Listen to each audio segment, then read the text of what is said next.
Hi. Hello. And good morning. Hope everyone's having a nice day.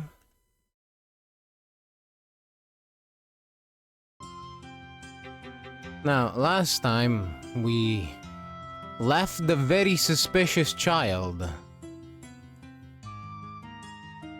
alone with Tita.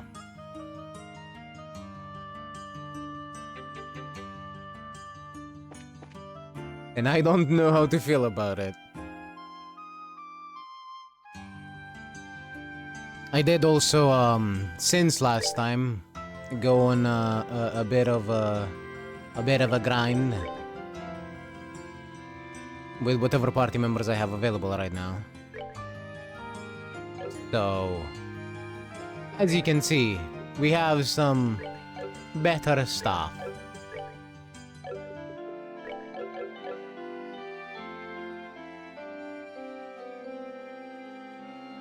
But I also found out that there is a short-term quest in the a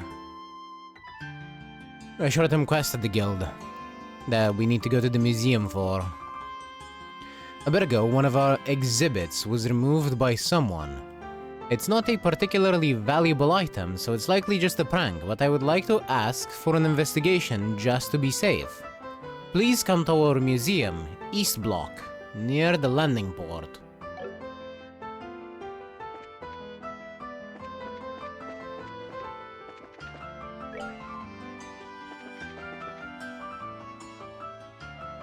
So I think we should be doing that first, before anything else.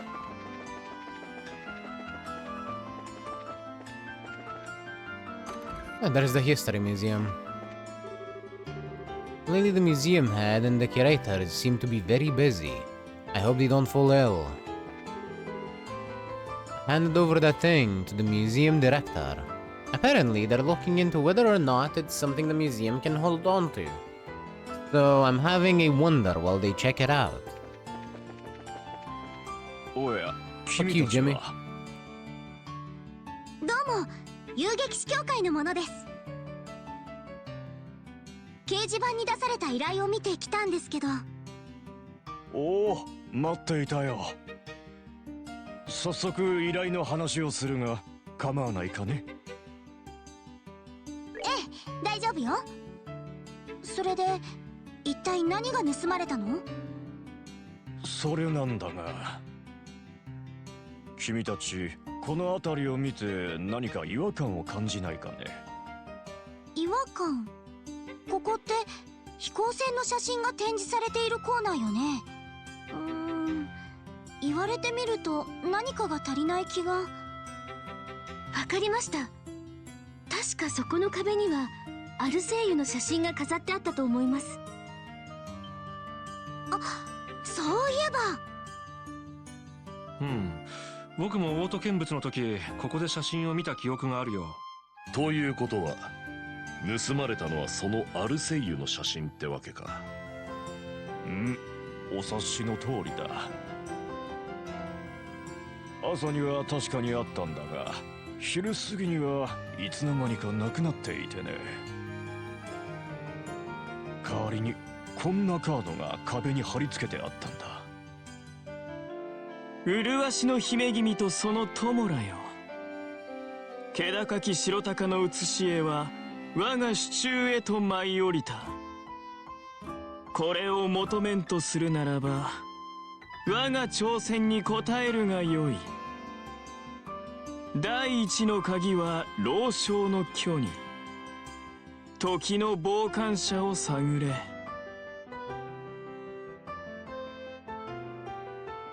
あ、またしてもあいつか。困りましたね。どうやらこの僕に対抗心を燃やしているようだね。怪盗紳士ブルブラン、見喰らう蛇の執行者か。話には聞いていたが随分かぶいた男のようだな。おお、犯人に心当たりがあるのかね。それは心強い。よろしく頼んだよ。わかりました。じゃあ早速調べに行くとしますか。 This fucker has way too much time on his hands. He's literally following us around.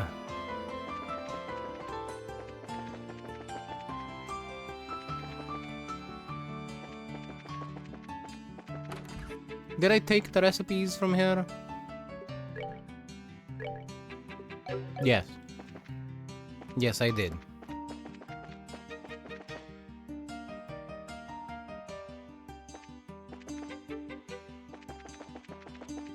Where is the general shop in here? Right, I just came from it, from the direction of it.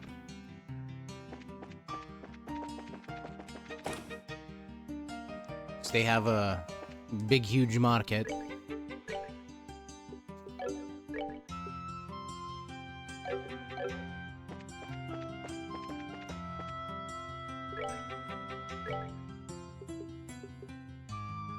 Ah, Liberal News, issue 4.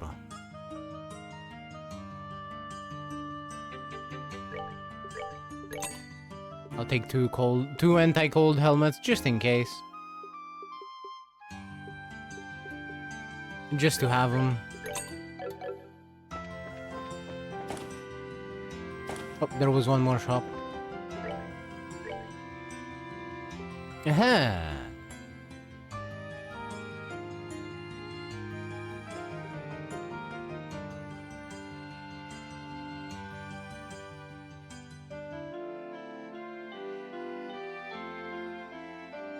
What is the question mark?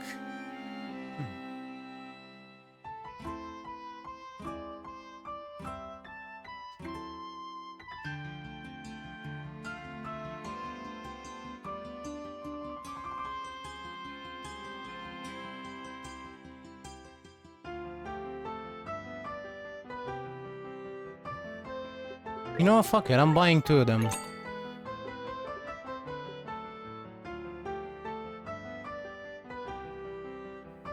Proxy puppet.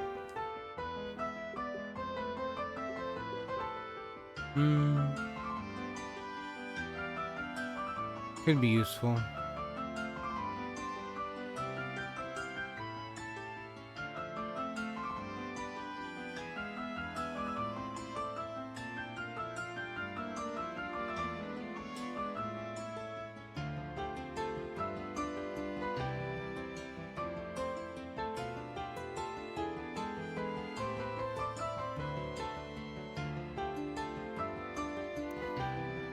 And now I'm thinking I probably should have bought those cat slippers or whatever they were, if I remember correctly, in the was it in Rouen? I think it was in Rouen. There were some cat shoes.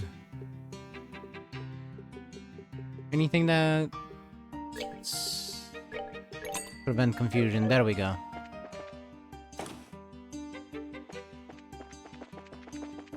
That will help with the stupid 3 boss in the sewers.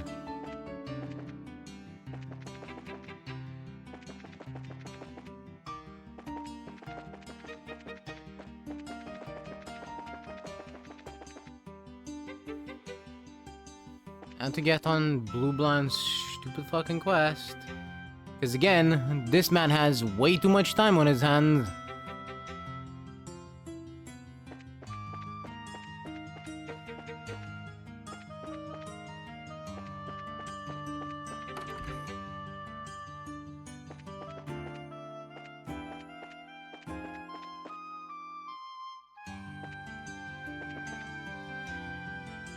Let's see.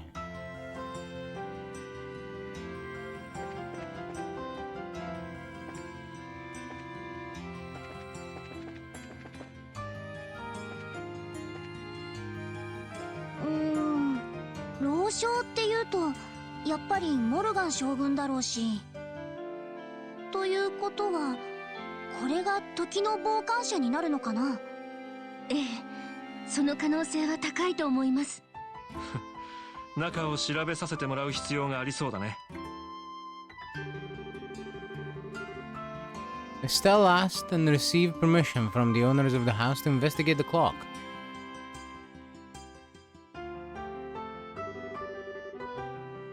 Upon inspection, they found a card stuck to the back. 第二の鍵は市中に。地にとどまった象徴を探れ。睨んだ通りだったか。まさか家の中にそんなものが仕掛けられていたなんて。まあこの家への害があってやったわけじゃないはずですから、安心しても大丈夫だと思います。でも念のため夜はしっかりと戸締まりをしておいてください。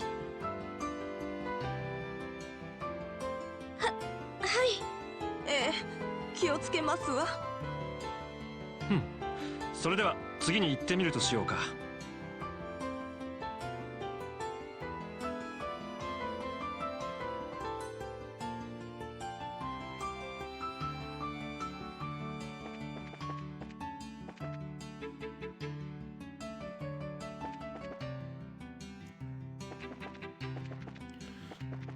Let's see.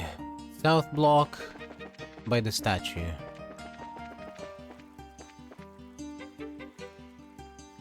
Borb. 地にとどまった象徴か。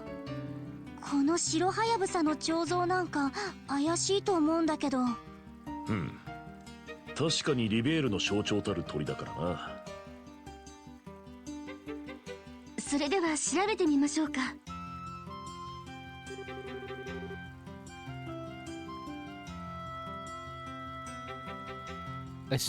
There is a card stuck to the base of the iron fence. 第三の鍵は異国の館に。青き騎士の決意を見よ。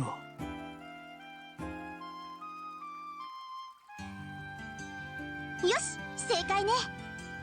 でも青き騎士って何を示しているのかしら。親衛隊の大使さんたちのこととか。ああ、確かに青い軍服ですし。いや、異国の館と言っているのに親衛隊では筋が通らないだろ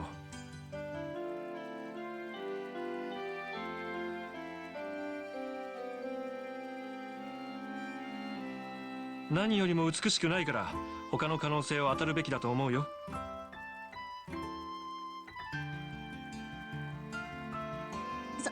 そういうもんかしら。まあ似た者同士の言うことだし、ここは忠告に従った方がいいかも。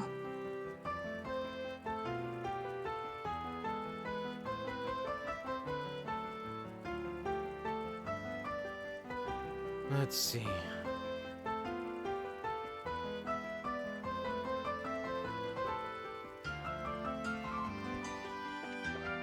Apparently, it's in the Calvardian embassy.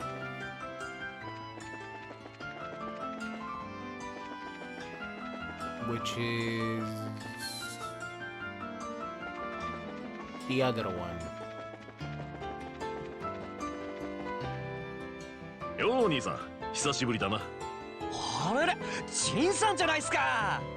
またリベールに遊びに来てくれたんすか。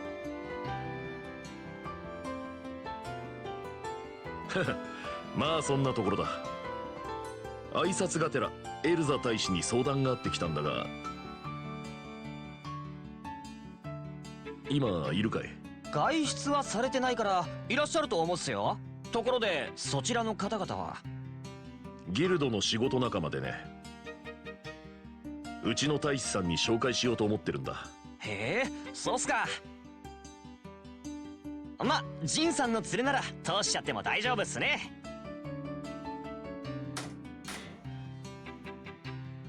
どうぞお通りくださいっす。あ、大使館の敷地内は治外法権になっていますから、くれぐれも不審な行動は慎んだ方がいいっすよ。だってさ、オリビエ。やれやれ、信用がないね。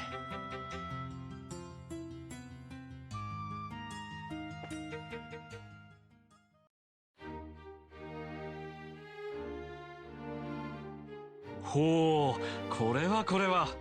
へえ、これがカルバード大使館なんだ。さすが立派で豪華な雰囲気ね。それにどことなく異国情緒のある内装ですね。ま、東方からの移民を受け入れてきた国だからな。ちなみにエルザ大使の部屋は2階の奥にあるぞ。わかった。 Yeah, we all know that's not gonna happen.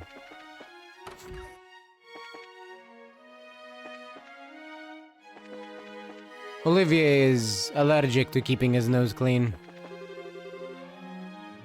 This shelf holds the Dull Knight series.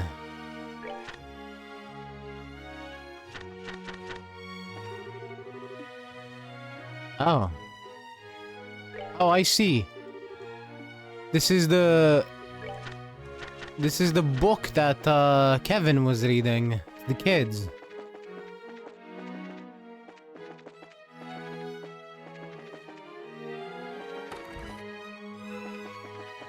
Gotcha.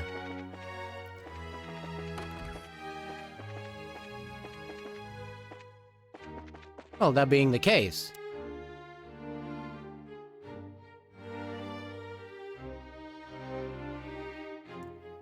Let us see what the kids were so enamored with.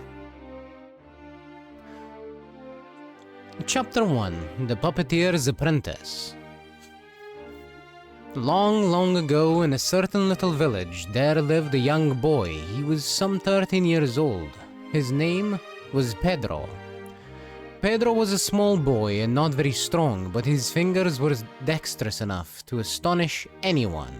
When he moved his whittling knife, wooden blocks would turn into birds and wonderful creatures as if by magic. The boy spent his days with these crafts as his life.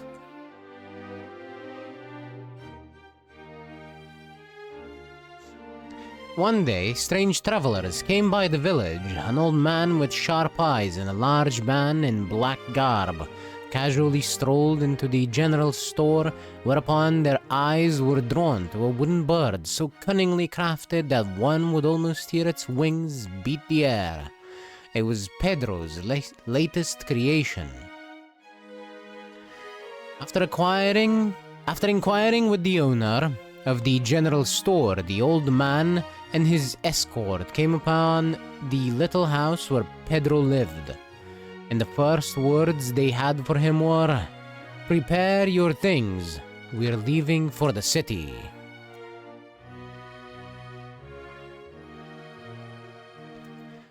Pedro's eyes widened in shock at the order.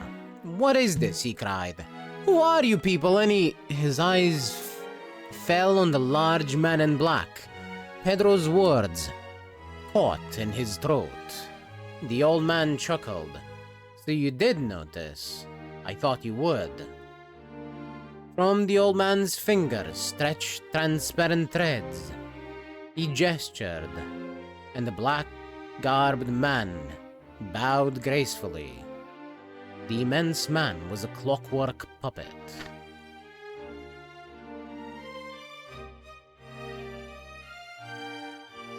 "He is the Black Priest," the old man said. "My finest work." His wrinkled face creased further as he smiled slyly. He was the famous master Capri Oratoria, a puppeteer known throughout Welt Luna. Oratoria fixed Pedro with a beady eye. "You could craft something even greater than this. Doesn't the mere thought excite you?" No more words were needed. Tossing his carving knife into a sack, Pedro fixed his cap and on his head and greeted his new master by saying farewell to his old home.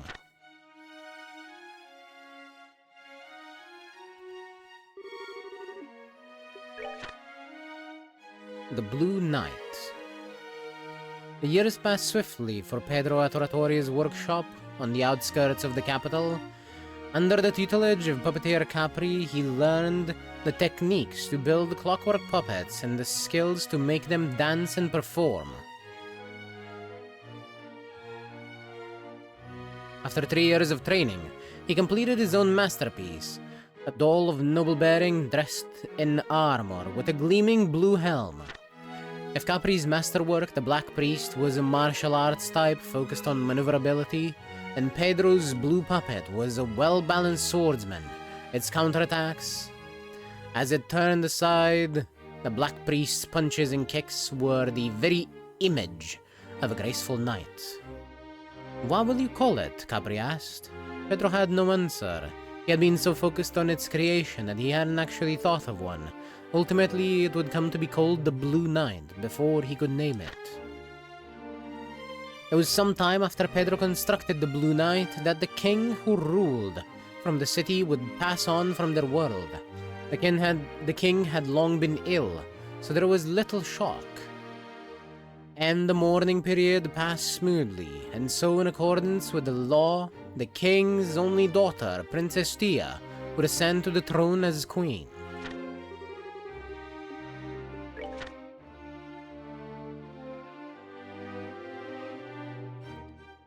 Chapter 3. On the road home. Pedro visited the city accompanied by the Blue Knight. With the crowning ceremony approaching, the streets were abuzz with excitement. As he strolled the city center, people passing by cast strange looks his way. What a noble knight he must be! I'm sure he must be quite a famous hero. Do you suppose he's attending the crowning ceremony? Trailing quietly behind the Blue Knight, Pedro could hardly keep himself from doing a little dance. It felt like he stepped towards Capri, who could control the Black Priest as if it was human itself. Of course, at the same time, he found it annoying that others thought him the servant of his own creation. It was on his way back to the workshop outside of town that Pedro's humming was interrupted by a scream. "No, please stop!" cried a voice from the woods. "No one's gonna save you," a man growled. "Give up and give in." From the looks of things, some thuggish men had a girl cornered. Dainty and clad in a white dress, the girl's searching eyes sought desperately for a way to flee from the danger. Pedro squared his shoulders and, lowering his cap to shadow his eyes, he set his fingers in motion. The Blue Knight charged forward.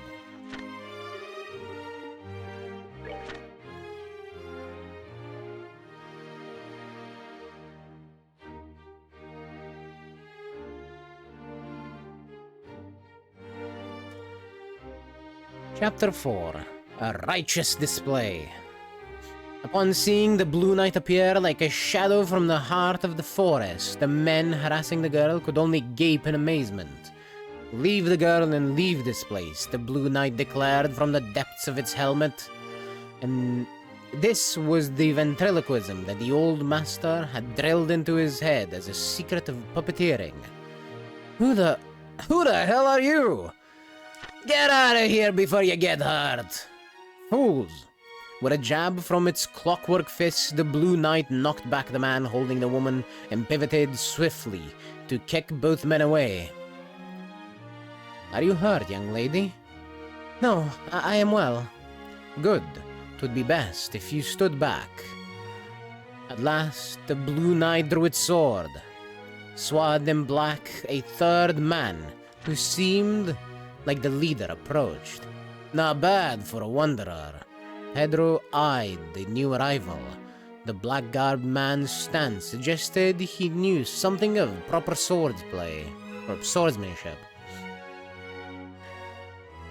Enough playing, though. Hand over the girl and I'll see you rewarded. To ignore one's duties is to be without courage. I fear I cannot do that, said the Blue Knight. "Well then, die!" screamed the black-garbed man and attacked. Is this about Walter?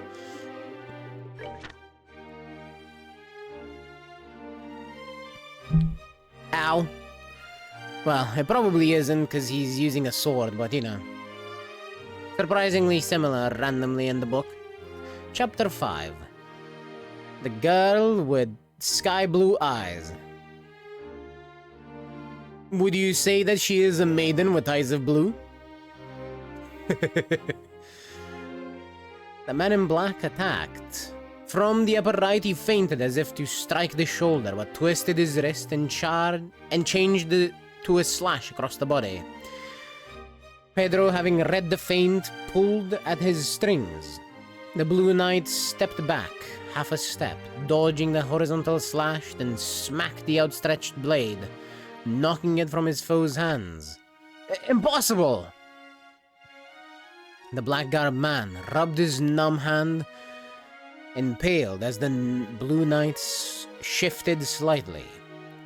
As if it was a sign, the thugs turned and scattered like baby spiders. Girl gave a sign of relief and curtsied. Thank you very much.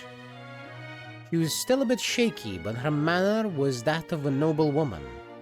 It is the duty of every knight to protect. Pay it no mind.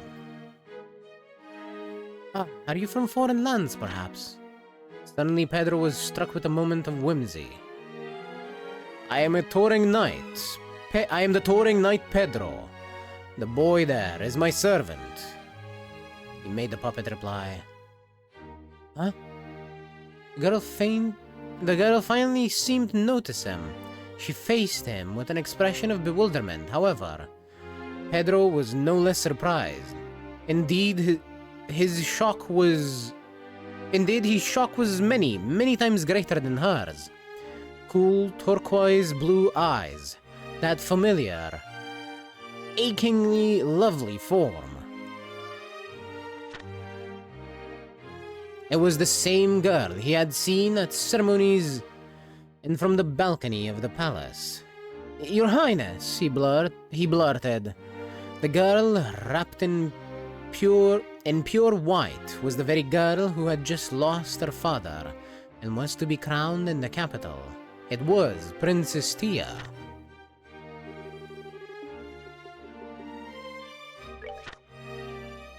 Chapter 6. Melancholy of the Princess. Would you be willing to guard me for these 2 weeks until the crowning ceremony? In the royal throne room, Princess Tia asked this question with a serious expression. Of course, she asked it not to Pedro, but of the Blue Knight. Have you not a royal guard? Surely you would be far better off with them as your protectors. Unable to say that the Blue Knight was a puppet, Pedro followed as far as the throne room. He shivered, sensing even more trouble about to come. The royal guard that protect the capital they obey the words of my uncle, Duke Gaston. Even before they abandoned me and fled, Princess Tia said softly. Duke Gaston was a man surrounded by bad rumors. It was an open secret that he took advantage of the previous king's illness to line his own purse. The man in black you confronted, Sir Pedro, I'm sure that was my uncle's second-in-command. All of it was planned. Princess Tia's sky-blue eyes clouded. At this point, the kindly Pedro could hardly refuse the role of escort. Understood. I shall accept your request. He had the Blue Knight reply. Princess Tia's smile was like the sun breaking through the clouds. Thank you, Sir Knight. Thank you so very much. He turned towards Pedro as well. You too, good servant. May I ask your name? Pedro hid his eyes once more in the shadow of his cap. I am no one worthy of naming myself.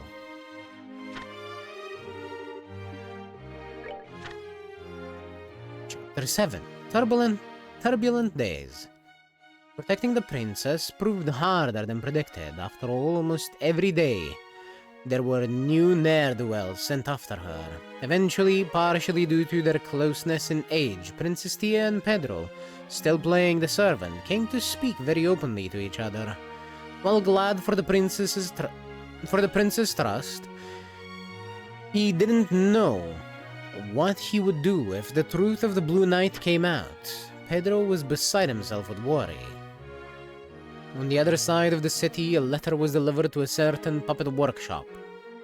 What is that boy doing? Guessing the circumstances from the very vague statements in Pedro's letter, Capri sighed and gave a bitter smile. However, perhaps it is a good chance, he mused. Pedro was ever bright and straight as an arrow, yet his thoughts were always of puppets. Partially due to living outside the city, he had no friends he could call close, and yet it hardly seemed as if he felt lonely for it. While the role of escort to the princess was perhaps beyond his station, if it proved a chance to awaken more human feelings in his apprentice, Capri would only wish him the best with a parent's heart.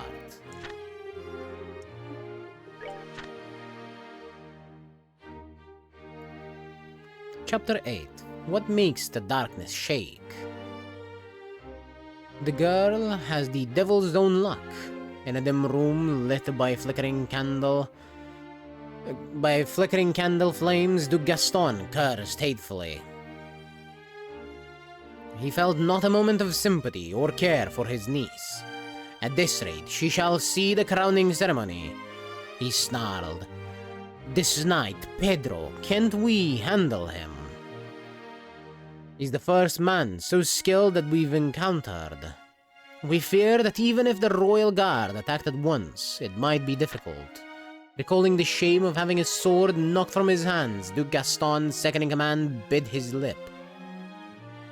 Still, we have nothing to fear, he said.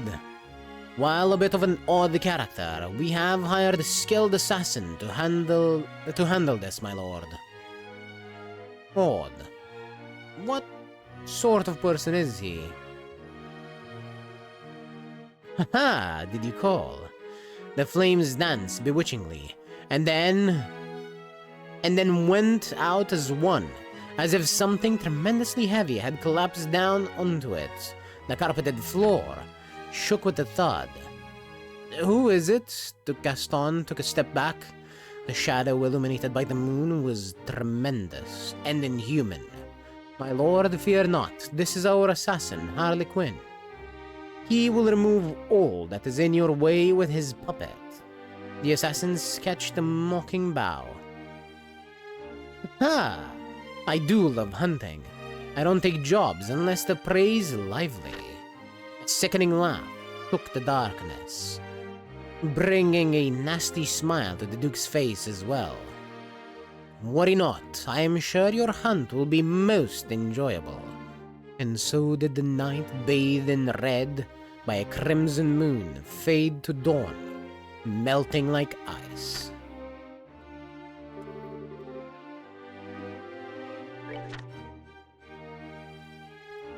Chapter 9. Afternoon in the Lesser Palace. Afternoon in the palace began with a tea party. Hi Ignace, how you doing? I may have made the mistake of starting to read this book, so now I'm reading the entire thing.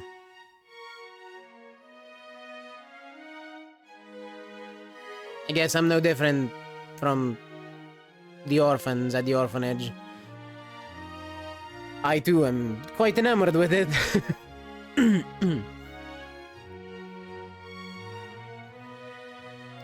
Afternoon in the palace began with a tea party in the gardens. The princess, as always, filled 3 cups with black tea from the pot.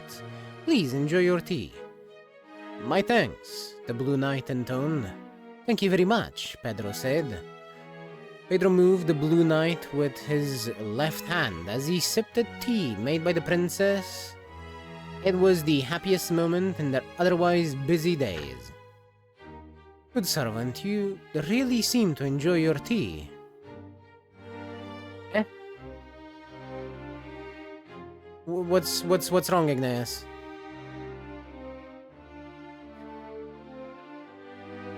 Good servant, you really seem to enjoy your tea. It makes it very worth the effort for the one who made it. You are too kind. Smiling bitterly, Pedro pulled his strings. The Blue Knight in one go emptied the tea in the cup into the leather sack in his neck. At this, Princess Tia could only sigh, whereas Sir Pedro here seems to hardly find it delicious at all. makes it difficult to be motivated. Pretty nice reading. Well, thank you. I say, knowing full well that I read like a 5th grader.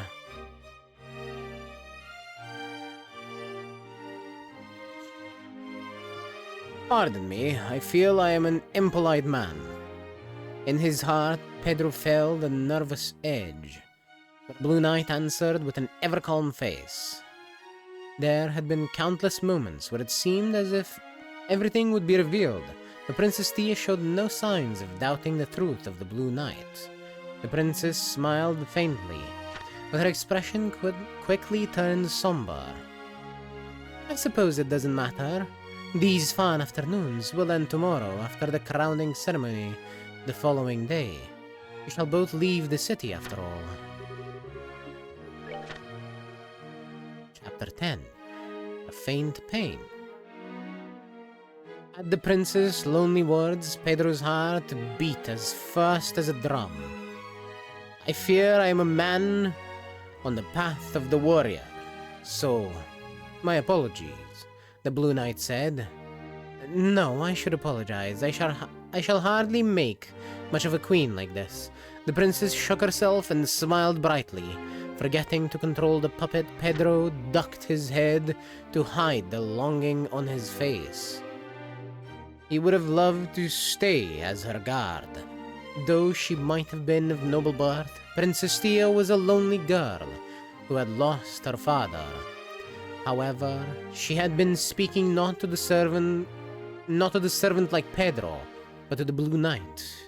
To the princess, Pedro was simply part of the package. Thinking that made his chest hurt somehow. It was a pain such as he'd never felt when he was handling his puppets. Ultimately, Pedro had chosen, even if it meant saddening the princess, to flee from this unbearable pain in his chest. Would you like a second cup? As if to clear the heavy atmosphere, the princess offered the pot with a smile. That does sound good. Mind giving me a cup? With an unnerving laugh, a shadow leapt in. What? A sudden gust tore through the garden, sending the tea set flying off the table. Crimson wings bit the air as an immense puppet in the form of a devil fell to the earth. Sorry for interrupting your lovely tea party. It heard a voice. Would you mind playing with me for a bit? On the devil's left arm was a human figure. It was the masked puppeteer Harley Quinn. I'll make sure it's plenty of fun, he giggled. Chapter 11. The Devil's Attack. Lady Tia, stand back! Pedro shielded the princess behind him. Sent the Blue Knight forward toward the Crimson Devil's right arm. It was a blind spot for the masked puppeteer. With a rapid turn, the knight let loose a heavy strike. The tip of the sword was swallowed up in the base of the creature's wing. The demon's right arm flashed up. Blade and claw scraped, sending sparks into the air. Losing its balance, the Blue Knight took an unsteady step back. The demon gave a shiver, and a barbed tail, thick as a log, screamed through the air, striking forward. Astonished by the technique, Pedro snapped the Blue Knight back, dodging the tail swipe. Oh, you are good! I didn't think you were in the same business. The masked puppeteer spoke not to the Blue Knight, but to Pedro. The Blue Knight, as if to interrupt these words, pointed its sword at the puppeteer. What nonsense are you speaking? If you shall not come, then shall I strike first. Even now, Pedro tried to hide it. Princess Tia, with a confused expression, gazed upon the preceding events. I see. So that's how it is. The masked puppeteer, as if suddenly realizing the situation, laughed softly. My. Well, let no one call me rude if you'd rather not share. I'll stay quiet. But you know, the puppeteer's voice dipped low and was tinged with a rolling darkness. If you don't even have that much guts, then even thinking you can win against my calamity is naive!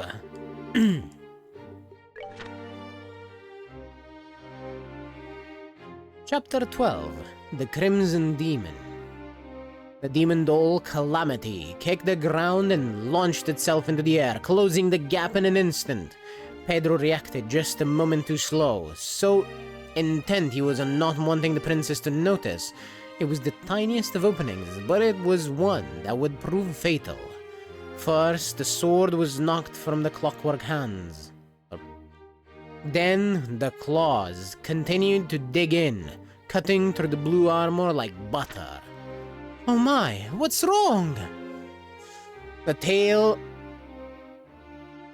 whipped. The tail whipped in, encircling the Blue Knight. With a twitch of the puppeteer's fingers, the tail tightened, crushing both the knight's arms. Caught you! The claws grabbed the Blue Knight by its feathered helm and lifted it up off its feet. Stop! The first puppet he'd made, that he'd put so much effort into, was being torn to pieces. Pedro lost himself for a moment and ran forward. You are so impatient, no need to worry, I was gonna give him back. The Crimson Demon held the Blue Knight high and threw it down towards Pedro. The Blue Knight crashed into Pedro and bowled him over. He lay in a crumpled heap upon the lawn, under the body of the puppet. Please stop! The princess stepped between the fallen pair and the masked puppeteer, her arms spread wide. I offer myself to you. In return, I command you to cease this senseless violence.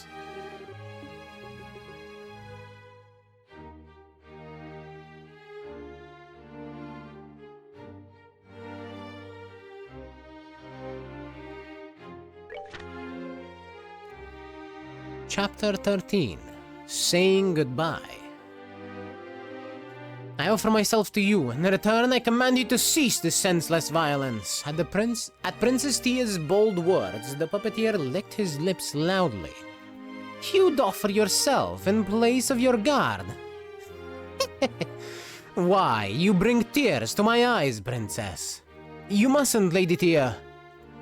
Barely conscious, Pedro desperately tried to put words together. He had not the energy to use ventriloquism.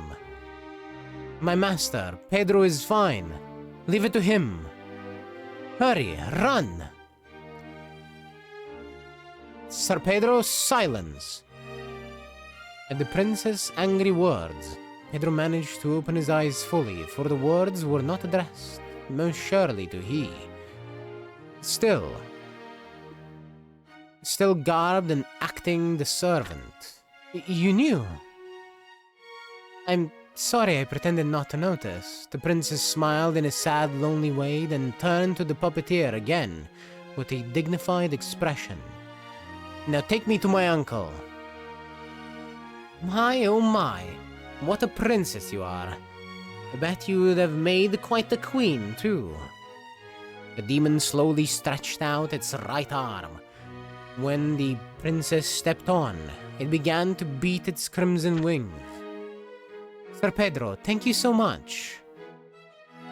At last, this last week was very fun. The words of goodbye sunk into his brain. As he watched the scarlet shadow be swallowed into the blue sky, Pedro's consciousness slowly faded into darkness. Not me for... What?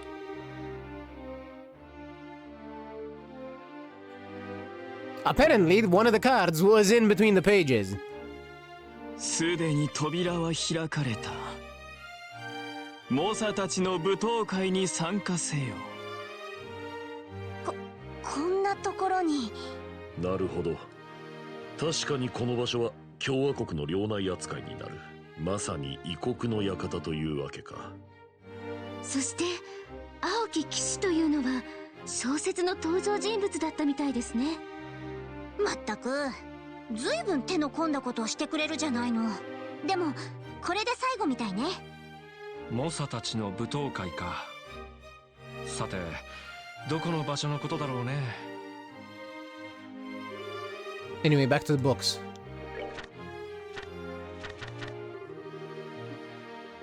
Right. Chapter 13, Saying Goodbye. I offer myself to you. In return, I command you to cease this senseless violence. The Princess Tia's bold words, the puppeteer licked... Wait. Nope, that was the one we just read. So 14. Chapter 14. The Cost of Deceit. The next morning, when Pedro opened his eyes, he found himself in his room at the Dole workshop. Safe on his familiar firm bed, he felt a rush of relief. It had all been a dream. Capri called out from the workshop. "Oh, how are you feeling?" Pedro craned his neck. On the workbench in the back, he glimpsed disassembled blue parts spread out across the wood. He leaped up, panicked. It wasn't a dream. It seemed Capri had used the Black Priest to bring Pedro to the broken form of the Blue Knight back from the castle. It's my fault. Pedro's eyes trailed over his former masterpiece, now reduced to junk. His memory then trailed back over cool turquoise blue eyes, a warm smile like a ray of sunlight, and fine fingers pouring black tea. Pedro ground his lip between his teeth. The Blue Knight wasn't good enough. If I had any talent as a puppeteer, I would have been able to protect Princess Tia. It seems you still don't understand, Capri muttered. His face took on a rare expression of severity. What you lack is here. In a forceful motion, he jabbed his finger against Pedro's chest. Pedro could only blink in shock.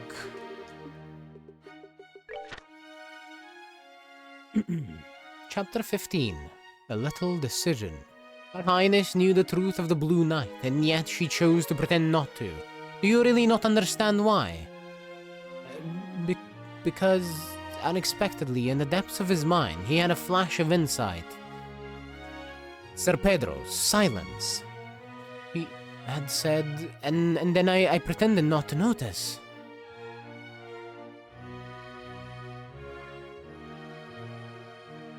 He recalled the sad, lonely smile she gave him when she revealed it. Something hot boiled up inside his chest. Pedro raised his head and fixed Capri with an intense gaze. "Master, I beg of you, help me repair the Blue Knight." The old man studied his face. The mass puppeteer you fought is a man feared like a demon in our trade. Half-baked men can't hope to match him, do you understand? Even so, I will, for the person who believed in me.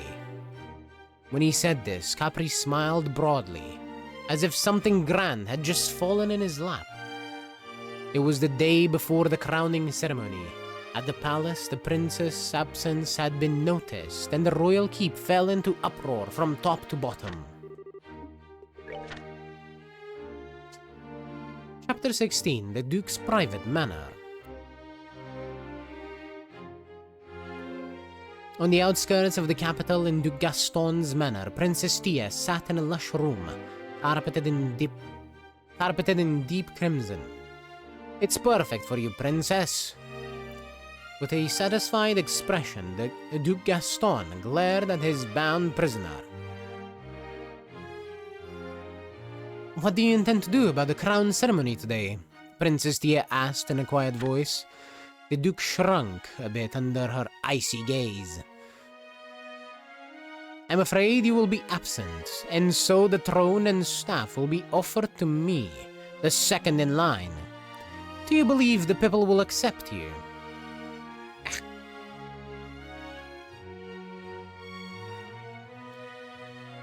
To change the subject, Tia, I have found someone willing to accept you as a bride. Seeing the sky-colored eyes waver for a moment, the Duke smiled with renewed confidence. He is the second Imperial son, and quite the connection. The Duke's smile widened. While you learn the joys of womanhood in a new land, you can leave the rest to me. It was a cowardly plan. Certainly, it wasn't the scenario that would be accepted for the Duke to take the throne in place of the first heir. However, it was different if the princess were to marry. If that were to pass, anyone could see that Duke Gaston's ascent to the throne was all but a done deal. My lord, it is about time. At his second-in-command's comment, the Duke stood. I'm sure you are quite tired from the daily attacks. Take the chance to rest and recover. The Duke gave a chuckle at his own shamelessness and left the room. At that moment, that won't be happening. There was a tremendous crash, and a glass window exploded into glittering powder. Ah, that was 16. Next shelf! I need more book! Chapter 17. And so the boy becomes a man. Like a graceful leopard, a tall knight clad in blue armor leapt through the window. Following behind him was a small boy wearing a cap.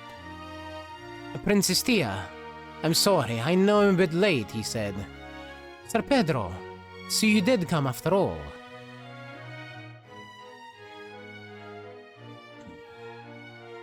A tremulous smile floated onto the prince's face.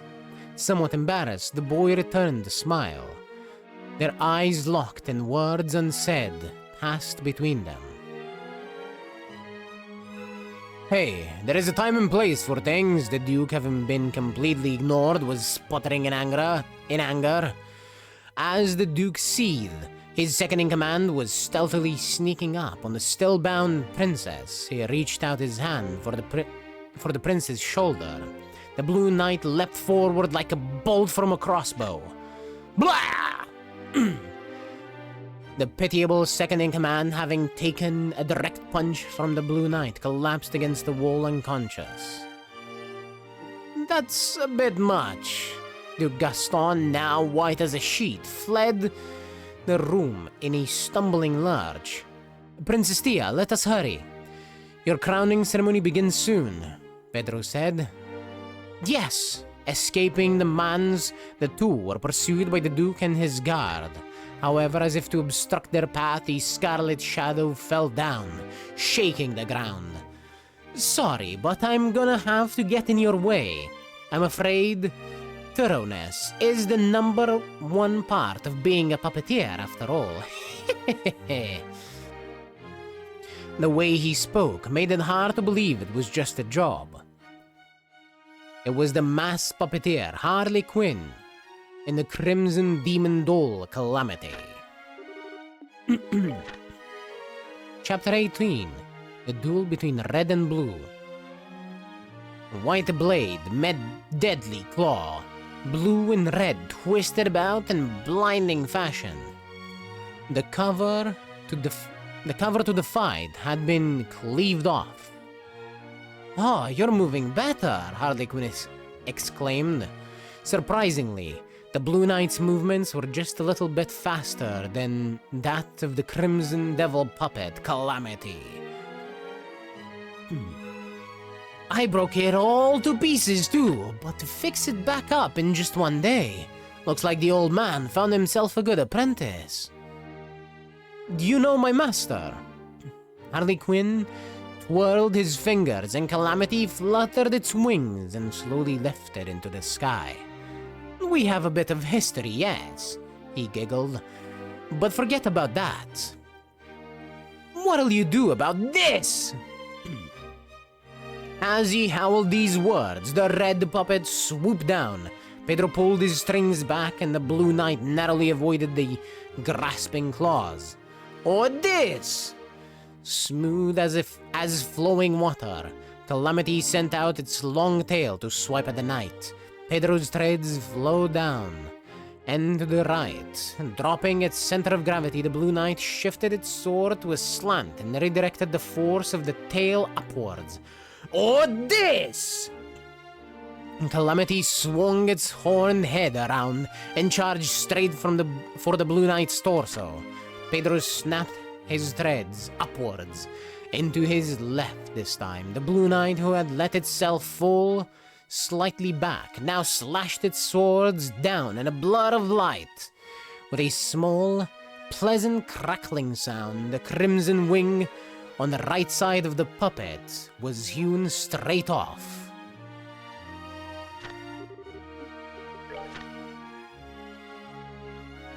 Chapter 19, Red Hot Roar. Slightly panicked, the mass puppeteer wrenched back on the strings and put space between himself and the Blue Knight. Hey, how about we call it a draw here? Knowing it was hopeless, Pedro still offered. As he expected, a happy voice called back. Now, don't make bad jokes like that. It's been too long since I had this much fun after all. Seemingly drunk on warped joy, Harley Quinn twisted his hands about in a complex motion. It looked almost as if he were drawing magic circles in the air. I didn't think I'd end up using this, he giggled. Calamity crossed both arms across its body, as if holding itself. Slowly, a burning scent filled the air. A cold chill ran down Pedro's spine.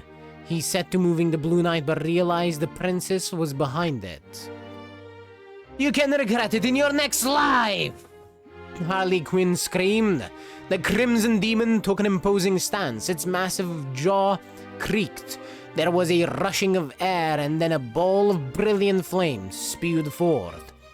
The area was engulfed in a violent pillar of swirling fire. The Blue Knight, Pedro, and the princess were all swallowed by the inferno. So that's it, is it? Guess it was kind of a pity to end it there, huh? Gazing at the roaring flames, Harley Quinn muttered regretfully. However, his eyes soon narrowed. Puzzled. No scent of meat roasting or metal melting reached his nose. What? The crimson maelstrom began to swirl faster, and the center suddenly parted as if blown apart from the inside. From the middle rose a blue twister.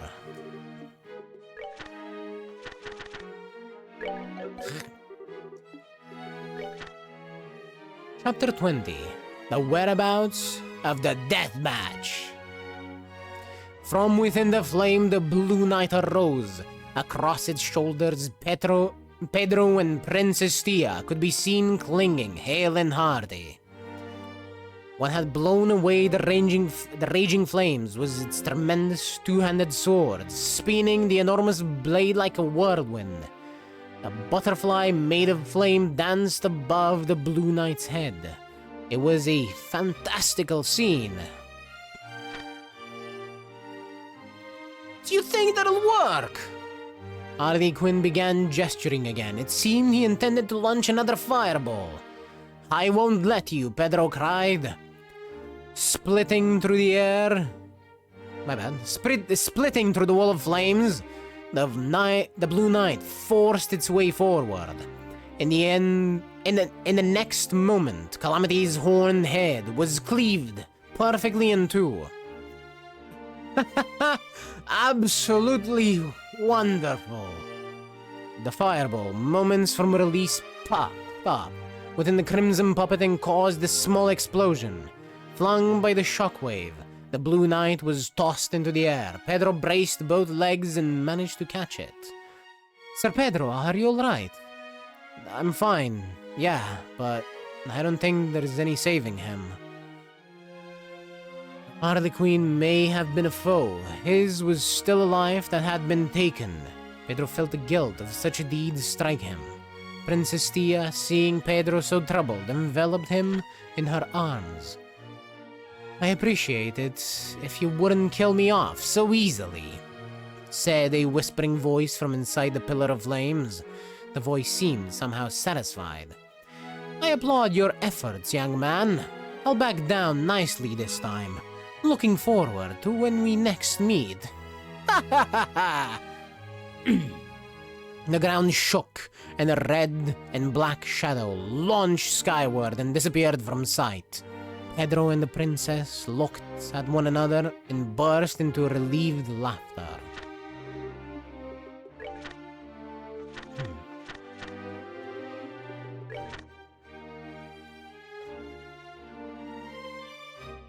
Chapter 21, The Dollmaster's Purpose. The boy, the girl, and one puppet left for the capital on light feet, while the masked puppeteer fled into the deep forest, riding his scorched creation.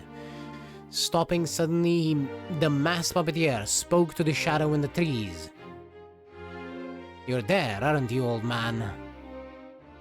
Noticed me, did you?" Pedro's master Capri stepped out from the cover of the trees.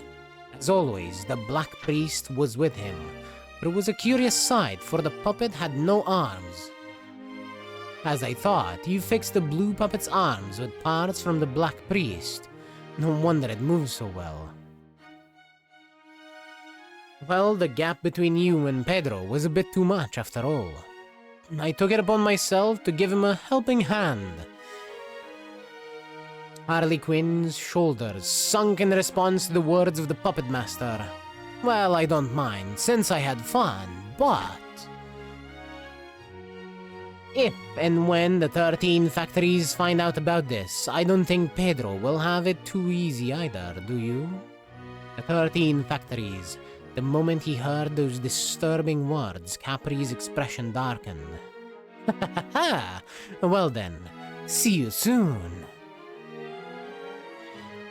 Leaving behind a suppressed laugh, the masked puppeteer disappeared into a deep forest. "It is a road all puppets must pass," the old puppet master muttered in a quiet voice, almost as if he was telling it to himself. Final chapter, A Moment's Rest. Afternoon in the palace began with a tea party in the gardens. The princess, as always, filled 3 cups with black tea from the pot. "Please enjoy your tea." "Thank you very much," Pedro said. Behind the boy, sipping tea, stood a knight armored in blue. However, he had not a word to say. What happened to the Duke in the end? On the night of the crowning ceremony, Duke Gaston had disappeared with his vassals. After all, his plan had been foiled and the queen successfully crowned before countless countrymen. The royal guard, whose allegiance had been questionable before the coronation, fell to their knees in contrition and swore their loyalty to the new queen. The Duke, before he could be held for the crime of abducting the princess, understandably chose to flee the country. My uncle had chosen to entrust himself to the Empire. Apparently, he sought protection from the Imperial Prince that he arranged as a husband for me. The Queen smiled slightly. However, it seems as if they consider him something of a pest. I felt a bit sorry for him. Pedro was amazed. "We do not deserve your sympathy." In truth, Pedro did not think Duke Gaston would back down easily. And what of the machinations of that foul masked puppeteer, Harley Quinn? Capri, Pedro's teacher, seemed to know the jester, but simply dodged any questions about him with frustrating vagueness. Regardless, Pedro knew another battle would come, and soon. He would have to upgrade the Blue Knight if he hoped to emerge victorious. "Oh, Pedro," a slightly irritated yet comforting voice snapped Pedro from his reverie. "Do you wish for your tea to grow cold?" The clear blue eyes which met his own carried their own message. "It will be all right." Pedro, a little embarrassed, took his tea and drank deeply. It was enough to simply have this moment with her. The end. And that was a nice little book. Or rather, I should say a short story.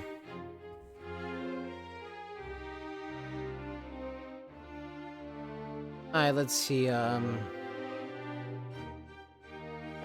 Then the next card is at the arena.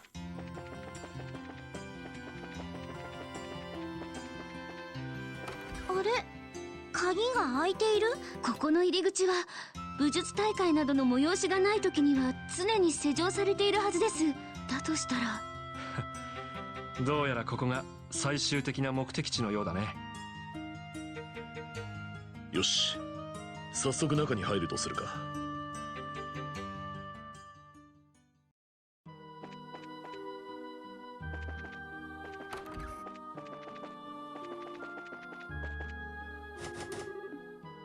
Is locked. Is also locked.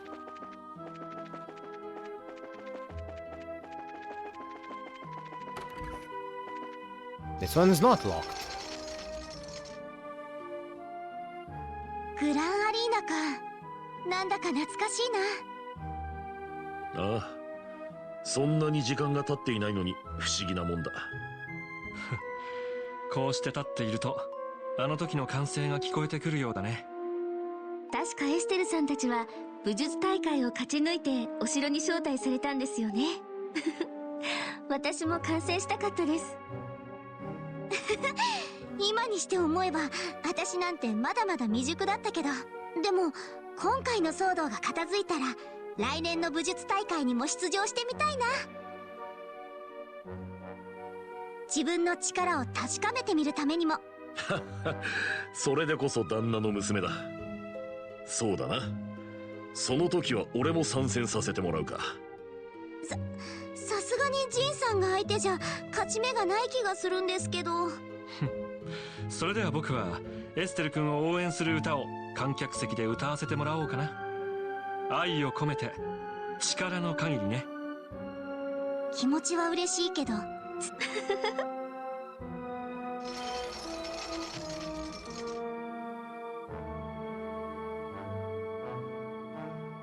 魔獣？どうやら古代の闘技場と同じ趣向のつもりらしいな。舞台としては悪くない。観客が不在なのがいささか物足りないがね。来ます。Huh. This time he actually set monsters on us. Cryon bit, Master Cryon. I have to imagine that they're probably weak to fire. They look very ice-based.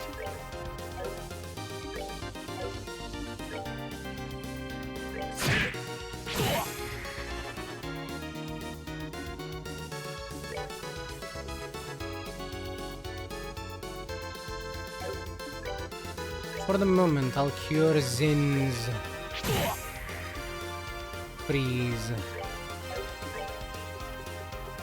Do I have anything that'll give me arc defense? I don't think I do, actually.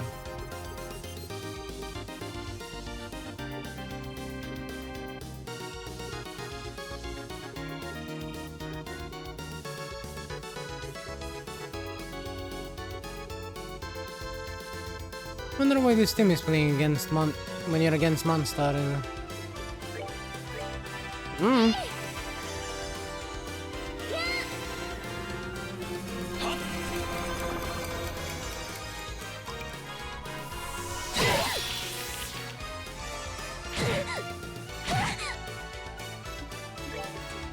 Alright, time to hit them with fire.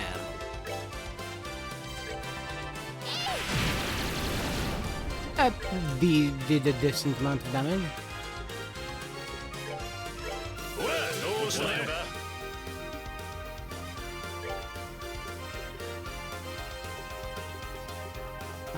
Let's go with Latera. They are doing a lot of damage.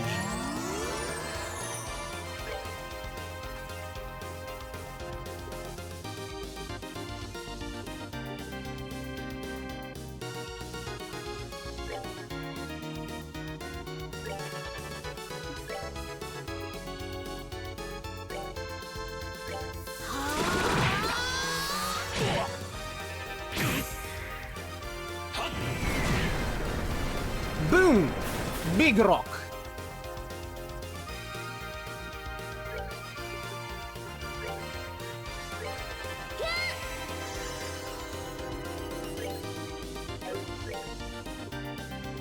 Alright, now we can just firebolt this thing.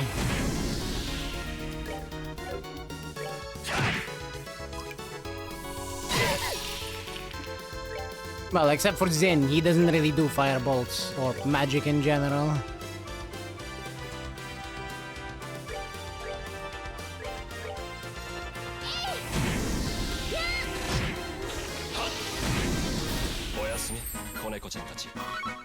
Not even fire punch.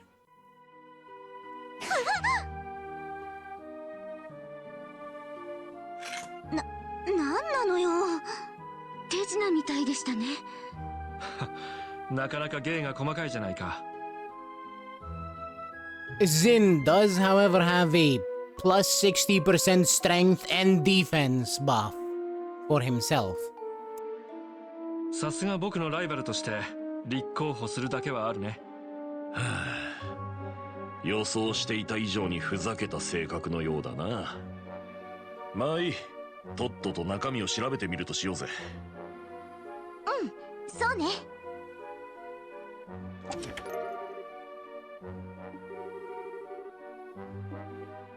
我が姫、我が好敵手、そして勇敢なる遊撃士諸君よ。趣向を凝らした我がもてなし、楽しんでもらえたかな。主役の機嫌を損ねたくないので、そろそろ脇役は退場させてもらおう。次なる開口を楽しみにしておきたまえ。たく、何が次なる開口よ。いい加減にしてほしいんですけど。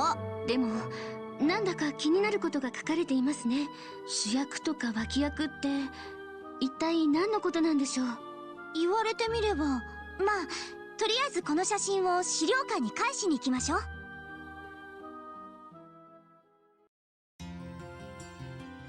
いや、本当に助かったよ。しかしその怪盗とやらはどうしてアルセイユの写真なんかを盗んだりしたんだろうね。立派ではあるが写真である以上大した価値にはならんだろうに。まあどちらかっていうと私たちへの嫌がらせみたいなものだから、そういう意味ではごめんなさい。巻き込んじゃったのかもしれないわ。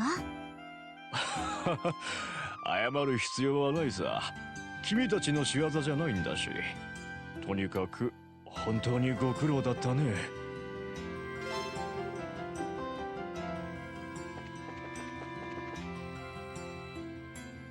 I wonder if I can beat the tree in the sewers.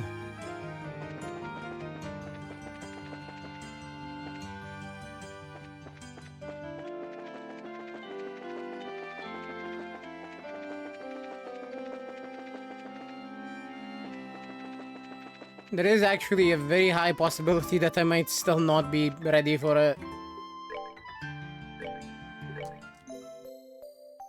Even with all the upgrades and the levels, that thing is annoying. But first,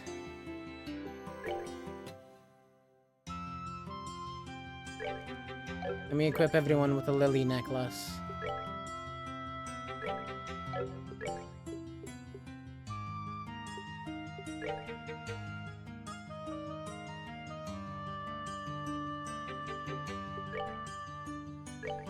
There we go.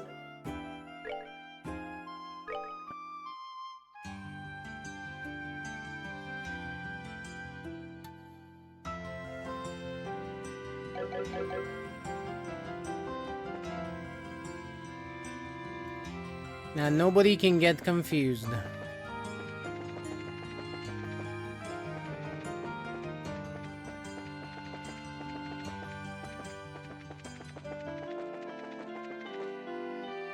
We can go give it another try. Before we actually get into the main story again.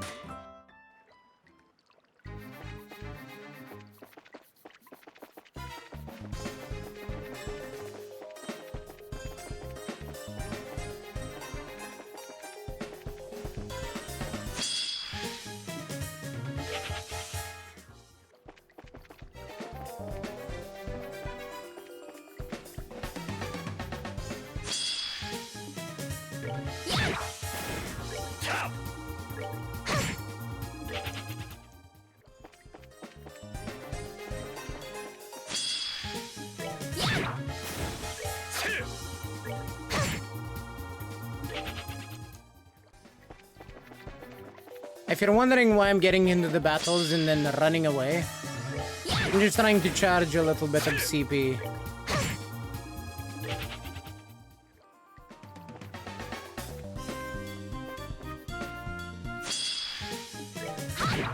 And I would love it if Zin would stop missing these things.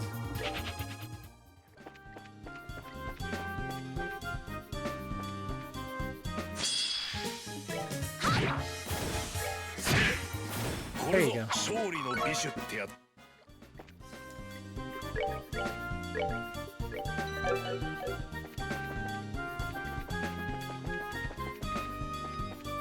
Not here.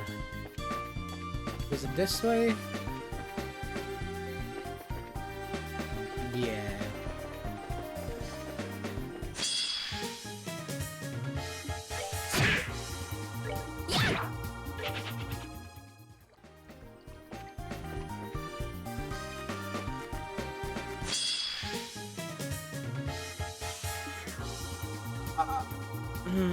Well, I got him.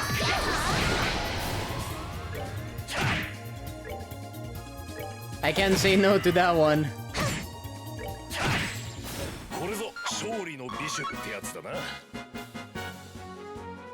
You know how it is, right? There's no way I'm saying no to that one, right?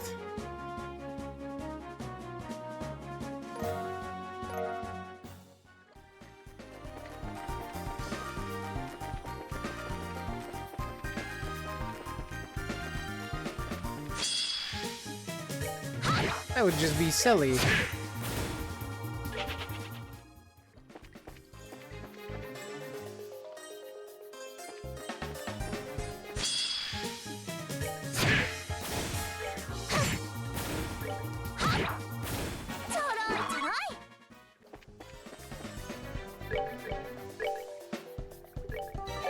Alright, let's try this. But first, we're changing battle positions.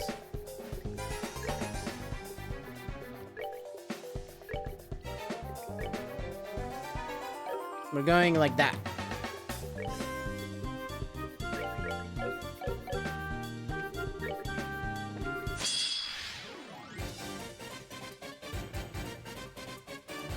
Because the enemies here have a lot of AoE.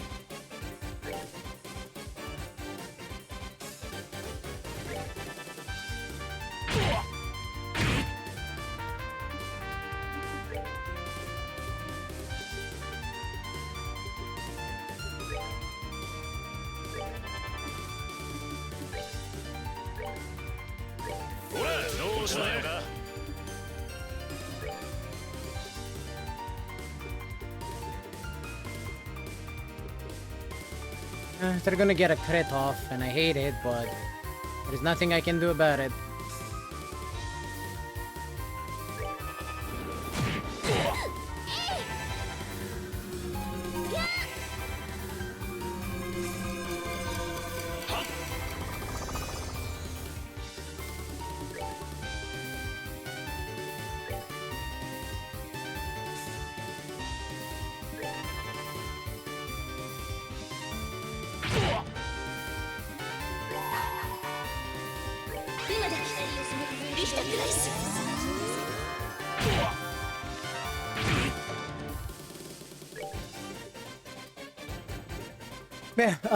Look at that buff. Strength and defense, 60%. Absolutely ridiculously strong.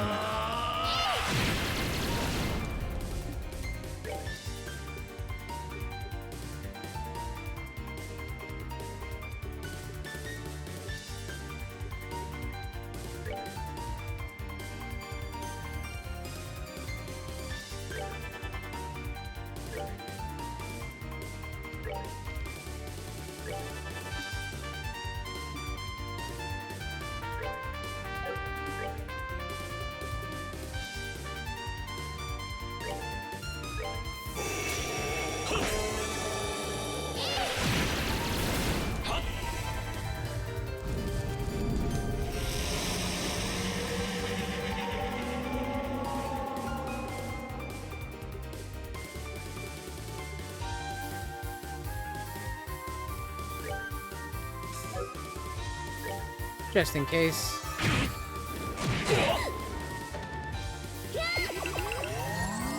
Okay, that wasn't needed.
Huh. Yeah, he got fainted. Oh well. I can deal with it.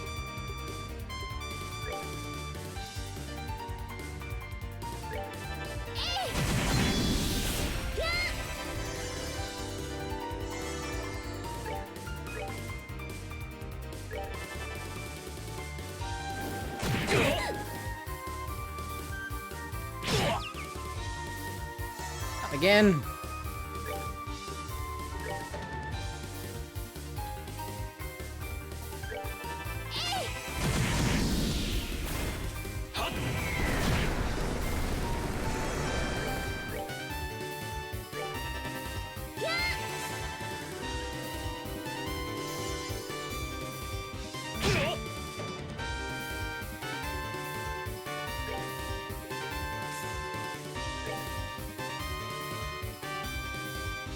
I'll go with True Composure because he is slightly lower.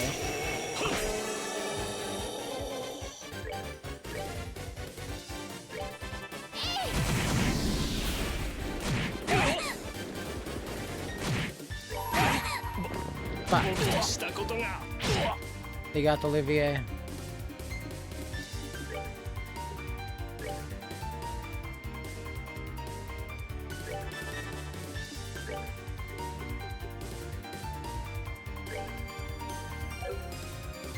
Where's that reviving bomb? There it is. Get him up, Estelle!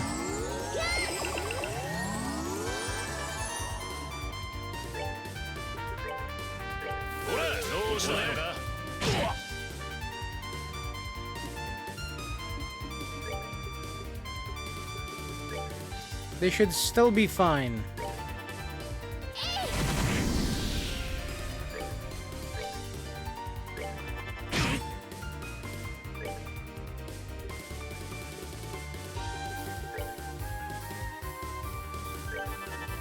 Yep, no problems at all.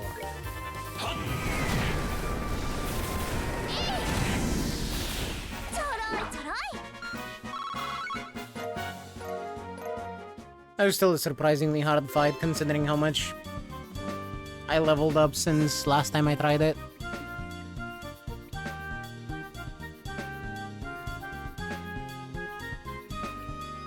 I actually used Estelle's entire EP.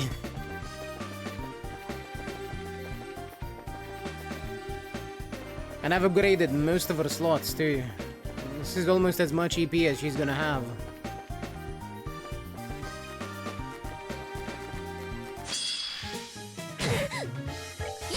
I don't think you get more with levels. But I guess I could be wrong.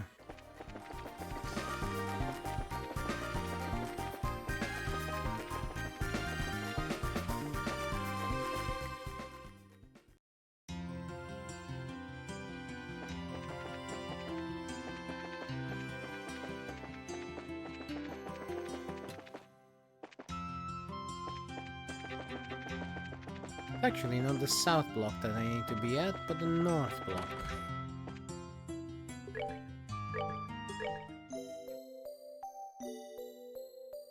There we go. All rested up. We can now continue with the story and get back into the Calvardian embassy where we were reading their books.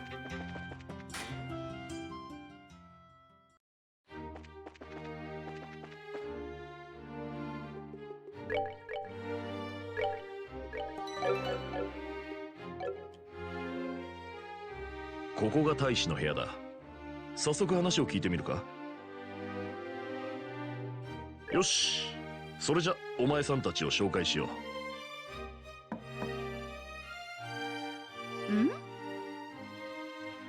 どうぞ入っていいわ。失礼しますぜ。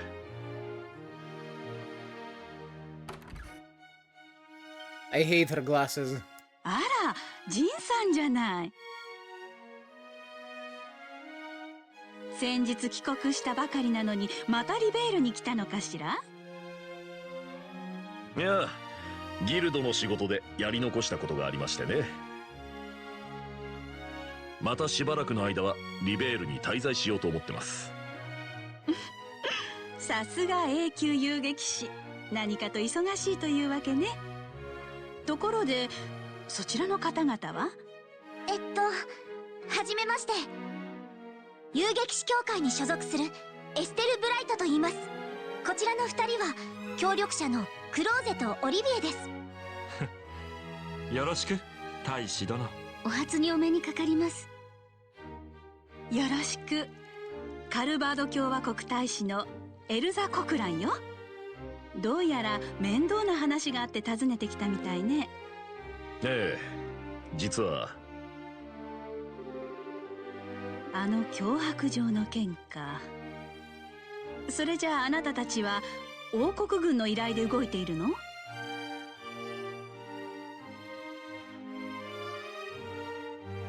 一応そういうことになります。ただ遊撃士協会としても見過ごせる話じゃありません。それを踏まえて協力していただけませんか？まあいいでしょう。我々にも関係あることだしね。それで何を聞きたいの？まずは脅迫者に心当たりがないでしょうか？共和国に条約締結に関する反対勢力が存在するかとか。それはもちろんいるわよ。例えば私なんてそうだしね。ちょいと大使さん、あんまり若いもんをからかわないでくれませんかね。あら、事実は事実だもの。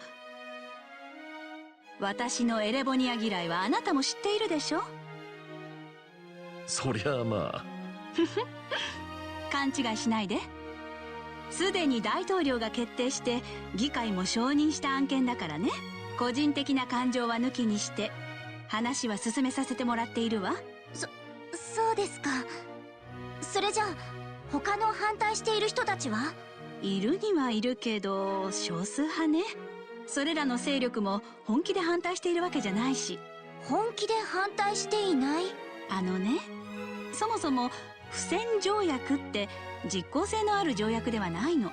国家間の対立を戦争によらず話し合いで平和的に解決しましょうって謳っているだけなのよ。そういう意味では条約というより共同宣言ね。その気になればいつでも破れる口約束に過ぎないということだね。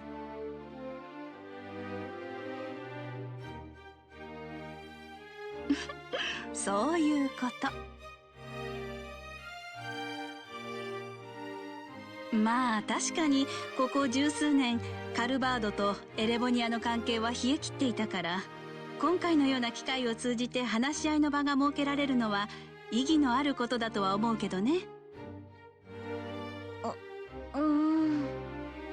確かに脅迫状を出してまで阻止するほどの話じゃないか。エルザ大使、カルバードの関係者が脅迫犯ではないとするなら誰が怪しいと思われますか？そうね、個人的な先入観で言えばエレボニアの主戦派あたりが限りなく怪しいと思うけど、新型エンジンの件もあるしその可能性も低そうなのよね。新型エンジンってもしかしてアルセイユ用の？そう、それのサンプルがカルバードとエレボニアの双方に贈呈されることになっているの。不戦条約の調印式の場でね。さすがはアリシア女王、まんまと帝国と共和国を手玉に取ったということだね。ええ、悔しいけど大したお方だわ。新型エンジンは次世代の飛行船舶の要とも言える存在よ。それがサンプルとはいえ手に入るチャンスなんですもの。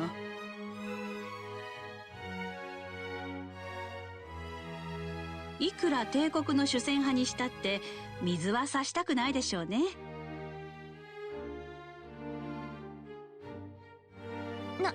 なるほど。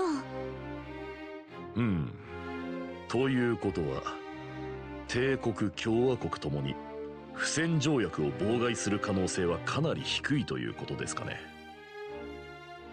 そうなるわね。お役に立てなくて申し訳なかったかしら。そんなことないです。容疑者が減っただけでも状況が分かりやすくなったし。あ、それとは別にお尋ねしたいことがあるんですけど。クロスベルの貿易商ハロルド・ヘイワーズ？心当たりはないわね。少なくとも大使館を訪れてはいないと思うわ。そうですか。クロスベルといえば帝国と共和国の中間にある場所よ。帝国大使館にも問い合わせてみた方がいいかもしれないわね。はい、わかりました。いろいろと教えてもらってどうもありがとうございました。あら、どういたしまして。ところであなたエステル・ブライトと言ったわね。もしかしてカシウス准将の娘さん？知ってるんですか？当たり前よ。かつて帝国軍を破った英雄にして王国軍の新たな指導者ですもの。娘さんがいるとは聞いていたけど、こんな形でお目にかかれるとはね。私はただの新米遊撃士なんですけど。分かってるわ。うちの大使館もギルドにはいろいろとお世話になっているの。今後うちの依頼があったら請け負ってくれると嬉しいわ。機会があったらぜひ。それじゃあ失礼しました。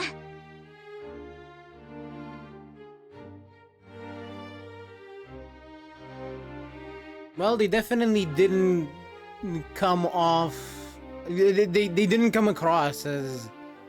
She didn't come across this nice the first time we met her. First impressions left me feeling like she was going to be a raging bitch. But I guess the situation was not the best for first impressions. So I'm expecting the other guy to also be quite alright. やあ、兵士くん、元気でやっているかい？オリビエさん、今まで何をしてたんですか？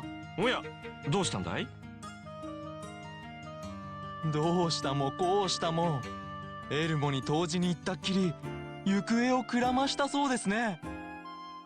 ミュラーさんが怒っていましたよ。相変わらず可愛い男だな。オリビエ、まさかあんた私たちと一緒に行動していることを大使館に知らせてなかったの？ははは。愛を求めてさまよう旅路は忍ぶものと決まっているからね。それはともかく中に通してもらえるかな？構いませんが、そちらの方々は？遊撃士協会の人間よ。こちらの大使さんにちょっと話が聞きたくてね。それでこのお調子者に紹介してもらおうと思ったの。なるほど、身分も確かのようですし、お通ししても良さそうですね。どうぞお通りください。大使館の敷地内は治外法権となっていますので、くれぐれもお気をつけて。分かったわ。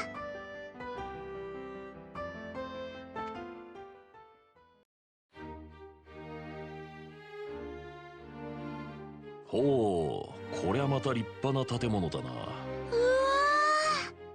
カルバード大使使館に劣らず豪華な雰囲気の内装ね。それにして力強い雰囲気。帝国風の調度で内装が統一されているみたいですね。帝国の意向をアピールする舞台だからね。残念ながら役者の方がやや見劣りしているようだが。何を不穏なことを抜かしているか。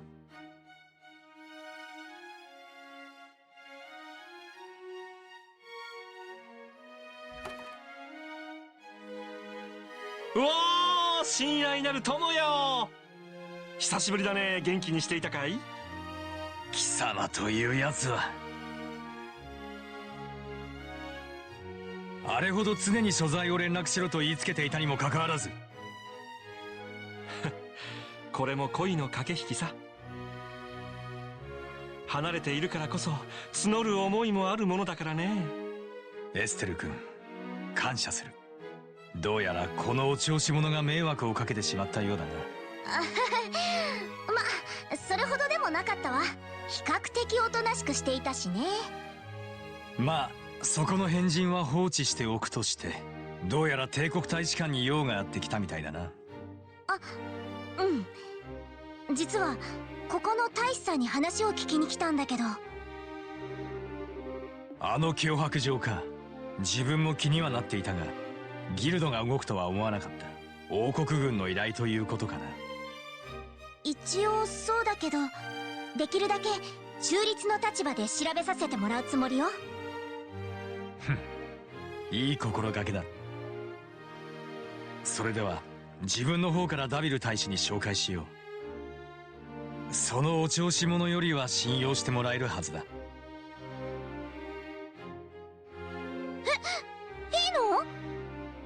いやー、助かるぜ。ありがとうございます。そんなに僕って信用ない？あるとでも思ってたの？ま、お前さんの紹介だと余計な誤解を招きそうだしな。ごめんなさい、オリビエさん。しくしく。賢明な判断だ。ダビル大使は2階の執務室にいる。確認を取ってくるからしばらく待っていてくれ。オッケ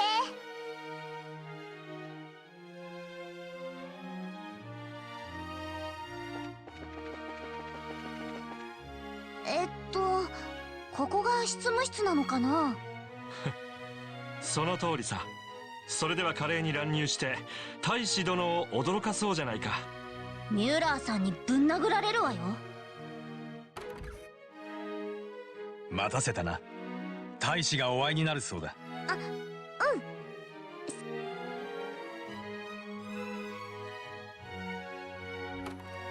ようこそエレボニア大使館へ。私はチューリベール大使のダビル・クライナッハだ。遊撃士協会のエステル・ブライトです。ジン・バセック、同じく遊撃士協会のものだ。ジェニス王立学園2回生、クローゼリンツと申します。そして愛と平和の使者オリビエ・レンハイムさ。君か。何でもエルモ村に行ったきり行方をくらましていたそうだな。あまりミュラー君に心配をかけるのはやめたまえ。もちろん私にもな。これは手厳しい。それはともかく、例の脅迫状の一件で話を聞きに来たそうだな。どんなことが知りたいのかね？それじゃあ担当直入に聞きますけど、大使は脅迫者に心当たりはありませんか？例えば帝国内で条約締結に反対する勢力とか。率直な物言いだ。しかしあいにくだが全くもって心当たりはないな。皇帝陛下も条約締結には随分と乗り気でいらっしゃる。それに異を唱える不届き者など我が帝国にいるはずがなかろう。そう断言されると身も蓋もないんですけど、それじゃあ大使さんは帝国以外の人間の仕業だと？当然そうなるな。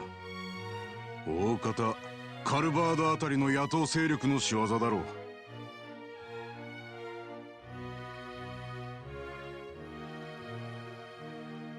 修具政治の弊害というやつだ。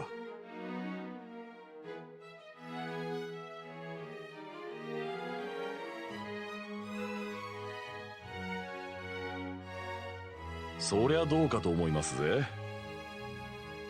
確かに共和国の与党と野党は毎度のように対立してますが、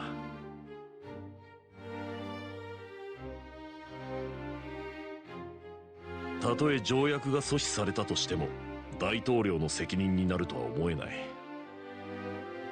ふん、詳しいことは知らんよ。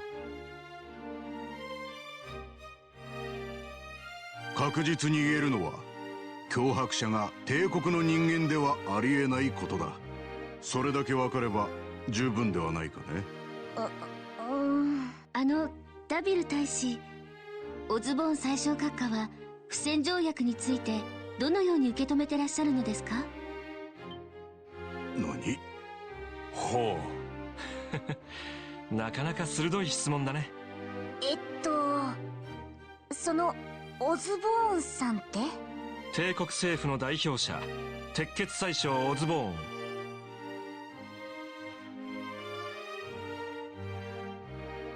国の安定は鉄と血によるべしと公言してはばからないお方でね。帝国全土に動力鉄道を敷いたり、いくつもの自治州を武力併合したりと、まあとにかく精力的な政治家さ。そんな人がいるんだ。こらオリビエ君、自国の宰相を批判めいた言葉で語るのはやめたまえ。別に批判をしているつもりはないけどね。ただもう少し協力的になっても罰は当たらないんじゃないかな。先ほど共和国のエルザ大使からいろいろと話を聞かせてもらったが、あちらの方がはるかに協力的だったよ。何？このままだとエレボニアという国の度量が疑われてしまうことになる。それが僕には耐えられないのさ。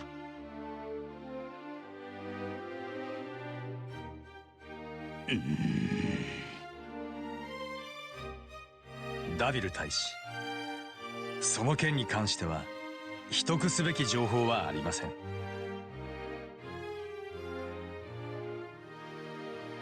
率直な事情を説明しても問題ないのではありませんか？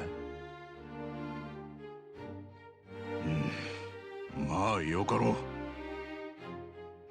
う。先ほどの質問だが、陛下と同じくオズボーン宰相も条約締結には極めて好意的だ。むしろ宰相の方から陛下に進言したと聞いている。まあ、ほう。それってやっぱり新型エンジンが目当てですか？いや、彼が陛下に進言したのは新型エンジンの話が出る前らしい。まあ事情はどうあれ、私としては妙な圧力もかからずにほっとしているというのが本音だ。なるほどな。こりゃ帝国関係者も白の可能性が高そうだぜ。そうみたいね。大使さん、教えてくれてどうもありがとうございました。どうだ、私が最初から言った通りだろう。犯人探しがしたければさっさと他を当たるんだな。ちょっと待った。実はもう一つ聞きたいことがあるんですけど。そうか、それは不憫なことだな。帝国商人なら時々この大使館を訪れるが、さすがにクロスベルの貿易商には心当たりがないな。ミュラー君の方はどうだ？いや、自分も記憶にはありません。そっか。こっちも前途多難な雰囲気ね。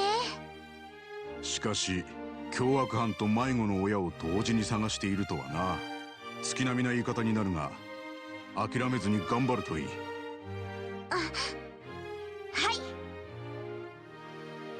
い。では自分が門まで送ろう。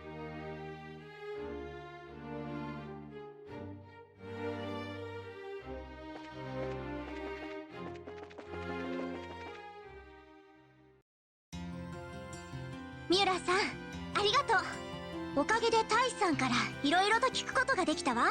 いや、大したことはしていないさ。それに本来3カ国の問題だ。協力するのは当たり前だろう。違いない。なんとか解決できるといいんですけど。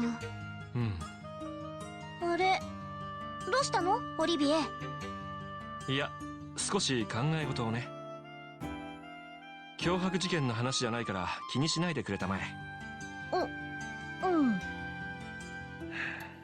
オリビエ、オートにいる間は大使館に泊まるんだろうな。もちろんさ。いつものように君のベッドで甘い夢を見させてもらうよ。まあ、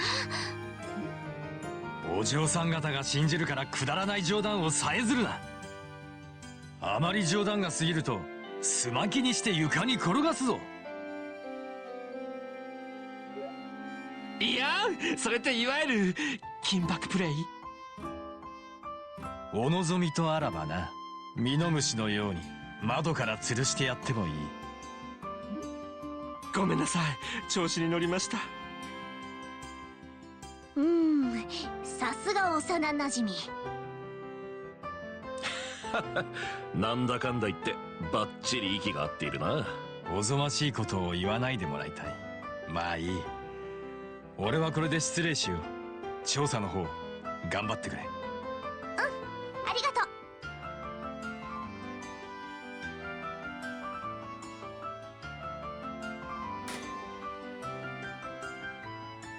大使館を2つ片付けたから、あとはお城とリベール通信ね。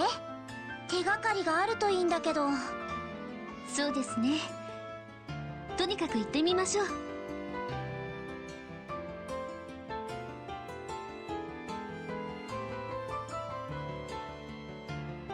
You know, I have to agree, Mueller and Olivier do match each other perfectly.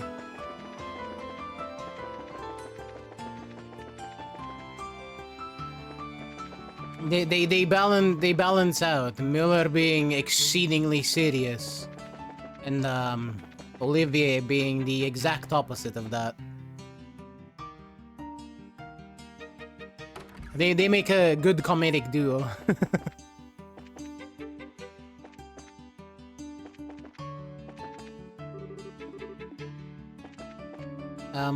Where Niall at?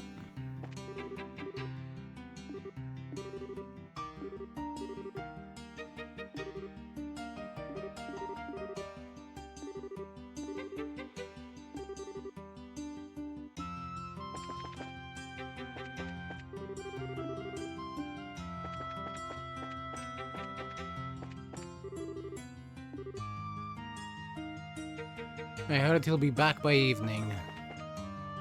Lovely.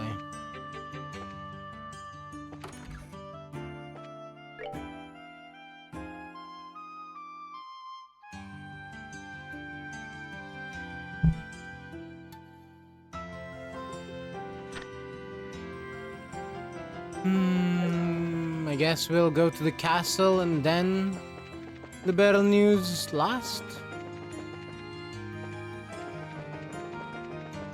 We still have to visit the castle as well. おや、あなたたちは武術大会で優勝した。お久しぶりね。その説は世話になったな。今日はどうしたんだ？誰かに面会したいんだったらすぐに取り継がせてもらうぜ。それとも城内の見学を希望ですか？今日は遊撃士のお仕事で来たんだけど。お久しぶりですね、ダンさん、アルツさん。姫様？クローディア殿下、お帰りとは知りませんでした。今回はちょっと別のようで立ち寄ったんです。エステルさんたちを城内にご案内したいんですけど、通していただけますか？もちろんですとも。殿下の命とあらば。さすがだわ。大した人望だね。こりゃ公爵がひがむわけだ。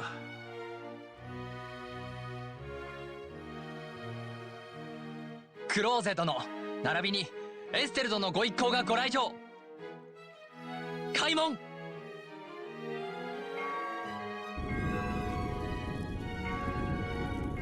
さあお通りください。お役目ご苦労様です。エステルさん、それでは入りましょう。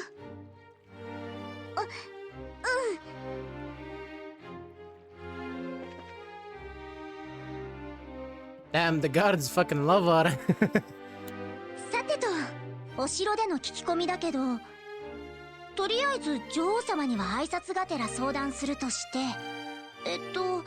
確かユリアさんって留守にしているんだったっけ？ええ、アルセイユの試験飛行でレイストン要塞に出張中です。そりゃ残念だな。あの姉さんがいたらさぞかし力になってくれそうだったが。それじゃあ他に相談できそうな人はいるかな？やはりヒルダ夫人にも相談してみるべきだと思います。レンちゃんのご両親がグランセル城を訪ねていたらきっとご存知のはずでしょうし。確かにヒルダさんだったらお城のことは何でも知ってそうね。それじゃあ早速女王様とヒルダさんを探すことにしますか。おばあ様はこの時間でしたら女王宮にいらっしゃると思います。ヒルダ夫人はそこのメイド室で聞けばどこにいらっしゃるかわかると思います。うん、了解。それじゃあメイド室と女王宮に行ってみましょう。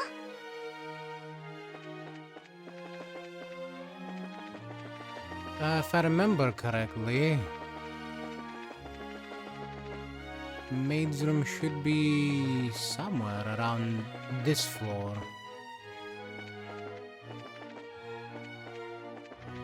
So I'm probably just not remembering correctly.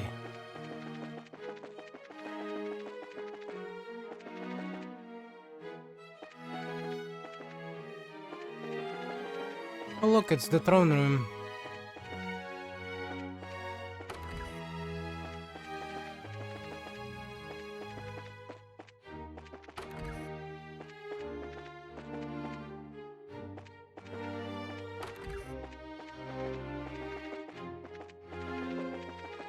Yeah, I actually have no idea where the maids' quarters are. Oh, sure it will. Ah, no. I am remembering correctly. I'm just blind and didn't see the door. See, there's a door right here. This should be it. エステル様、クローディア様とじい様も。失礼しました。長らくご無沙汰しております。久しぶりだな。シアさんにメイドの服を着せてもらったことを思い出すな。ほう、エステル君がメイド。女王様に会うためにね。そうそう、ヨシアにも無理やりメイド服を着せてシアさんに化粧してもらったのよ。あの時のシアさんたらもうノリノリだったんだから。ああ、恐縮です。セシリア姫を見事に演じたヨシア君の侍女姿。おお、さぞかし可憐なものだっただろうに。つくづく公爵の晩餐会に参加できなかったことが悔やまれるよ。そうそう、シアさん、ヒルダさんがどちらにいらっしゃるかご存知ないでしょうか。あ、助官長でしたら今は資料室にいらっしゃると思います。確か調べたいことがあるとおっしゃっていましたから。資料室ね。オッケー。You're telling me as if I know where the library is.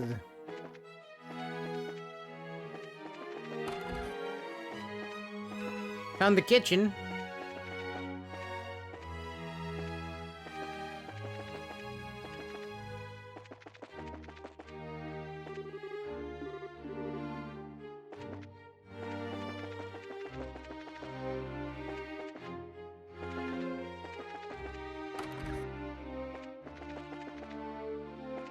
And I found the storage area that Joshua popped into.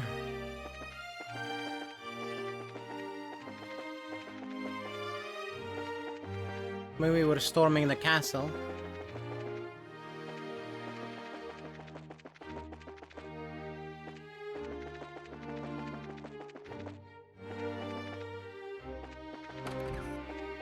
Pretty sure these should all be just rooms. I guess this is the library? クローディア様、それにエステル殿も。ヒルダさん、ただいま戻りました。お久しぶりです。ええ、本当に姫様がエステル殿に協力なさっていることは私も存じ上げております。二人ともご無事で何よりでした。ヒルダさんありがとう。実はここに戻ってきたのはギルドの調査を兼ねてなんです。ヒルダさんに少々お聞きしたいことがありまして。私でよければ何なりと。ですがここで話すのはいささか人の目がありますね。客室を使わせていただきましょう。なるほど、例の脅迫状の調査をなさっているのですか。ではお知りになりたいのは犯人の心当たりでしょうか。はい、まさにそれです。とりあえず脅迫状が届いたところを一通り回ってみることになって。それはご苦労様です。ですが心当たりといってもさすがに見当もつきませんわね。城の人間がやったのでないことだけは自信を持って断言できますが。やっぱりそうよね。城に届いた脅迫状は誰に宛てたものだったのですか。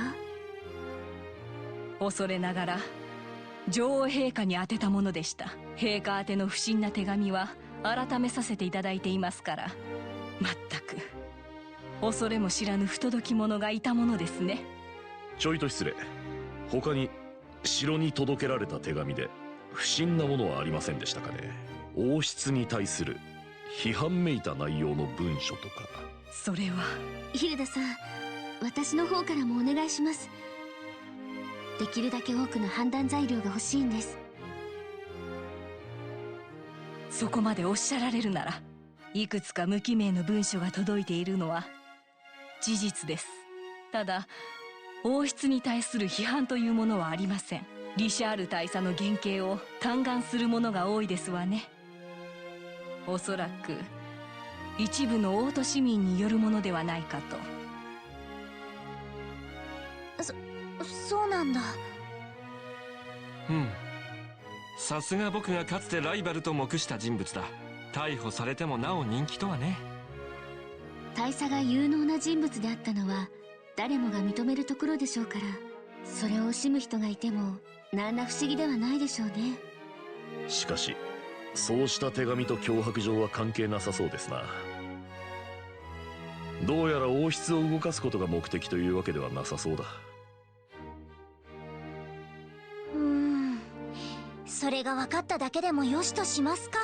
そうそう、ヒルダさん、もう一つ聞きたいことがあるんですけど。クロスベルの貿易商ハロルド・ヘイワーズ。ええ、存じていますわ。ヒルダさんのお知り合いですか。いいえ、数日ほど前に城内の見学を希望された方です。たまたま手が空いておりましたので私が案内させていただきました。確かに奥様とお嬢様をお連れになっていましたね。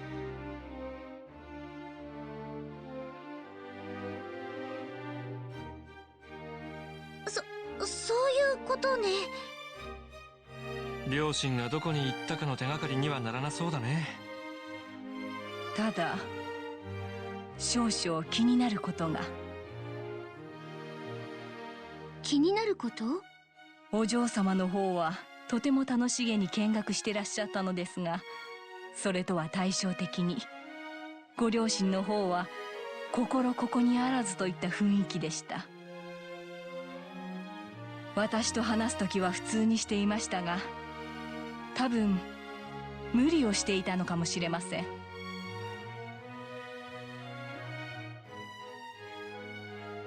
ここを初めて見学したにもかかわらず、心ここにあらずという雰囲気か。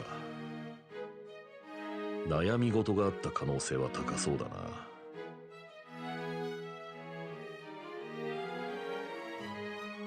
そうですね。その時点で何かのトラブルに巻き込まれていたのかもしれません。うん、そのあたりに行方を探す手がかりがあるかもしれないね。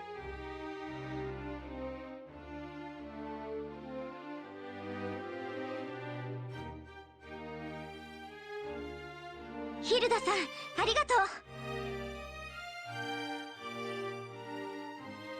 結構いいヒントを聞かせてもらっちゃいました。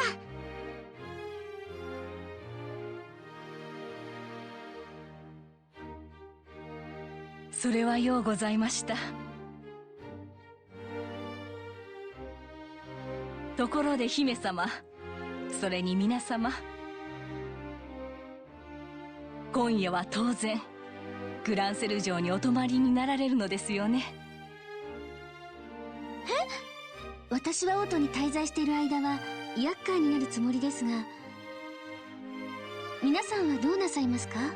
先ほど言ったように、僕はエレボニア大使館で厄介になるつもりでね。ご好意だけ受け取っておくよ。俺もカルバード大使館に泊まらせてもらうつもりだ。謹んで辞退させてもらおう。私はシェラネーとティータに聞いてみないと。レンちゃんのこともあるしね。そうでしたね。それではいつお泊まりになっていただいても大丈夫なようお部屋の準備をさせていただきます。ありがとう、ヒルダさん。よろしくお願いします。お任せください。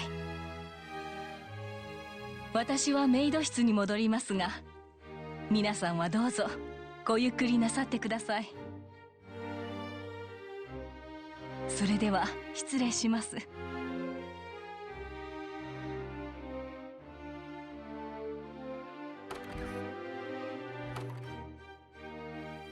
さてと、次は女王様に会わなくちゃ。女王宮にいらっしゃるんだっけ？はい、多分そちらだと思います。それでは挨拶させていただこうか。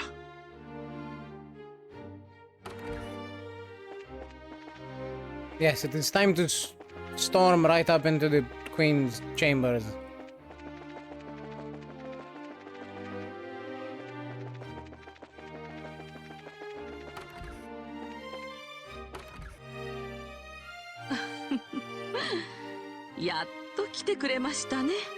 Damn, she's hitting us with the I've been expecting you. What are you, a vampire? おばあ様。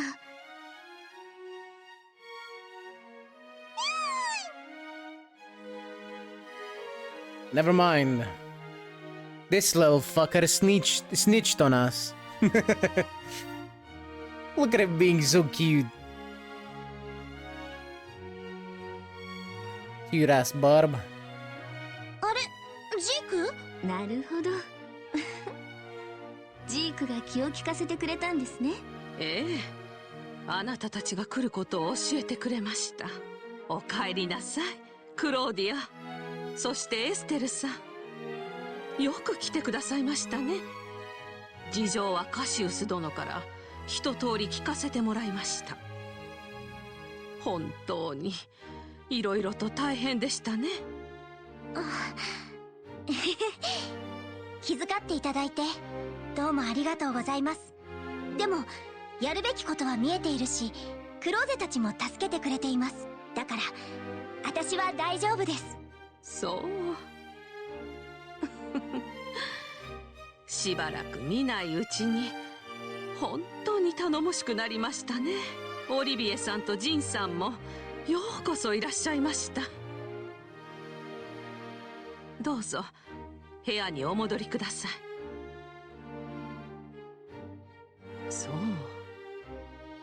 脅迫状の件で来たのですか。まさか各国の大使館や教会にまで届いていたとは、単なるいたずらとは思えなくなってきましたね。はい、そうなんです。そこで関係者から話を聞いて、脅迫犯についての目星をつけようということになって。おばあ様は今回の件に関して何か心当たりはありませんか？特に国内に。クローディア、あなた自身はどう思いますか？私ですか？あなたも王位継承者ならば、日頃から国内情勢について考えを巡らせているはず。それを聞かせてもらえますか？はい。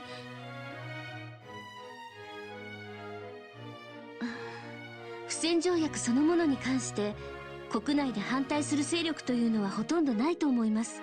ですがクーデター事件後、極右勢力が追い詰められているという話を耳にしたことがあります。それが脅迫状という形で現れた可能性はあるかもしれません。さすがね。私の意見も大体同じです。どういうことですか？リシャール大佐以外にも軍拡を主張していた人々は少なくありませんでした。ですがクーデター事件後、そうした主張は完全に封じられた形になっています。さぞかし不安と不満を募らせていることでしょうね。要するにリシャール大佐以外の軍拡主義者の嫌がらせですか？そう言っても差し支えないかもしれません。もしそうだとしたら、それは彼らの罪というより他ならぬ私の責任でしょうね。リベールでは言論の自由が認められているのですから。おばあ様、あんまり同情する必要ないと思うんですけど。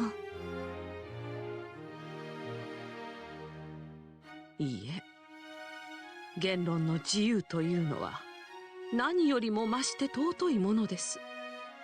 軍拡論にしても愛国の精神から来ているのは間違いありません。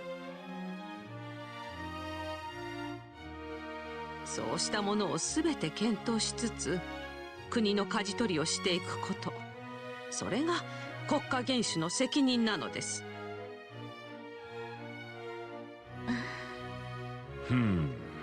しかしそうなると実際に条約が阻止される危険は低いということですかね。脅迫犯が軍拡主義者ならばそう言えるかもしれませんね。リシャール大佐の逮捕された今、彼らに事を起こす力はありません。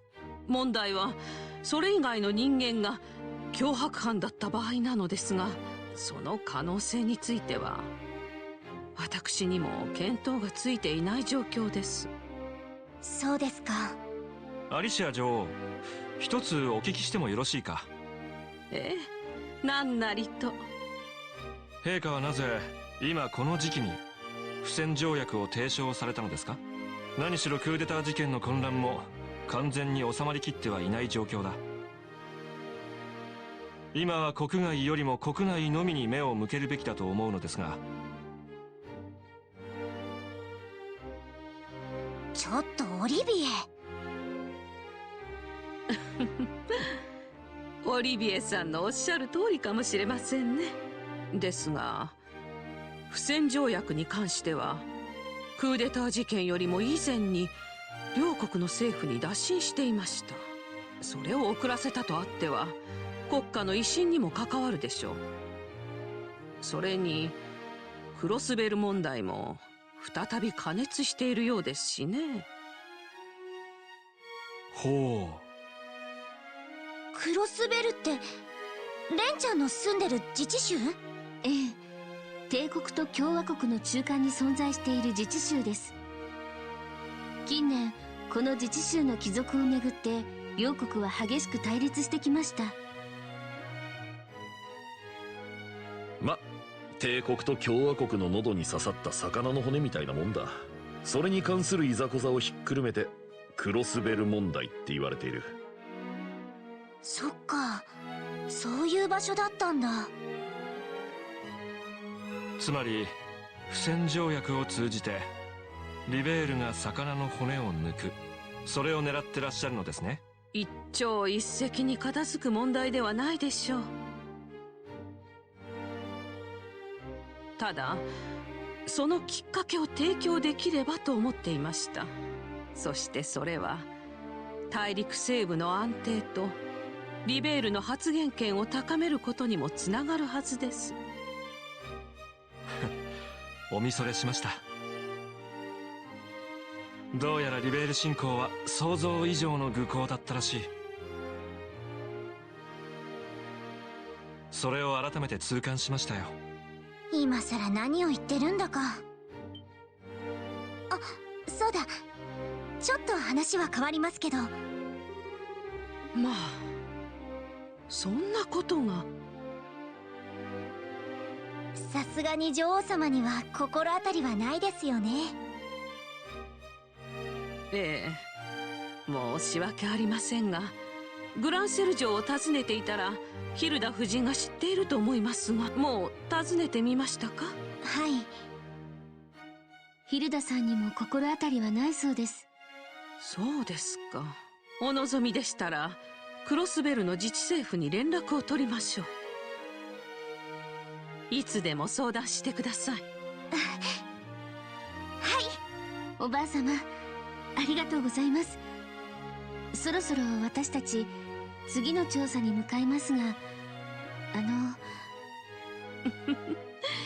かっています。今夜はグランセル城に泊まっていってくれますね。その時にあなたの考えをじっくり聞かせてください。はい、よろしくお願いします。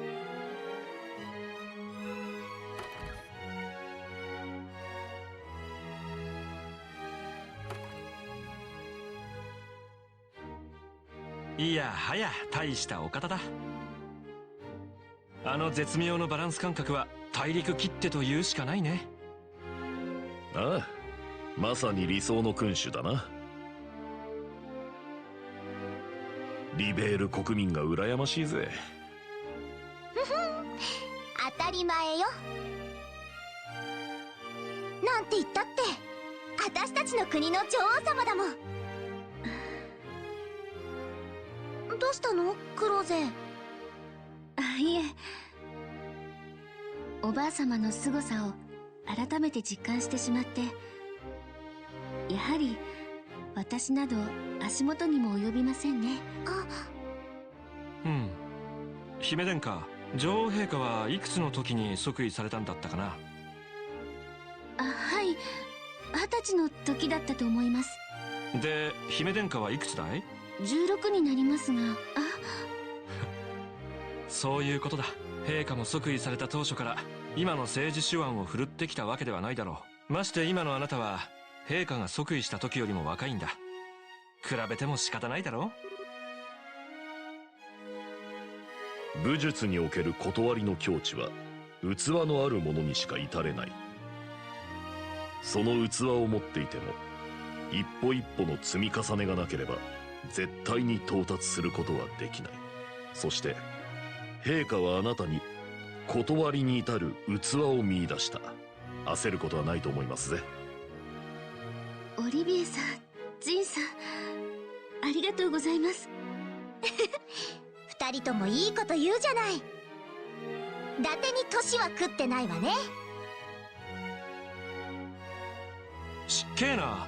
僕はまだ25歳だよ。ジンさんより5歳も若いのだからね。しっけえなのはお前さんの方だろうが。とりあえずこれでおばあ様とヒルダさんから話が聞けましたね。うん、そろそろ市街に戻ろっか。ええ、そうですね。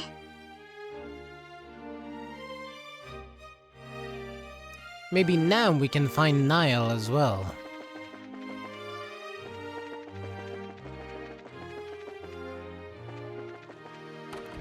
Hopefully he's done with whatever business he had in town.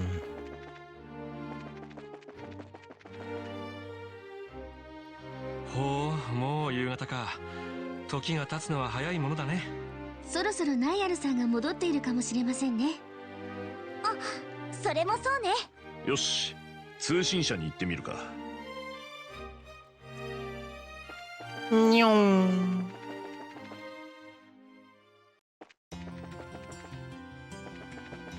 And from outside in the distance, Niall hears Estelle just yelling, Niall, you better be back.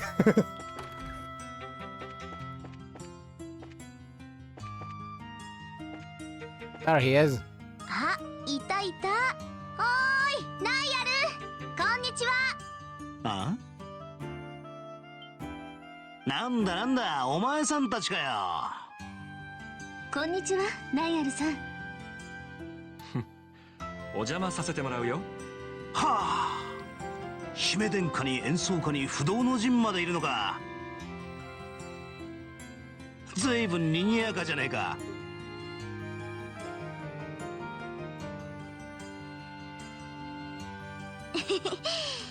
あの後またいろいろあってね。ナイアルは市長選の取材無事終わったみたいじゃない？へへ、あったぼうよ。それで今日はどうした？何か美味しいネタでもあるかよ。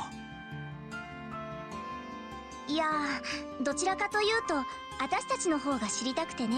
ここに届けられた脅迫状について聞きたいことがあるんだけど。なんだ、お前らもそいつを追ってやがるのか。てっきり王国軍が調べてると思ったんだが。うん、その軍からの依頼で調査を手伝っているんだけど、何か情報は入ってないかな？うん、俺の方も王都に戻ってきたばかりで大した情報は入ってねえんだ。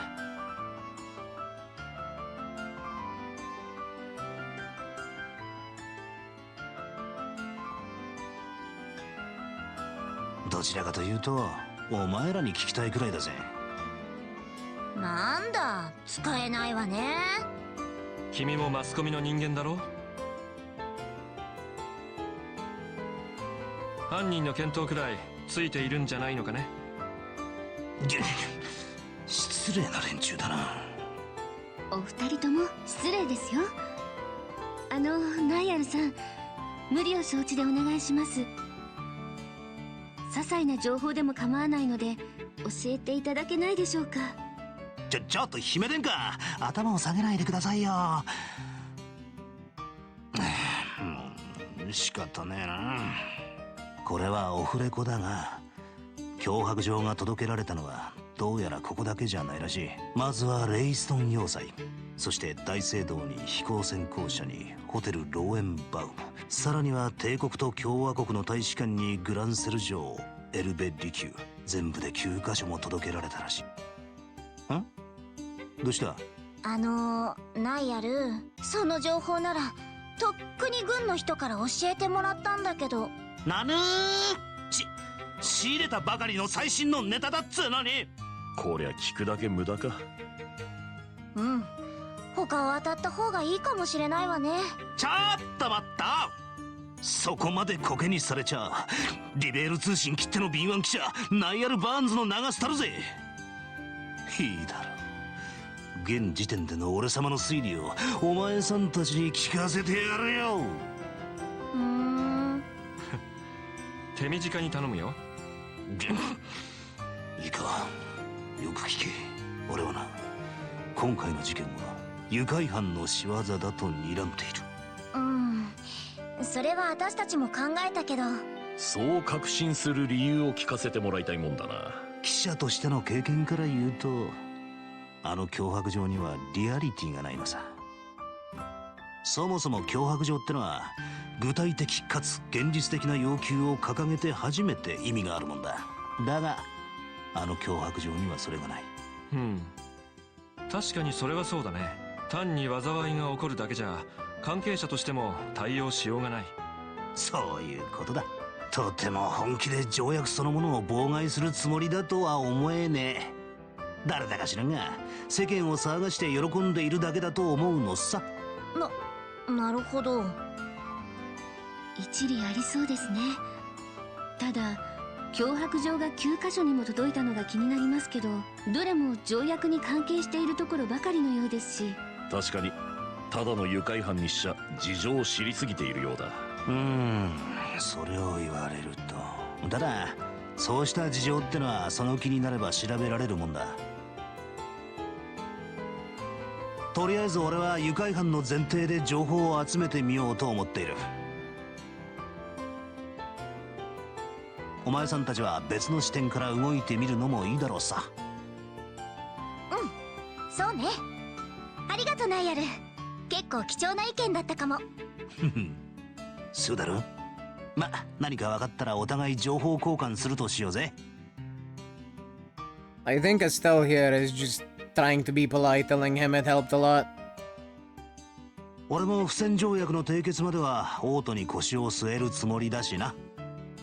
あ、そうなんだ。そういえばドロシーはどうしてるの？あいつならボース地方に出張中さ。ちょいと写真を撮ってきてもらいたくってな。特集？王国軍関連の特集さ。空賊どもが使っていた中世の砦があっただろ。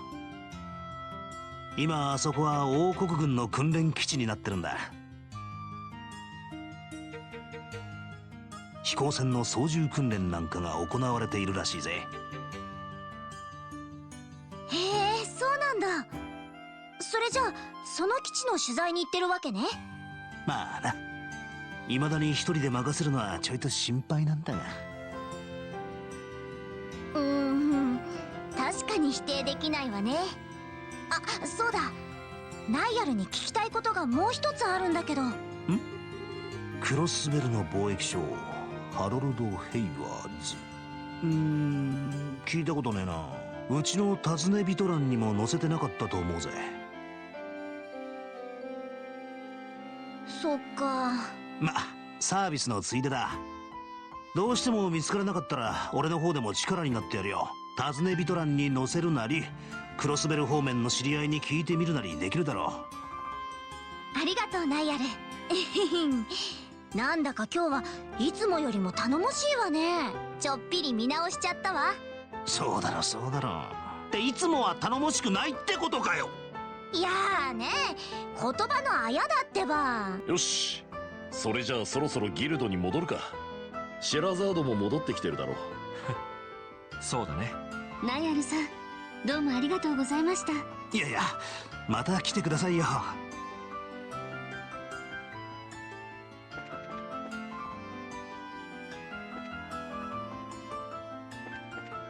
Right, hopefully the kids made it back alright.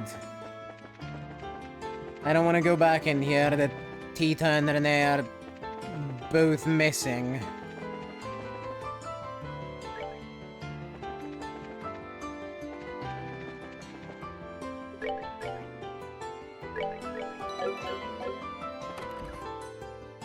Tadaima! あら、戻ってきたわね。ごめん。ちょっと遅くなっちゃった。ティータとレンちゃんは？つい先ほど戻ってらっしゃいましたよ。今は2階でお買い物の戦果を見せ合っているみたいですね。そっか、楽しんできたみたいね。Okay, everything is fine. それじゃあ私たちも報告しようかな。ええ、よろしくお願いします。なるほど。ずいぶんいろいろな情報を掴んできたみたいじゃない。まあ決定的なことは何も分かってないけどね。知らねえの方はどうだった？正直どこも外れだったわ。大聖堂、ホテル、飛行船公社、いずれも脅迫状を送ってきた犯人の心当たりはないそうよ。飛行船公社は空賊事件のように後からミラの要求があることを警戒しているみたいだけど、今のところその要求もないみたい。そっか、結局犯人の可能性はいろいろと考えられるんだけど、結社の仕業って可能性はどこまであるのかしら。なんとも言えませんね。これまでの事件を見る限り、彼らは今のところゴスペルの実験以外の活動はしていません。そしてゴスペルは普通では考えられない現象を引き起こすことが分かっています。その意味で今回の脅迫事件は確かに毛色が違っていそうだね。現時点で結社の関与を示す兆候は見られないってわけだな。警戒のしすぎなのかしら。いいえ、警戒しておくに越したことはないと思います。とりあえず今できる調査は全てやったと考えていいでしょう。皆さんの報告は私の方でレポートとしてまとめておきます。明日それをエルベリ宮にいるシード中佐に届けてもらえますか？結局犯人は分からなかったから申し訳ないけど仕方ないよね。そういえば知らねえ、レンちゃんの方はどうだった？そっちの方はいくつか分かったことがあるわ。まずはホテルだけど、あの子とご両親は2週間ほどオートに滞在していたみたいね。その間ずっとホテルの同じ部屋に泊まっていたそうよ。そしてようやく今朝チェックアウトしたみたいね。なるほど。次は大聖堂だけど、滞在中何度か大聖堂に礼拝に来ていたみたいね。それで応対した司祭さんが言うには、ご両親の様子が変だったそうよ。礼拝中上の空だったみたい。ヒルダ夫人の話と同じですね。最後に飛行専攻者なんだけど、乗客名簿を調べてもらったらおかしなことが分かってね。おかしなこと？クロスベル出身のヘイワーズ夫妻とレン。ここ半年の乗客名簿にその名が見当たらなかったのよ。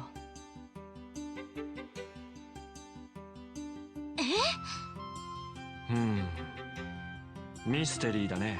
となると陸路を通ってリベールに来たということかな。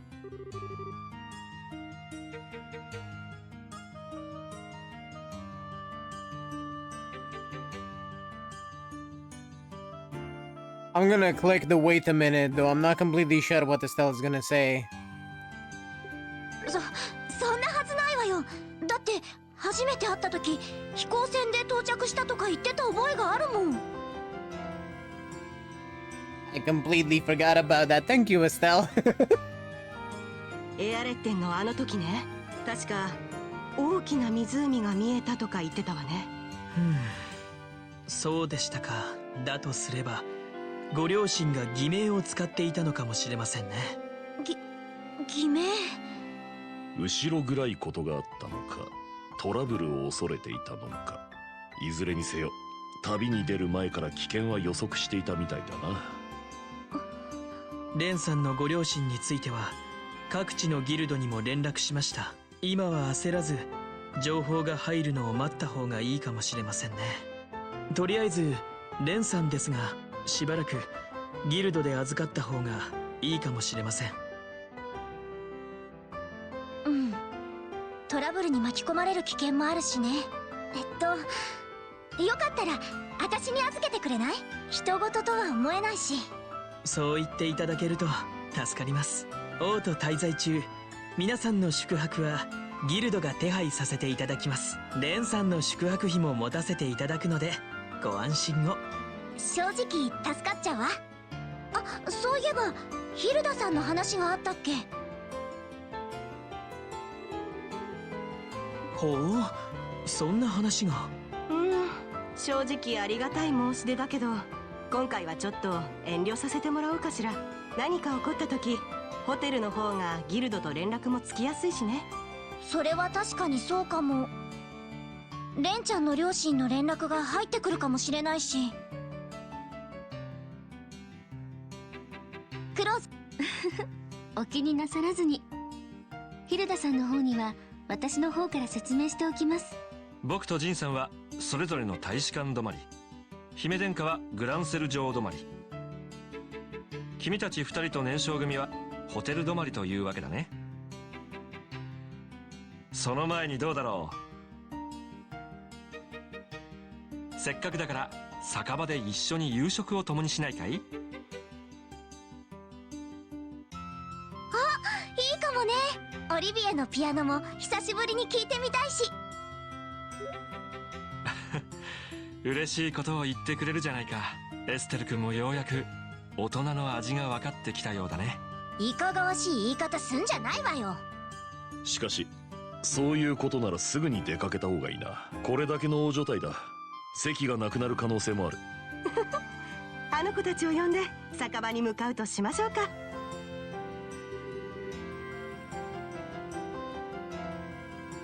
That evening, Estelle's group and Renee had dinner at the Sunnybell Inn.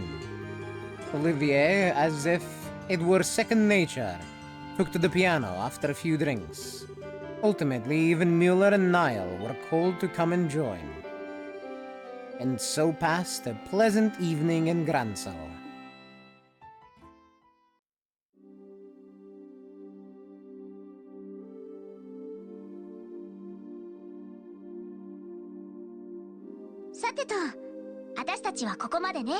Olivier already letting it go to his head.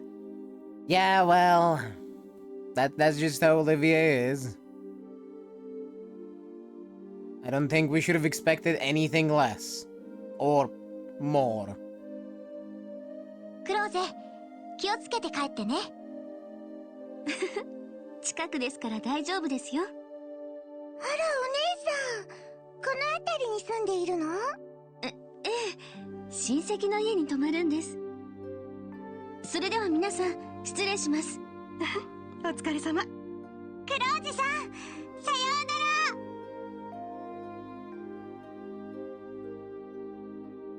それにしても、やたらと盛り上がったわね。オリビエに呼び出されて、ミュラーさんまで来ちゃうし。そういうあんただって記者さんを呼んでたじゃないの。どうせだったらと思ってね。レンちゃんたちはどうだった？楽しかったわ。お料理も美味しかったし、面白い話もいっぱい聞けたし、ピアノもすごく素敵だったわ。オリビエさんってピアノがとっても上手なんだね。ちょっとびっくりしちゃった。一応演奏家を名乗っているくらいだからね。シェラネの方は切り上げてもよかったの？まだジンさんたちは盛り上がってたみたいだけど。本格的に飲み始めたら止まらなくなっちゃうからね。明日の仕事もあるし、今日は早めに休むことにするわ。そっか。それじゃ私たちもホテルの部屋を取りますか。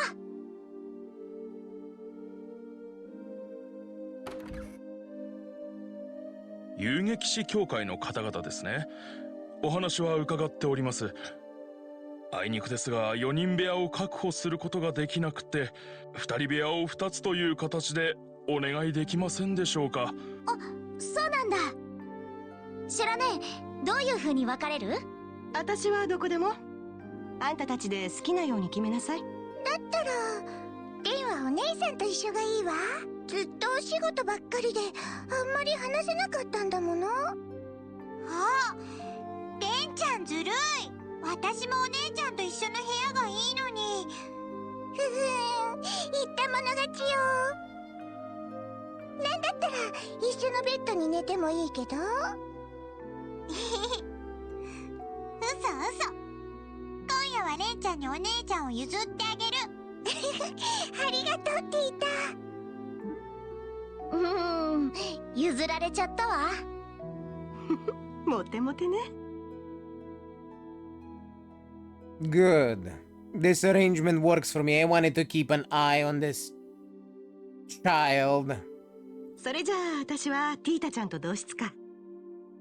寝る前にタロットを使ったゲームでもして遊ぶっか。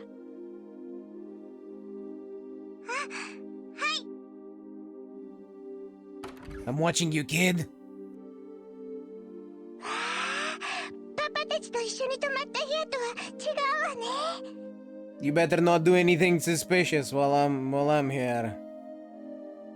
Or even better, do something suspicious and confirm my suspicion. 向こうの窓からは大きな建物が見えるし。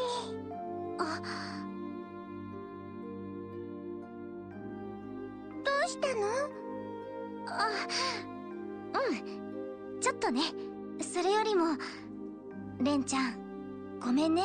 パパとママのことなかなか見つけられなくて。いいの。だってパパたちちゃんと迎えに来てくれるって。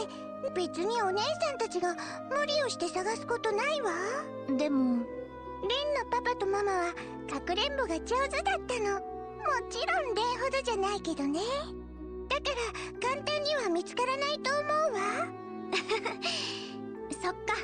それじゃあ無理はしないでのんびり探すことにするわね。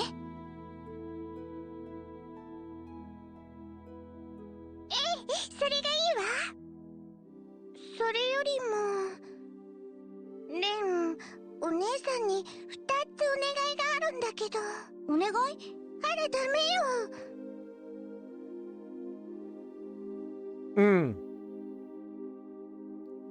That's a face. She's about to say something vile. お願いを聞いてくれるって約束してくれなければ言えないわ。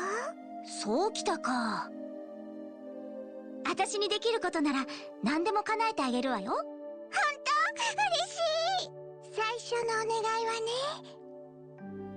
レンのことはレンって呼んで。呼び捨てでいいってこと？そうよ。リータは呼び捨てなのにレンだけちゃん付けなのはちょっと納得いかないわ。そういうもん？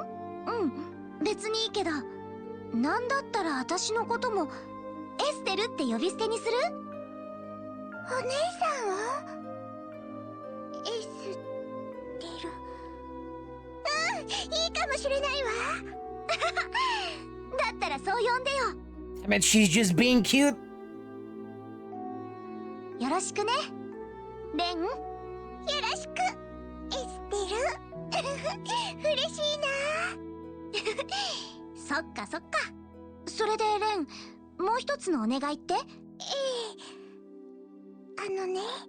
っき部屋に入った時驚いた理由を教えてくれる？エステル、ちょっとだけ悲しそうな顔をしてたわ。だから気になっちゃったの。そっか。前にね、この部屋にある人と泊まったことがあるの。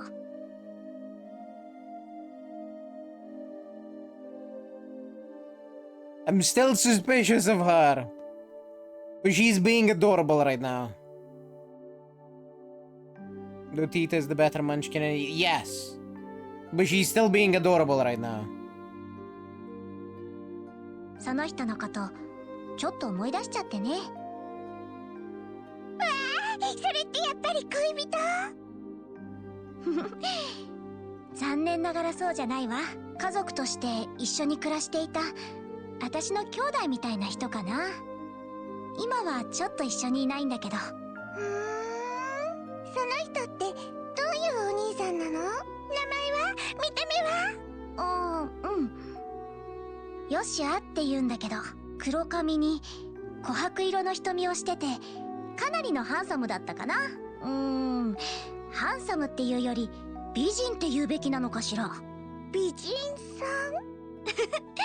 だってお芝居とかでお姫様の格好とかしちゃってね。これがまた怖いくらいに似合っちゃうようなやつなのよ。うわー、いいわね。レンもその人に一度会ってみたいわ。ねえねえ、いつ会えるの？それはちょっとわからないな。ひょっとしていつ会えるかわからないから悲しいの？それは平気。何年かかっても絶対に連れ戻すって決めているから。それじゃあどうして？きっと今頃ヨシアは無理をしてると思うから。なのに支えてあげられないのがちょっと悲しいかな。ごめん。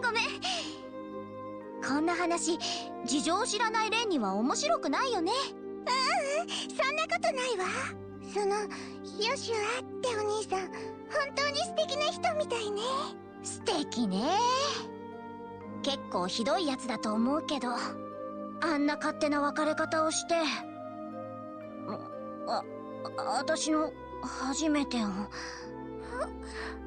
初めて？なんでもない。今日は疲れちゃったし、そろそろ寝るとしましょう。ごまかした。もう全部聞き出すまで絶対に眠らないんだから。しまったな。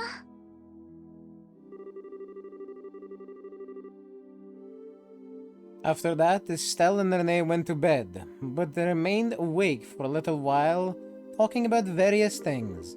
Eventually, once she could hear nothing but Renee's slow, peaceful breathing, Estelle gave in to the exhaustion which had been piling up on her eyelids and fell into sleep herself.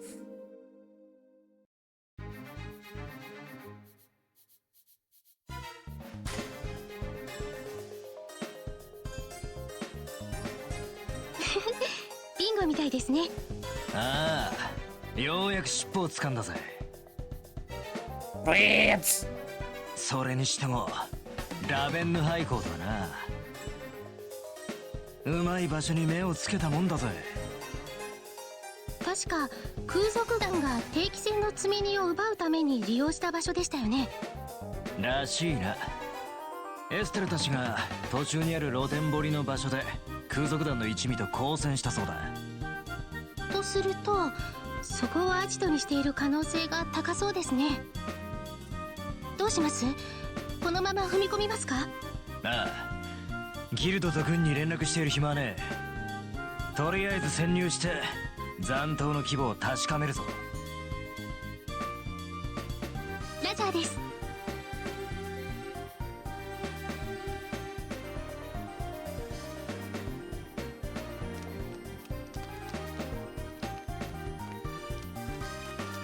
おかしいな。予想通りアジトのようだが、人の気配が感じられねえぞ。そうですね。さっきの兵士たちどこに行っちゃったのかな。もしかしたら感づかれたかもしれねえが、まあいい。とっとと調べるぞ。ダメですね。もぬけの殻って感じです。先輩の方はどうですか？こっちも同じだな。留守中なのか、あるいは拠点を移った直後なのか。せめて行き先が分かるような手がかりでもありゃいいんだが。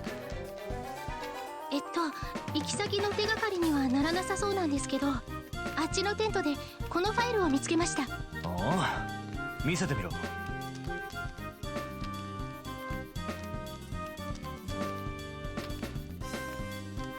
なんだこいつは。妙な図面が書かれてやがるな。オルグイユ開発計画。何かの乗り物の設計図みたいだな。オルグイユ、ちょっとおしゃれな名前ですね。やっぱり飛行船なんでしょうか。さて、こういうのは門外漢だからよくわからねえが。どうしたんですか？ページの間にメモが挟んでやがった。招待状は配り終わった。テーブルと椅子も用意した。お茶会の準備はこれでおしまい。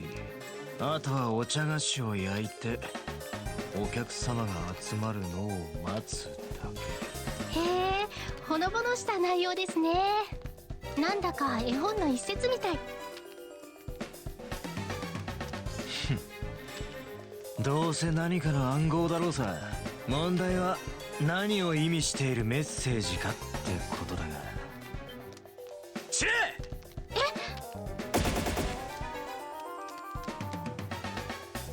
嘘、いつの間に。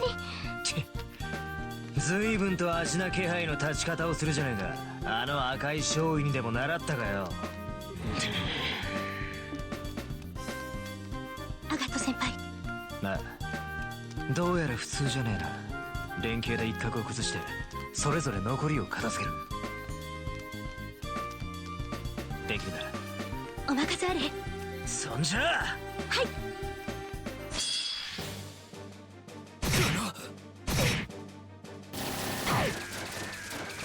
Oh shit! This is actually a fight.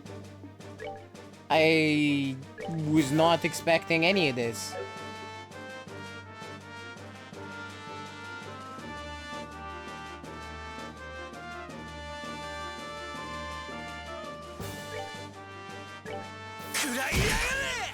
He has delay though. That's good.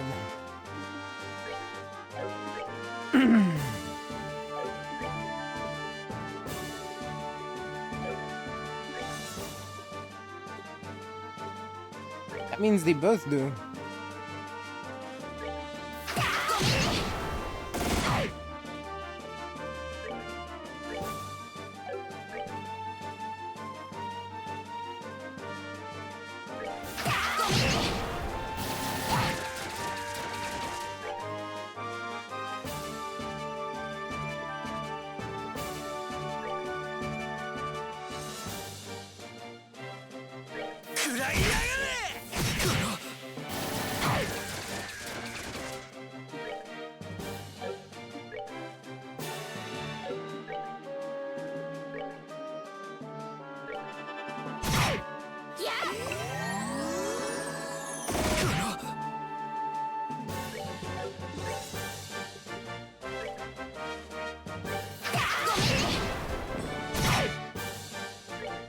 Oh, he's dead.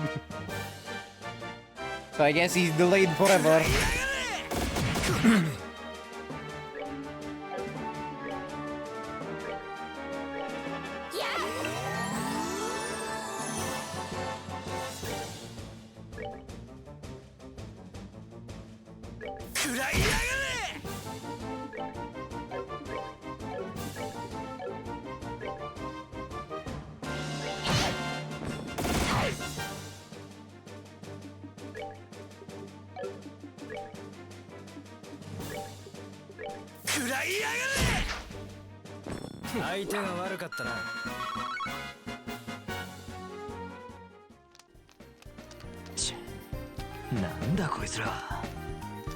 Well, if anything, at least with this fight being scripted, it's not that bad. It was actually a pretty easy fight. 片付けたはいいが、どうにも奇妙な手応えだぜ。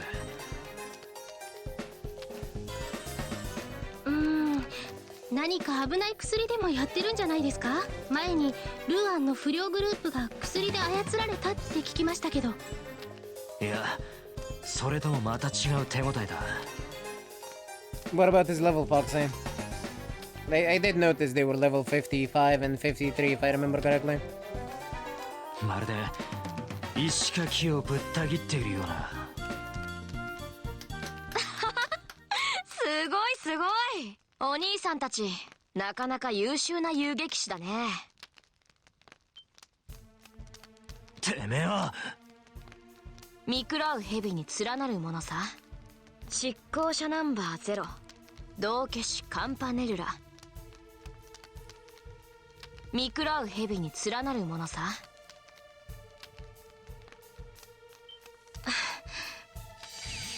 とうとう現れやがったか。てめえ、なんでこんな場所にいる？特務兵の残党と一緒に何をしようとしてやがるんだ。今回の僕の役割はあくまで見届け役なんだ。具体的な計画のことを僕に尋ねるのは筋違いだよ。というか僕も知らないしね。見届け役だと？まあお茶会に参加するなら急いだ方がいいかもしれないよ。どこで開かれるかは知らないけど、少なくともここじゃないのは確かさ。それともここで僕と一緒に夜明けのコーヒーでも飲もうか？君まだ若いみたいだけど、本当に結社の人間なの？悪いことは言わないから、そんなのやめちゃった方がいいよ。優しいお姉さんだな。でも道化師のことを笑い物にするのならともかく、心配するのはマナー違反だね。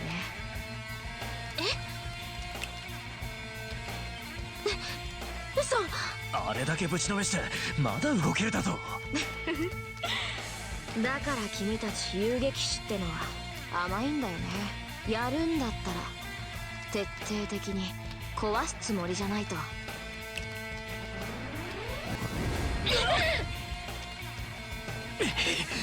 てめえ、ひどい。なんてことを。驚いた？なかなかよくできたびっくり箱だろ。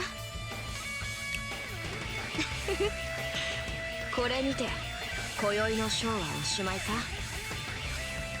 それでは皆様ごきげんよ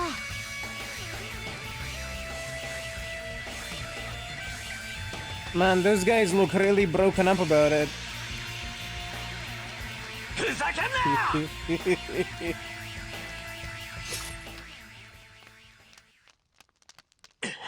しかも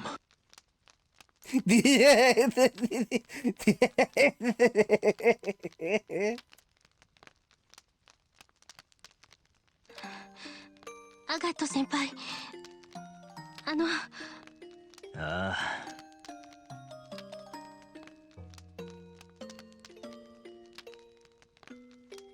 こんな死に方しなくちゃならねえほど罪深くはなかっただろうにな。とりあえずこのままにはしておけねえぜ。お前はそのあたりで適当に時間を潰しておけ。さすがに若い娘にはきついだろう。でもあれ、おい、アガト先輩、この腕作り物みたいなんですけど。何？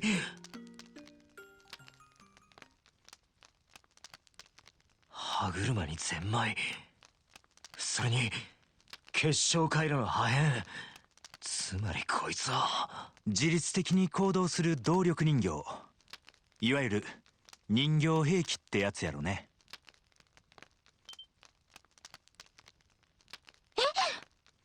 何者だ？七葉教会の巡回神父ケビン・グラハム言いますわ。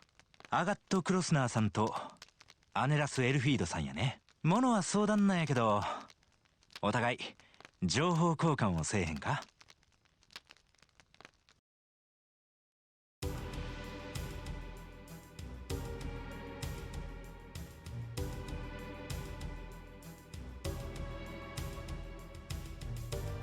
うりゃ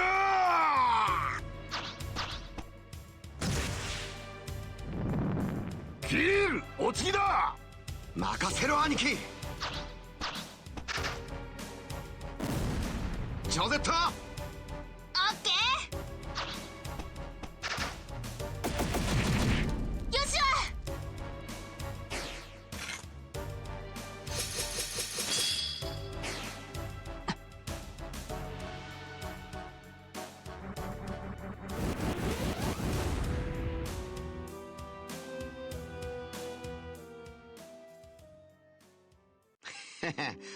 相変わらず見事な手並みじゃないか。あなたたちこそなかなか見事な連携だった。おかげで一気に蹴りがついたよ。おだてても何も出ないからね。これで10体目だよ。あとどれだけ狩ればいいのさ。そうだな、そろそろ狩り尽くしたと思う。王国軍も動くだろうし、この辺りが引き際だろう。そっか。しかし結社っていうのは何を考えているのかわからねえな。どうしてあの黒坊主どもの人形なんざ徘徊させてるんだよ。そう、まさにそれだぜ。本物の特務兵の残党たちは一体どこに行っちまったんだ。多分あのメモにあったお茶会の可能性が高い。人形兵器はそこから軍の目をそらすために使われたんだろう。なるほどな。どこで何をするかは知らんが、どうにもきな臭い雰囲気だぜ。まあ俺たちが手を貸す義理なんざないんだが、そのお茶会ってのは放っておいてもいいのかよ。今頃遊撃士たちがあの廃校を捜索しているはずだ。このまま軍とギルドに任せよう。そうそう、メモと設計図を残しただけでも十分だってば。こうしてギルドに代わって人形退治だってしてるんだし。あとはあの能天気女たちに任せとけばいいんじゃないの？なんだよ、今さら昔の仲間が心配なの？いや、もう僕には関係ない人たちさ。お茶会が始まれば軍の警戒もそちらに向かう。その機を逃さずに動こう。ああや。さて、忙しくなりそうだぜ。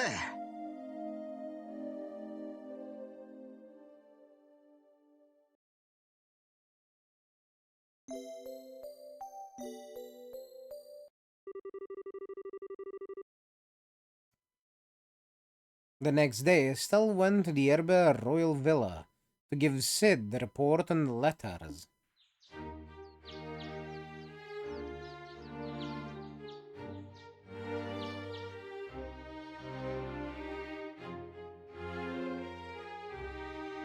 なるほど。これは充実した報告書だな。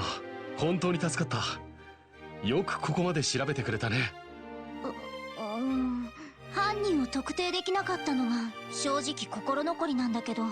調査報告としては十分すぎるさ。この段階で脅迫犯が見つかるとはこちらも考えていなかったからね。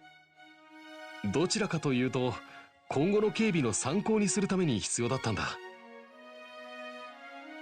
そう言ってくれると助かります。それで王国軍の方ではあれから進展はあったのかしら？まあ昨日のうちに警備体制の第一段階を完了したくらいかな。以後条約調印式が終わるまでこのエルベリ宮が警備本部となる。それで兵士さんたちが結構詰めているんだ。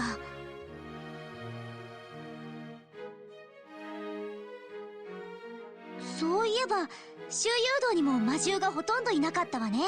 今朝大規模な掃討作戦が実施されたばかりだからね。条約調印式までの間定期的に行おうと思っている。普段からそうしてくれるとギルドとしても助かるんですが。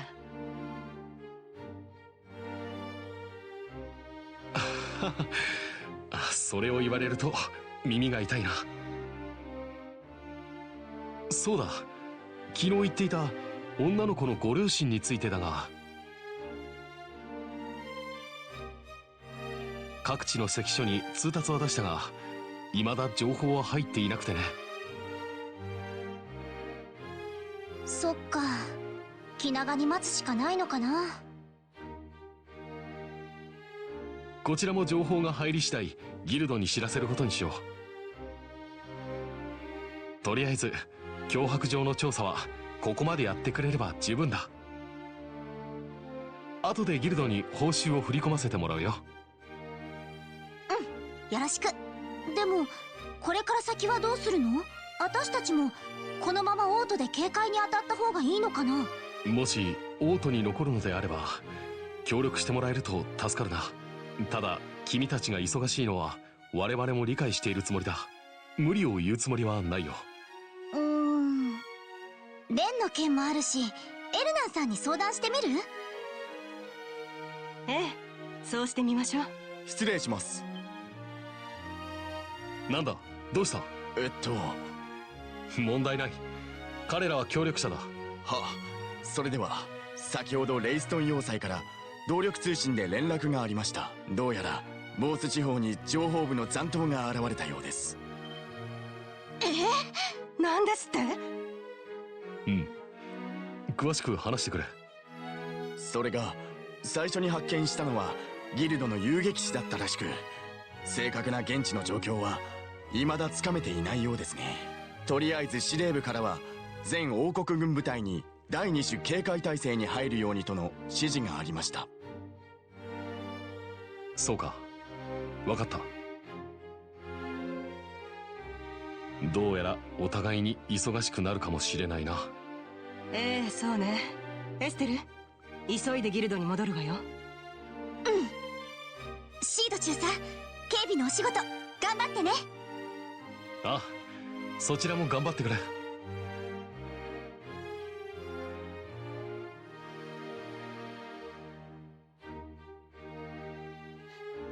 We'll try to stay safe. And now I have Shera in the party, who is severely underleveled. Because, if they're not in the party, they don't get any XP.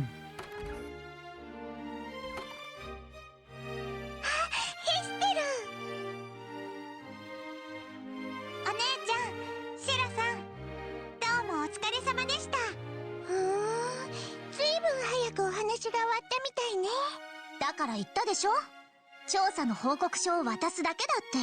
素直にギルドで待っててくれればいいのに。まあひどいわ。レイはエステルと一緒にいたいだけなのに。ほらティータもなんとか言ってあげなさいな。私お姉ちゃんたちと一緒にいたいのは確かだけど、お仕事だしあんまりわがままは言えないかな。そう。だったらエステルのことはレンが取っちゃうことにするわ。ティータは仲間外れなんだから。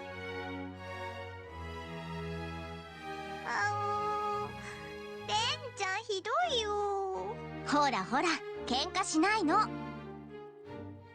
ティータはお姉さんなんだから少しは多めに見てあげないと。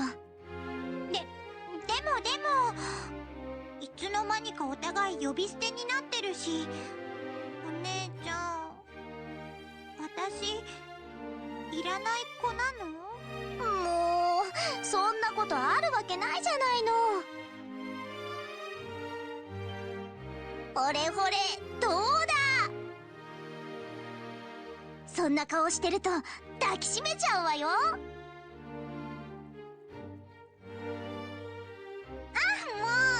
お姉ちゃんったらティータずるいわ。エステルってば本当にモテモテね。それはそうと急いでギルドに戻らないと。そうだったわね。何かあったんですか？ええ、どうやらボース地方で特務兵の残党が現れたみたい。本当ですか？ The Munchkins are too adorable. I can't. They're so cute. 詳しいことはまだわからないんだけど、とりあえずギルドなら情報が入っていると思うし。それじゃあ確かに急いで戻らないとダメだよね。すぐにレンにわからない話をする。ごめん。とりあえず用事があるからギルドに戻らなくちゃいけないの。あらそうなの？残念ね。こんなにたくさんの兵士さんがいたらかくれんぼも楽しいと思うのに。隠れていいのはこの辺りの森全部っていうのはどうかしら。すごくダイナミックだね。それはさすがに勘弁してほしいかな。それじゃあ早速オートに戻ることにしましょう。Let's not do that and say we did. Shut up, Estelle.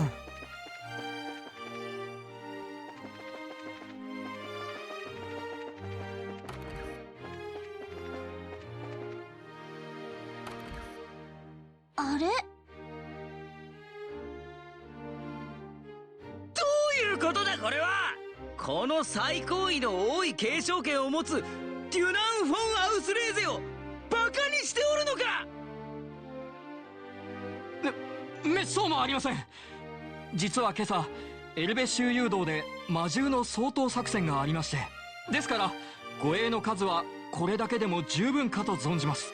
そういう意味ではない。私ほどの重要人物に対して護衛が3人のみとは無礼千万。せめて10名は用意するのだ。しかしカッカー、あまり無理を申されては。せっかく陛下のお許しが出たのです。それだけでも行幸と思いませんと。黙れフィリップ。そもそも処分そのものが不当極まりなかったのだ。ならば親衛隊の全大使をもって出迎えるのが筋であろう。 You know what? I agree. This punishment has been indeed the height of injustice. He should have been incarcerated in a fucking prison, not in a nice villa. 親衛隊全員とはさすがに行かないんだけど、よかったら私たちが一緒についてってあげようか。そなたたちは。おお、皆さん。まったくもう、公爵さんも相変わらずね。あんまりわがまま言ってみんなを困らせたらダメじゃない。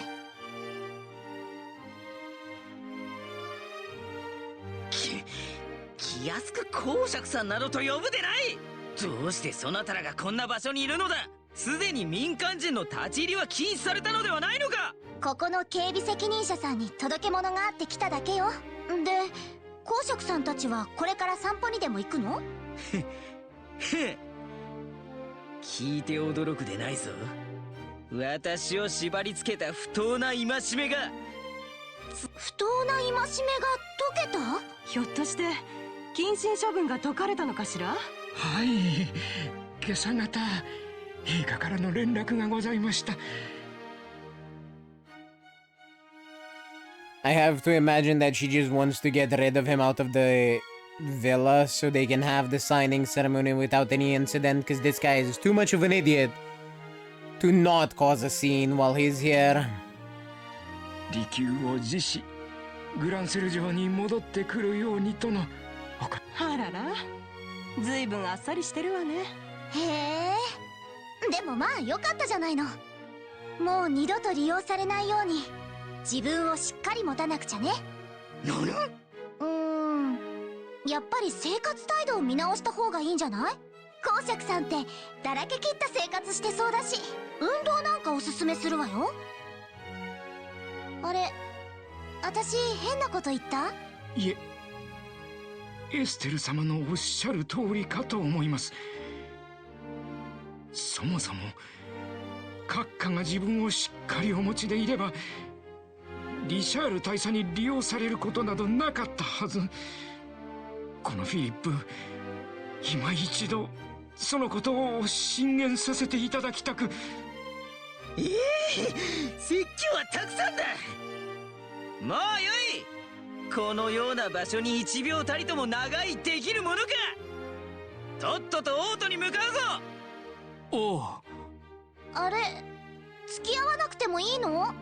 いらぬ。行くぞ者ども。エステル様、毎度ながら本当にありがとうございます。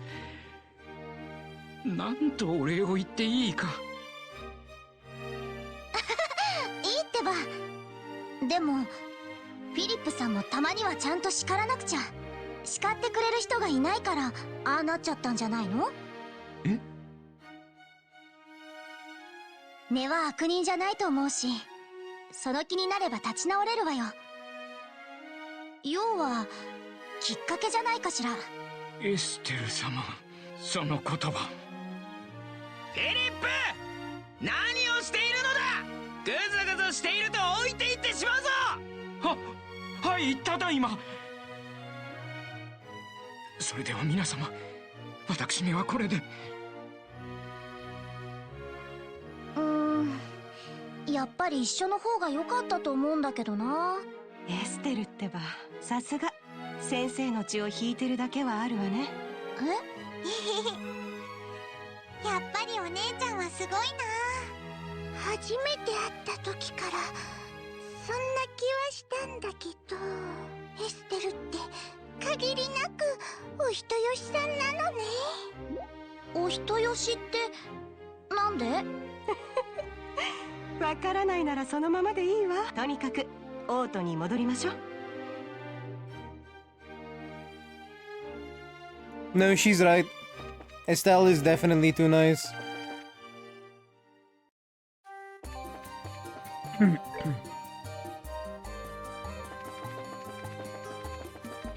That guy is getting way more chances than he ever deserved.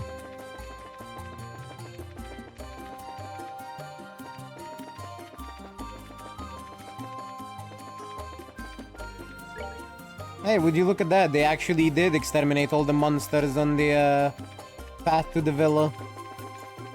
This place is clean. Good job, army. Finally did something.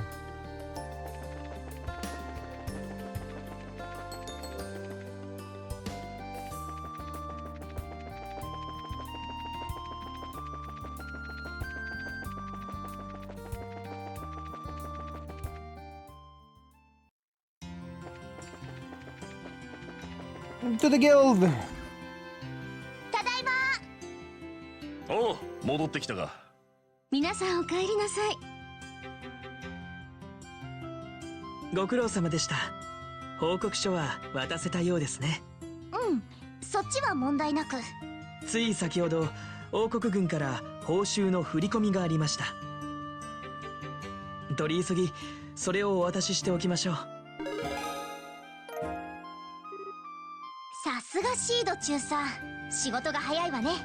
それよりもボース地方に特務兵どもが現れたって聞いたんだけど。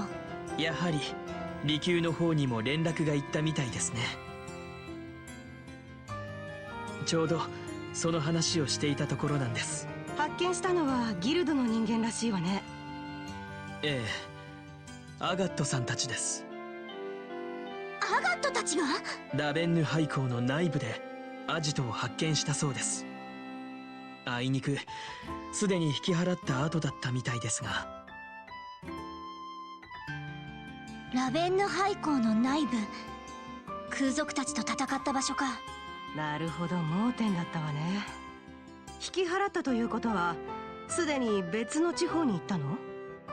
それがボース地方の各地で特務兵の姿が目撃されたらしく、現在国境師団が総力を挙げて調査をしているみたいですね。そうなんだ。私たちもボース地方に助っ人に行った方がいいのかな？いえ、現地の状況がわかるまで迂闊に動かない方がいいでしょう。それにどうやら結社も動いているようです。なんですって？アガットさんたちが廃校のアジトで遭遇したそうです。同化師カンパネルラ。また新顔ね。さらにアジトで奇妙なものが発見されたそうです。まずはオルグイユという動力駆動の乗り物の設計図、そしてお茶会という不調で語られた謎の計画メモです。オルグイユ、お茶会、わけがわからないわね。動力駆動の乗り物って何なのかな？お茶会というのもなんだか気になりますね。さすがに落ち着いていられないわね。Oh yeah, goodbye, Renee. It was nice seeing you. Bye. Just fucking walk out of frame when we're talking about information that you really shouldn't know about. Nothing suspicious about that. Nothing at all that might be suspicious about that.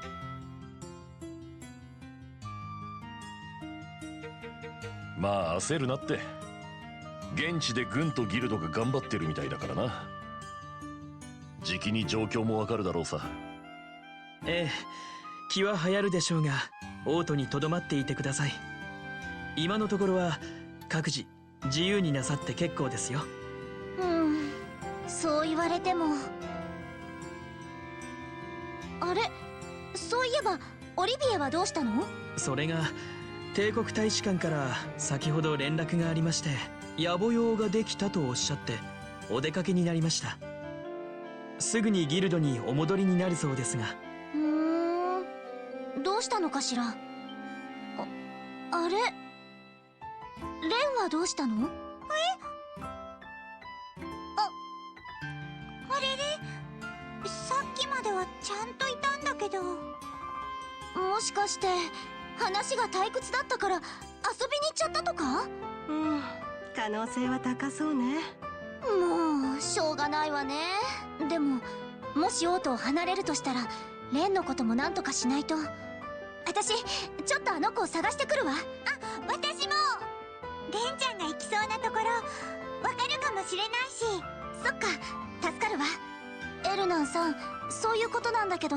ええ、お願いします。私の方は各地の支部と残党の行方について情報交換をしていましょう。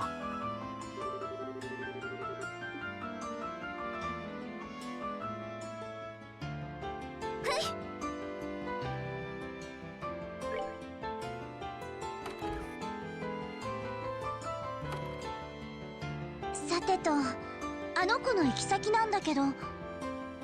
ピータ、心当たりある？昨日は東外区をいろいろと回ったから、そのうちのどれかかも。いろいろと回ったって？まずは百貨店でお買い物をしてね。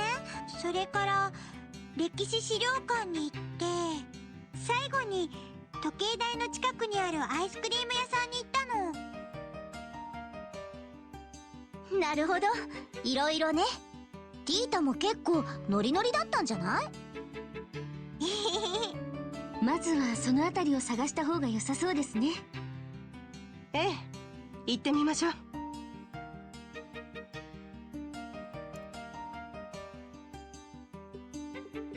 Let's have a look at the ornaments. We surely can get better. Also, I hope Olivier comes back soon.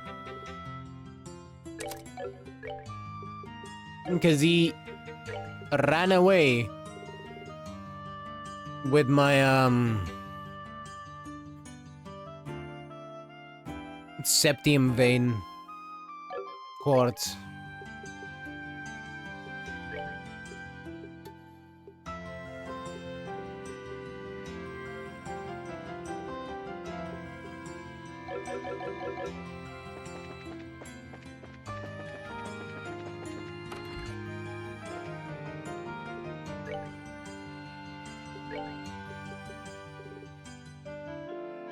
I think I'm gonna buy a EP cut 2 because it's less of a waste than buying EP cut 3, but it's so much better. Oh, fuck it. Shara, you pain in the ass. Here's your EP cut. Let's see, we get La Crest with this, which is definitely useful.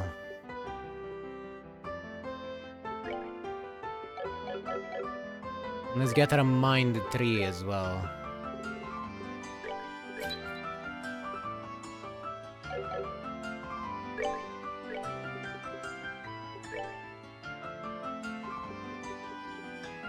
I got HP 3 instead. My bad. Well, look at me being wasteful.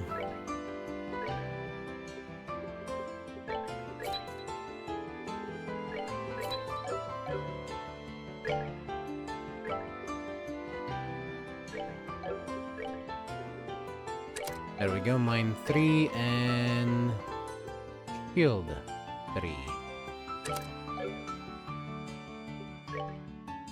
I don't think I need to get her attack 3 just yet. I think she's fine.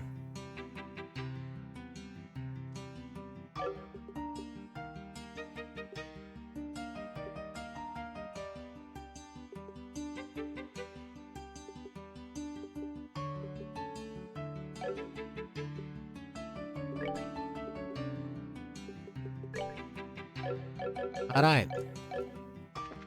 Let's get out of here and start looking for Ren. Or Brené, or whatever the fuck we want to call her. The, voice acting calls her Ren, so I think I'm gonna do the same.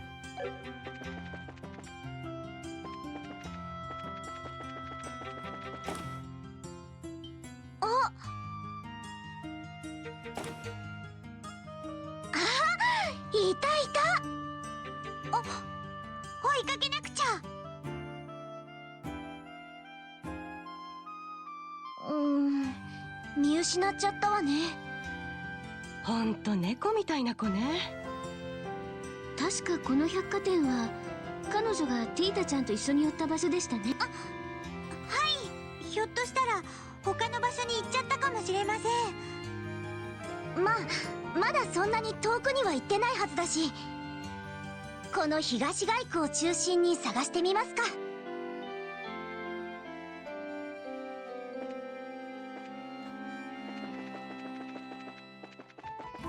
Catch the child.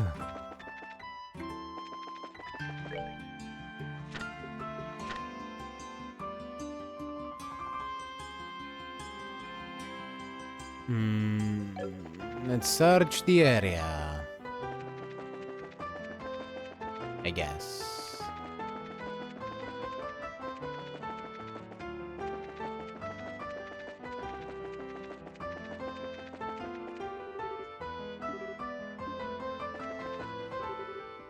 A girl in a white dress. Sorry, haven't seen her. If you're looking for Olivier, he left with Mueller a bit ago.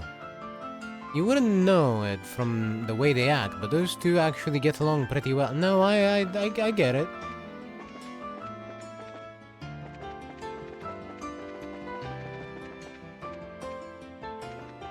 Now that's locked again.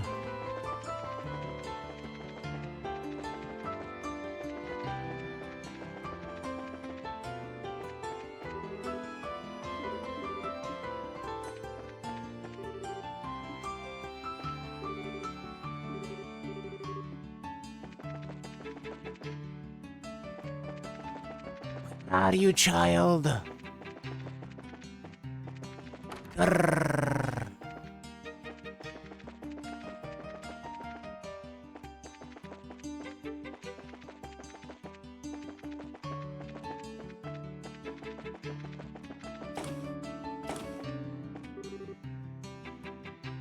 We've seen that girl who just left around quite a bit recently.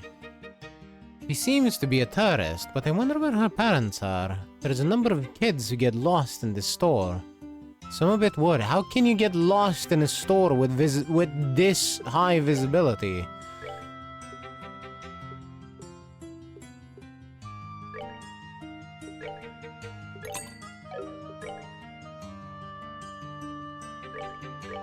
You can pretty much see all the exits. All the time.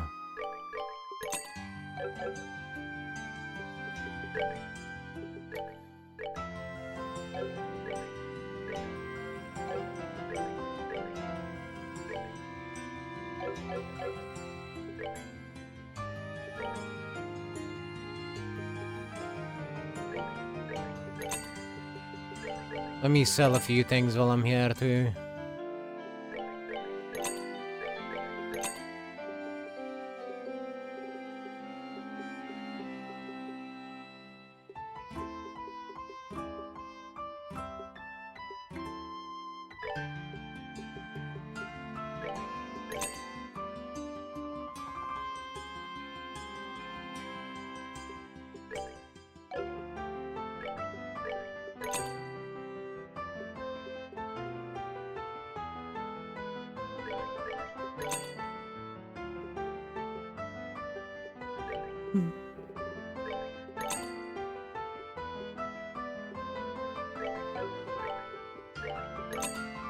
I'm gonna keep some of these because they have, you know, stuff like speed and whatever, but for the most part, I don't need old gear. And I don't think I'm gonna use it, but, you know, I'm hanging on to it just in case.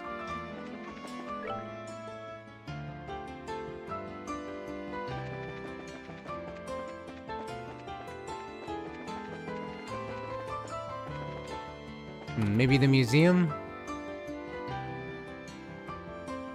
Tita did mention it. 確か昨日はここにも寄ったって言ってたよね。一通り眺めたくらいだけど。こんにちは。来場者の方ですか？人探しをしているんですけど。あら、昨日そちらのお嬢様と一緒にいらした白いドレスのお嬢様でしょうか？そう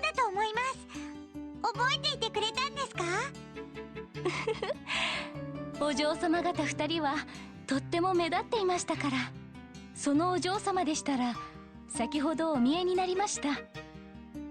館内のどこかにいらっしゃると思います。あ、そうなんだ。やっと捕まえられそうね。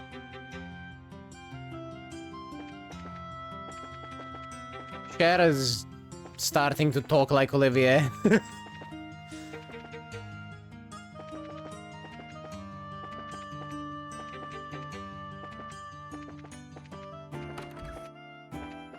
Upstairs?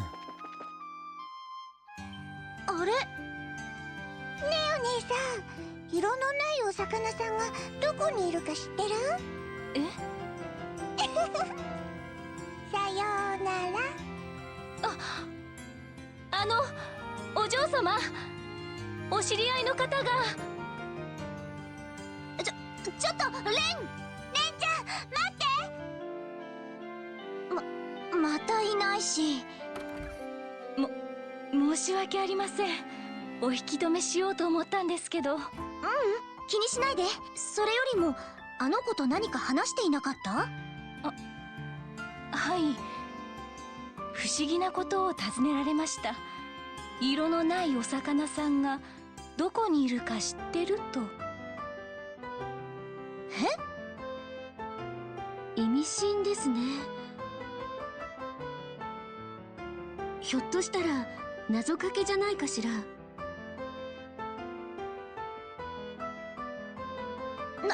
謎かけ？つまり謎々を解いて追いかけてくるように誘っているのかも。あんですって？それじゃあ今もわざと私たちから逃げたわけ？そういうことになりますね。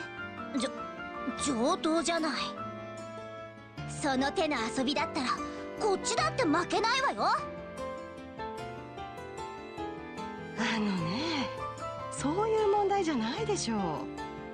とりあえず色のないお魚さんがどこにいるか知ってる？そのヒントをもとにあの子の行き先を突き止めましょう。頑張ってくださいね。I mean, if I'm gonna ask about fish, I might as well go to the Fisherman's Guild, but first... I realized there's a coffee shop here, and I never went in to take the recipes.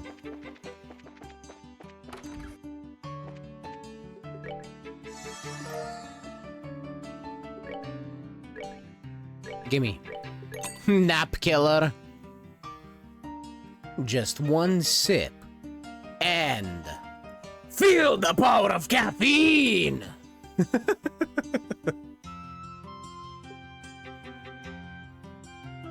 And that weird-ass herb sandwich.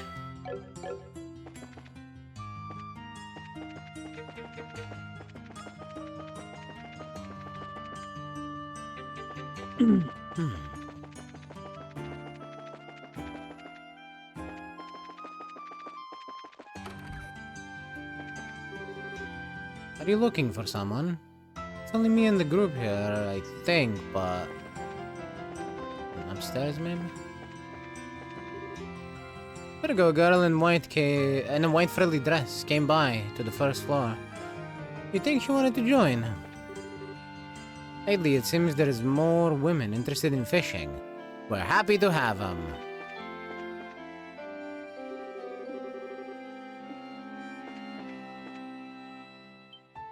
Iro no nai sakana. なるほど、魚拓ね。おや、そこの魚拓に興味を持ったのであるか。それは我が輩の勝ち取った輝ける栄光の証なのである。よかったらその武勇伝を聞かせてやってもいいのだが。それはまたの機会にしてもらうとして、ここに白いドレスを着た女の子が訪ねてこなかった？おお、訪ねてきたが、我が輩におかしな質問をしてそのまま去っていきよったぞ。やっぱりか。どういう質問でしたか？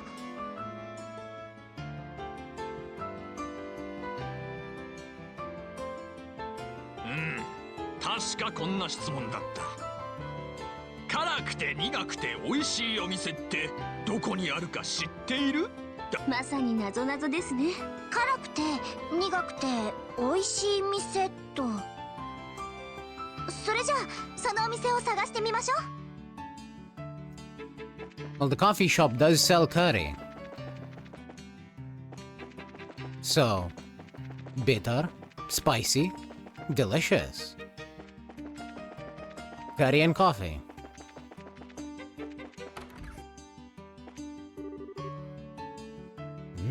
Was the Liberal News out today? The Liberal News is the Liberal News magazine, of course. Phew, finished my book. Time to go shopping. Here, you can have it. Gambler Jack, Volume 5.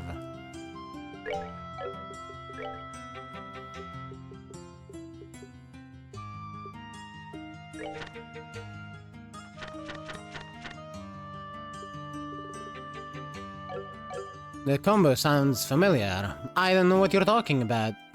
Never have I ever heard about anyone pairing curry and coffee. Especially in a video game. God damn it. Okay, fine, fine. Yes, it is familiar. Shut up. ねえマスター、ここのおすすめってなんだっけ？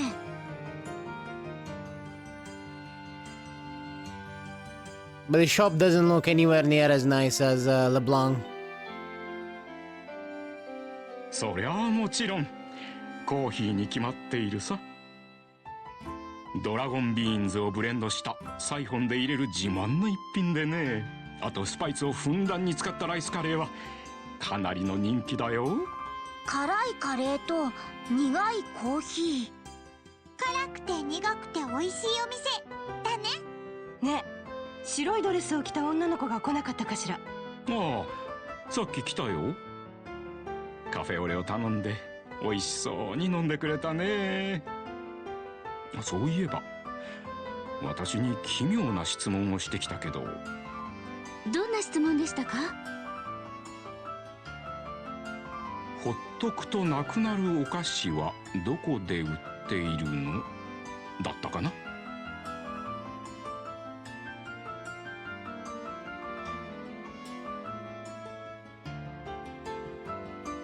ほっとくとなくなるお菓子。よし、メモしたわ。そろそろ追いつきそうな気がするけど。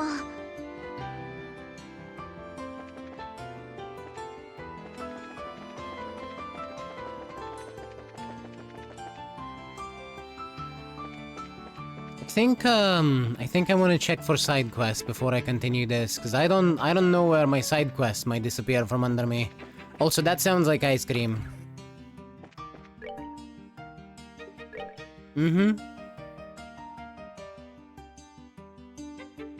The Archaism Gundol has been sighted in the Grand Cell sewers. Enter the East Block entrance. Details unknown. Reports suggest it may call reinforcements.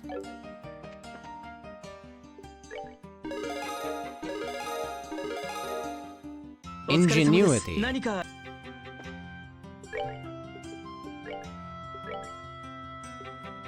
What's that? A fire one. Recover small amounts of EP while walking.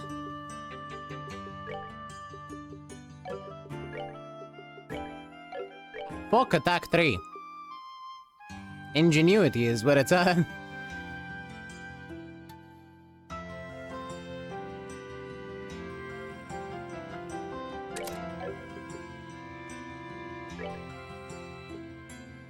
Do I lose any spells by removing...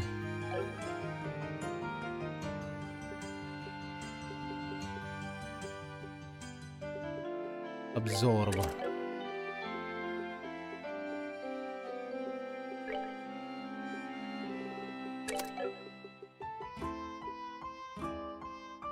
I lose lightning.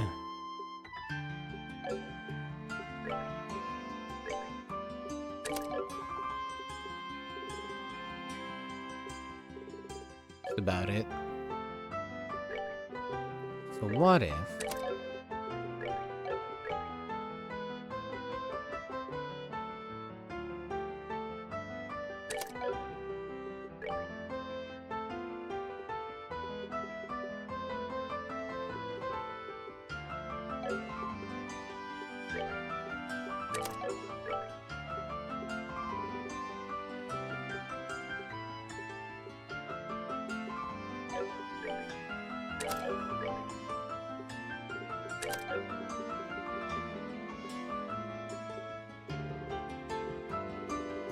Yeah, I didn't lose anything.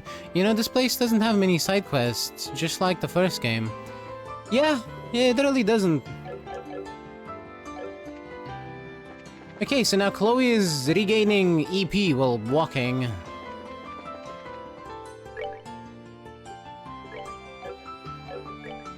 Actually, not Chloe, Estelle, my bad. I wanted to give it to Chloe, but then I realized she doesn't really have space for a fire one. Oh, that's fine. Yeah, Estelle is now regaining some EP while walking. So I should be able to be more liberal with my casts.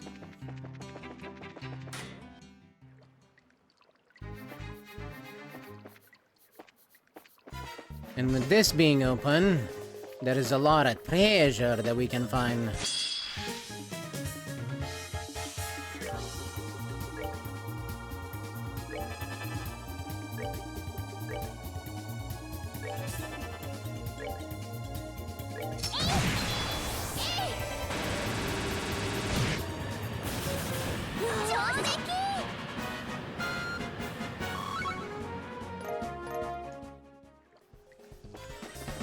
Well, the difference in levels is definitely gonna make it easier to grind the other characters up, because as far as I know,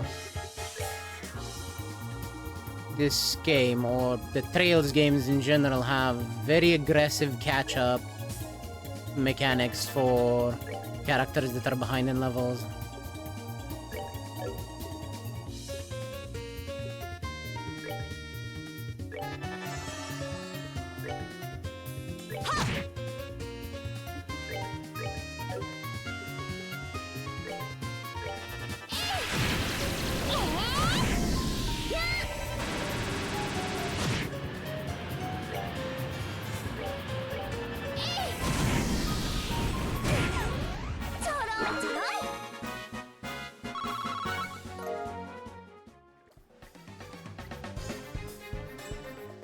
Probably for the best, I really never know when there's more force swapping when it comes to the equip thingy, that is. Yeah! Yeah, that's true. Realistically, I probably should get the Septium Vein one on Estelle as well, but it's been very useful on Olivier.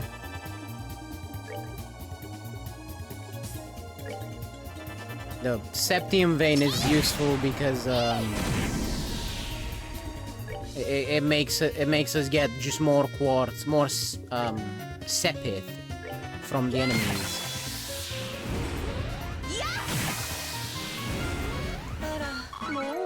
So we can buy more quartz. Also, my tactics, my battle positions are awful.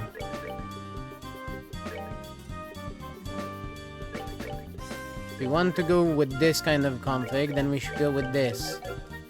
Estelle in front.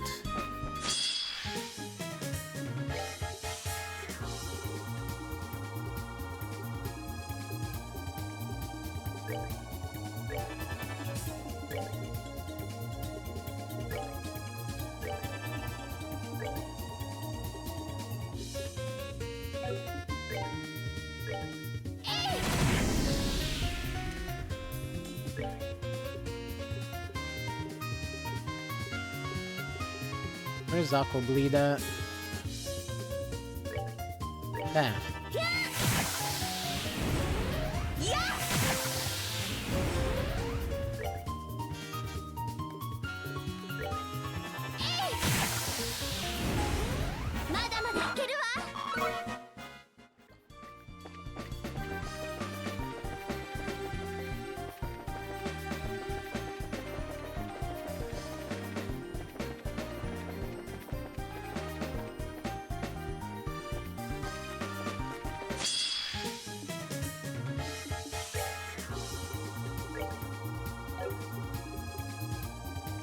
There's so many damn eggers over here.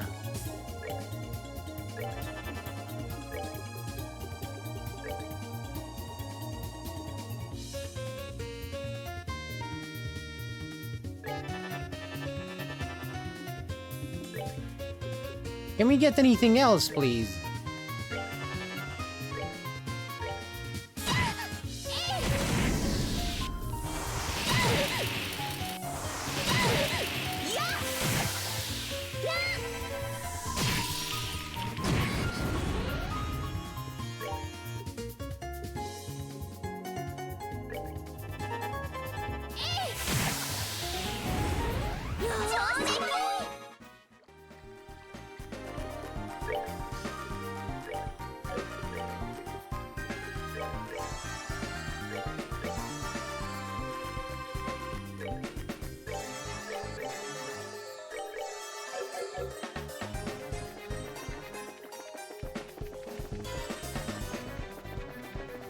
I can just do this to regain all that EP back.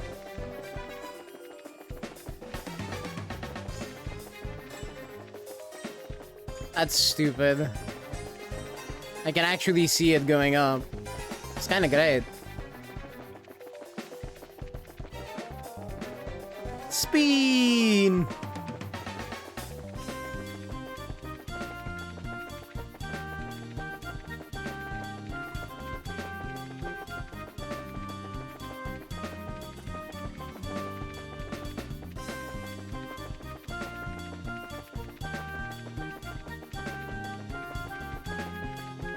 I will say though, the heal quartz barely does anything. I'm looking at Chloe's HP and it might as well not be moving.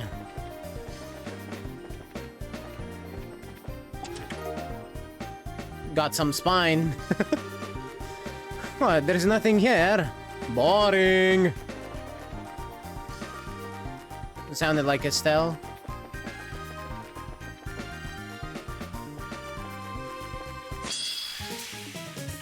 Nope. I am not dealing with sheep.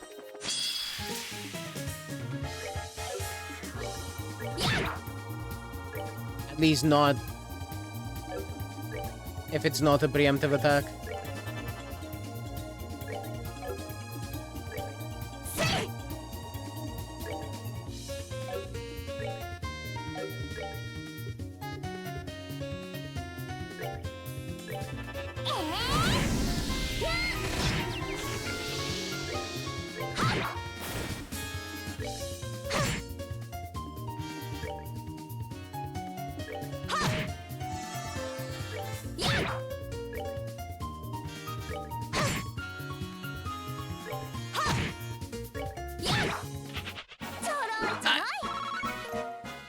Fucking run away!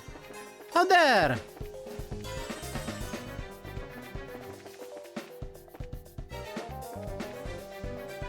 Eh? Eh? The hell is that? A bonefish. Accompanied by a great moth.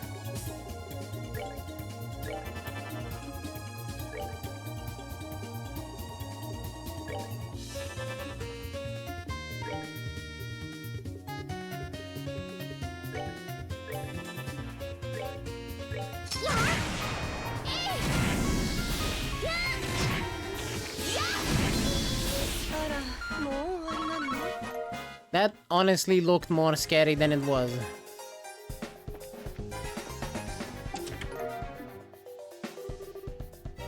The chest is empty, but if you keep opening and closing the lid, it looks like it's talking.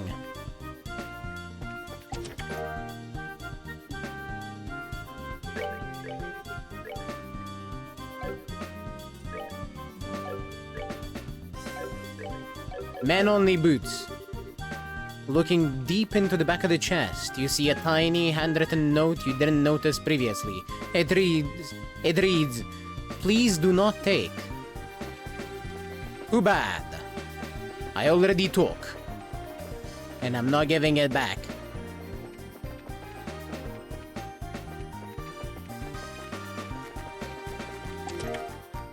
Long barrel 2.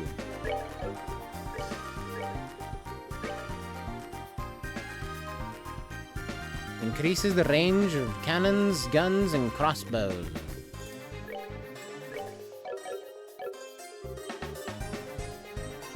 This chest is better than others. Why? Secret.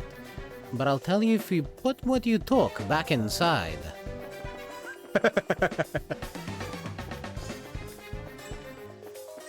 Smart chest.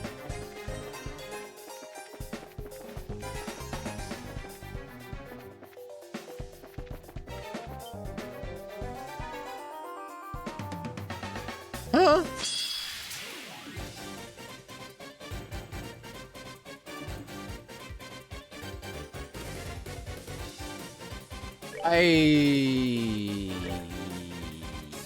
Sheep.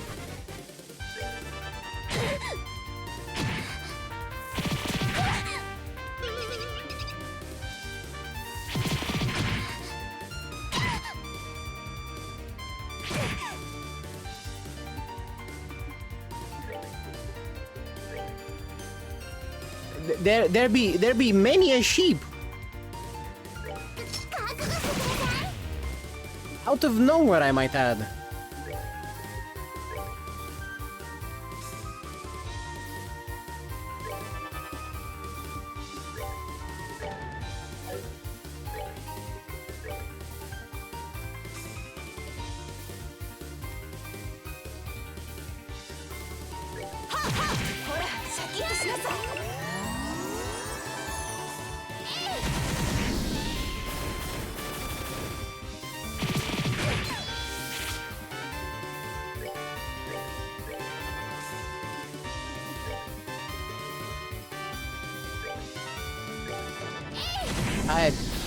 Oops.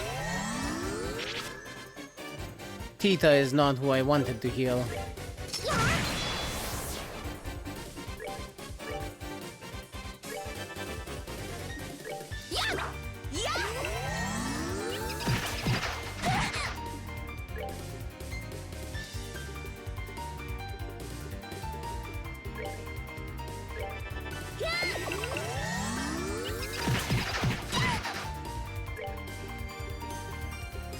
Let's go with firebolts. Well, Tita can just shoot it.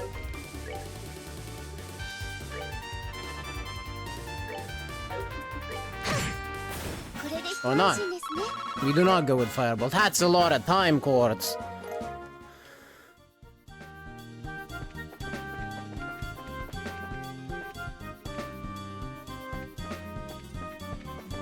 So what was up with all those sheep?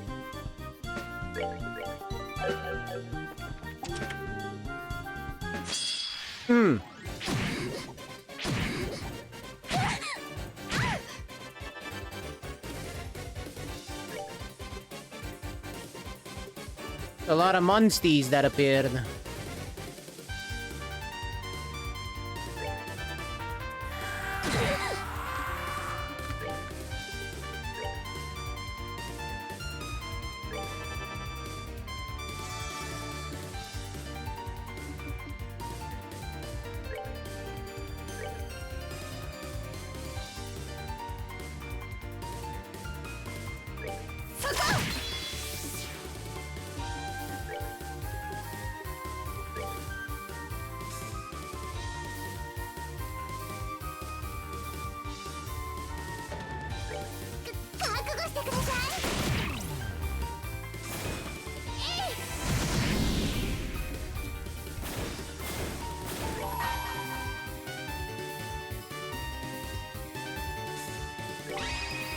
I'm taking that crit turn for the gun.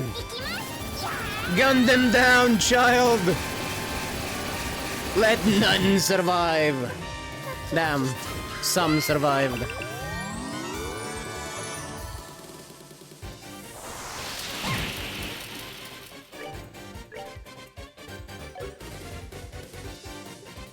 They dare attack the Munchkin. This cannot stand.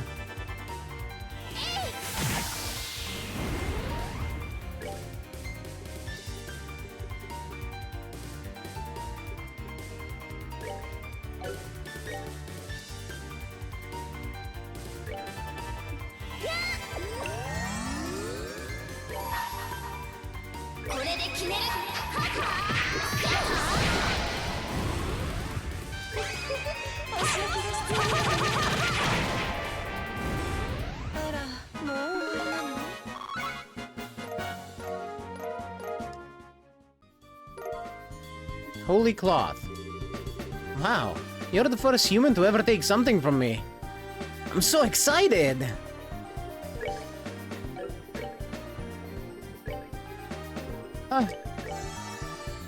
That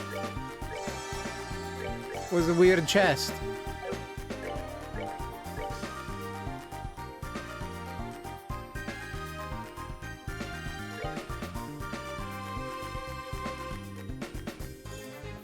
Holy cloth is slightly weaker than the fiber suit, but has way better art defense, and it also comes with art strength. Ceremonial garb worn by Septian Church nuns. Throw it on Estelle.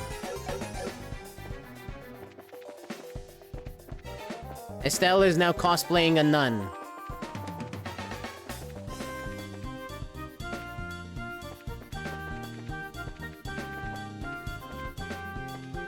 I could see it working. Double fuck.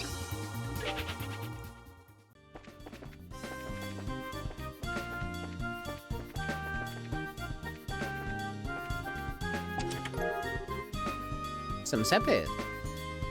The chest is empty. Why don't you fill it with something? Come on. Come right in.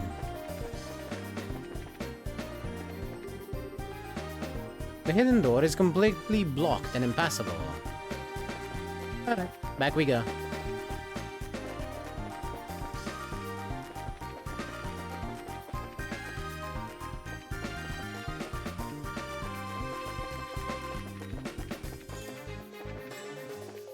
I don't have any reason to go through there and into the castle. I'm basically just checking out the sewers for treasure. Because that's what anyone sane would do. Check for treasure and also fish in the sewers.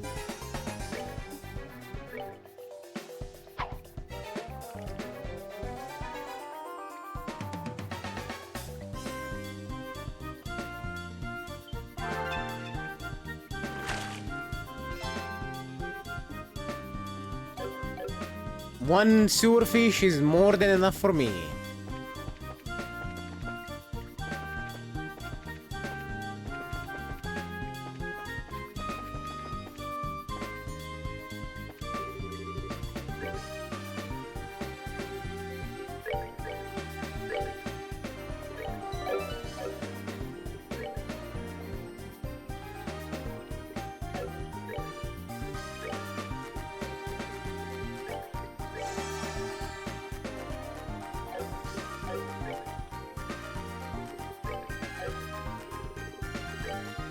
Get Chloe some EP before we start this battle, and save again.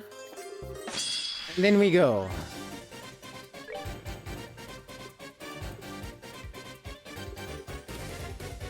With clock down.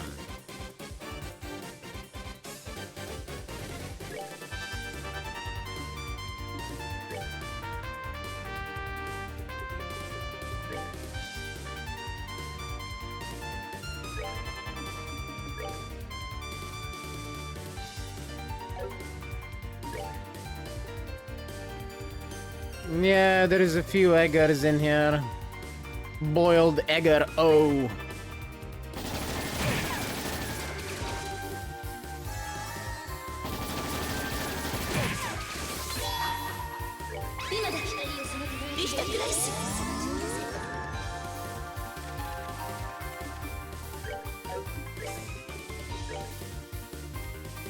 The mechs seem to be pretty physical based.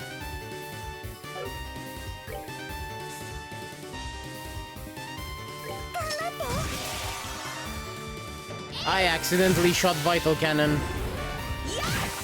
That's dumb of me. Like, extra dumb. Looking cool, Joker! Shut up, Foxy.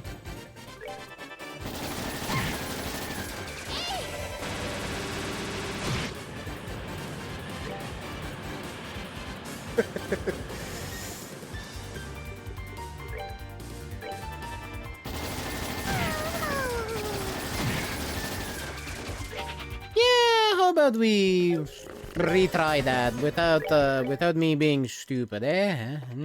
That sounds good to me.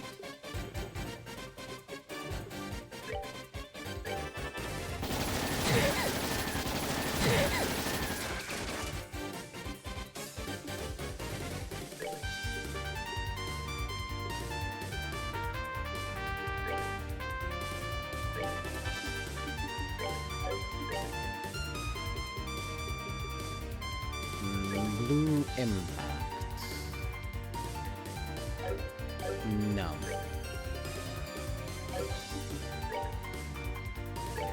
I'm gonna use a healing item on Chloe.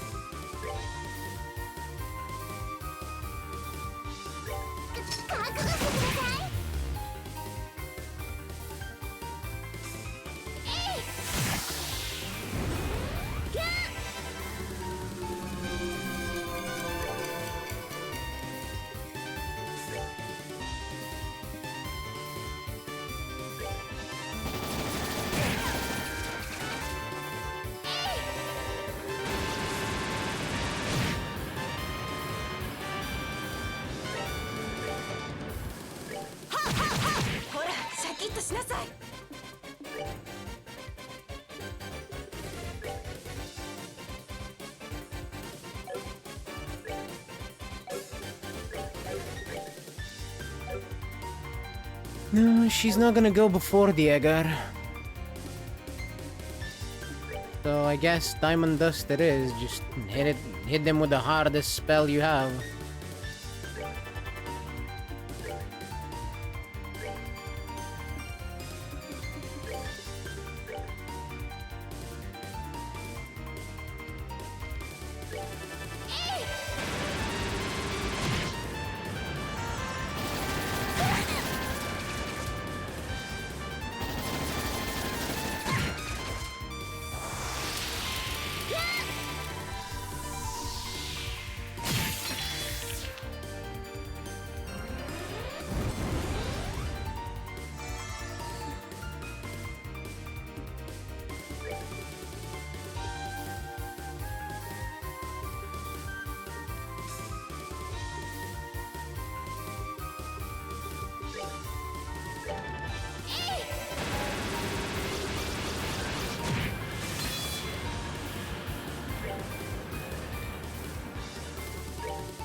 Can they be taunted? No.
Yeah, she can just shoot them. I'm pretty sure she does decent damage even though they resist the status component of the attack.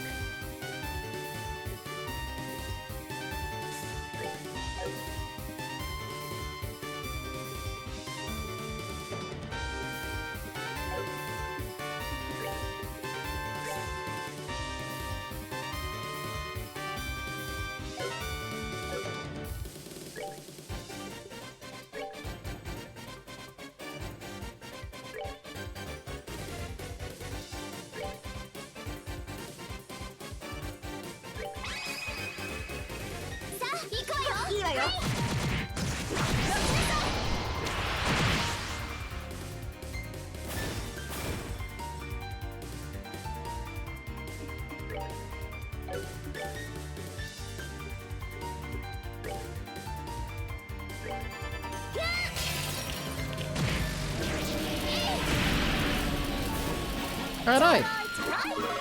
Much better. EP charge 2. Gun for Olivier. As you close the chest, it gives you a sad look. It wishes it had something more for you too. Aww.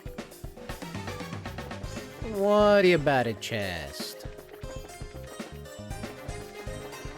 You gave me more than enough.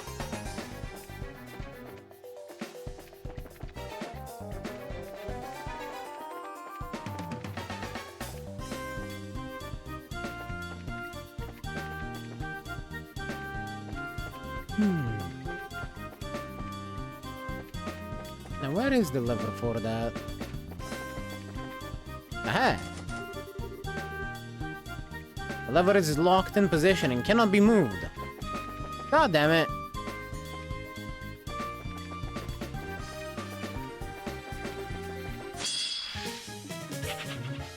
I wonder if it's story relevant at all that we can't move the wall there.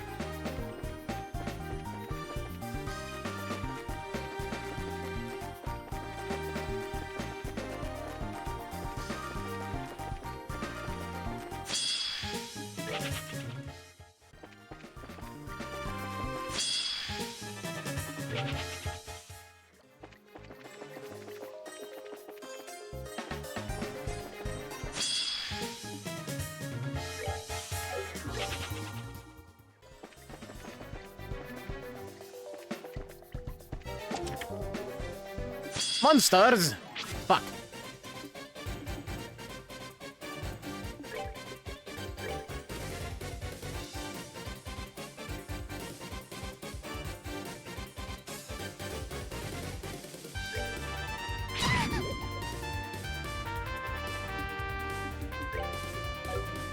Yeah, those birds are pain.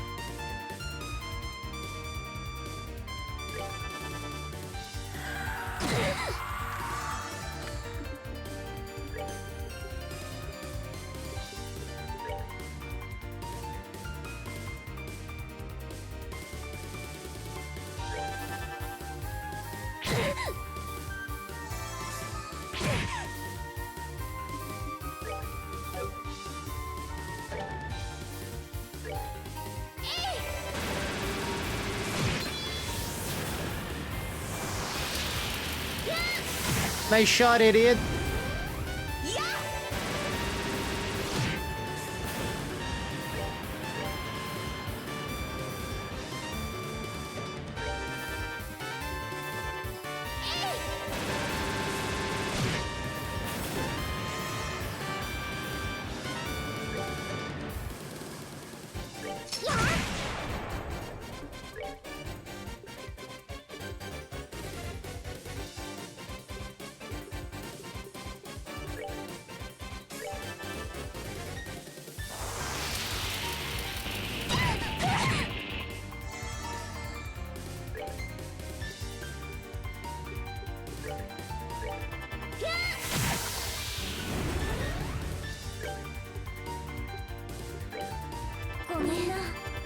Oh, Estelle died to poison.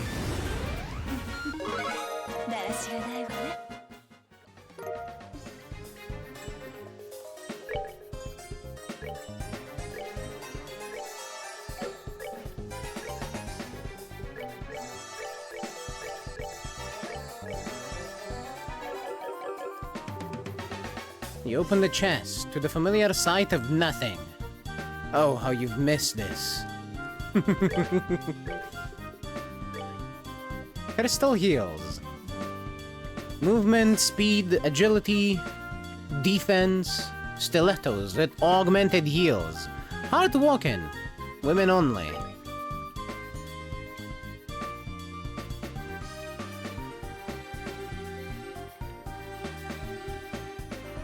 Would these be more at home on Shara? Probably, but Estelle is the frontliner, so she needs the bigger stats.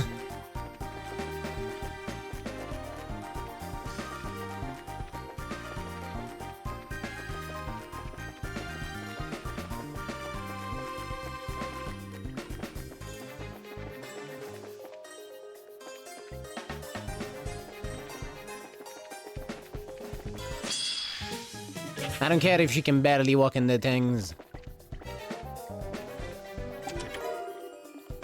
200 water sepith.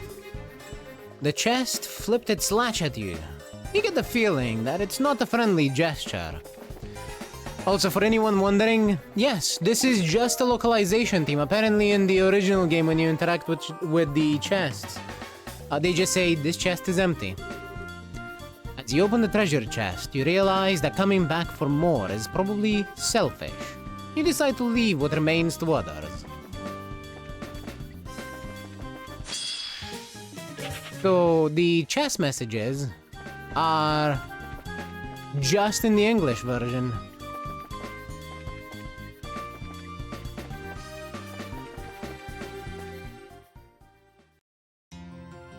Weirdly enough, we get an extra feature. I found this out while talking to Alexi yesterday, and he's a lot more knowledgeable about the series than I am.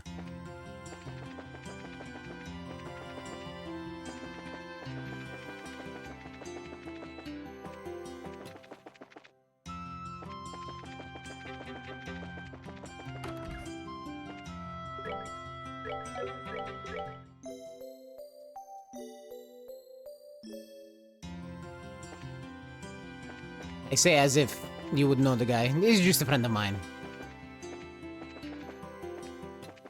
Anyway, let's go back to the guild and report the side quests. お疲れ様です。何か依頼 Or rather, the side quest, singular. I think there was an ice cream seller in the East Block? But I cannot for the love of me remember where.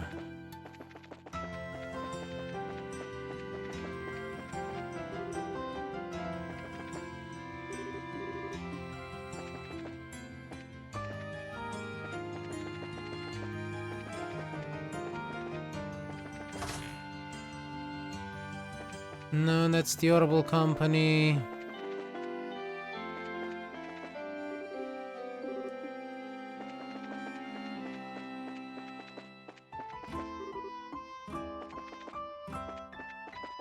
Aha!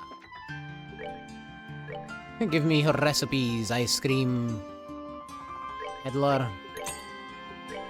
Master of Ice.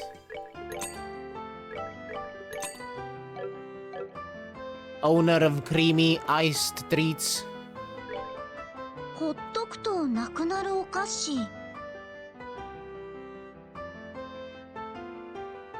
これか。確かに放っておいたら溶けてなくなっちゃいますね。あら、昨日のお嬢さん。ついさっきお友達がアイスを買ってきましたよ。今日は一緒じゃないんですね。やっぱりあの子なぞなぞ言ってませんでした？なぞなぞ？そんなこと言ってたかしら。お姉さんたちと空港で待ち合わせをしているのって楽しそうに言ってましたけど。お姉さんたちってやっぱり私たちのことよね。はあ、やっとなぞなぞは終わりか。ずいぶんと振り回されちゃったわね。まったくもう心配かけてくれちゃって。これは見つけたらお説教してやらなくちゃね。お姉ちゃん、あんまり怒らないであげて。きっとレンちゃん寂しかったんじゃないかな。私たちお仕事の話ばっかりしちゃってたし。ええ、そうかもしれませんね。それを言われると。まあとりあえず空港に迎えに行きましょう。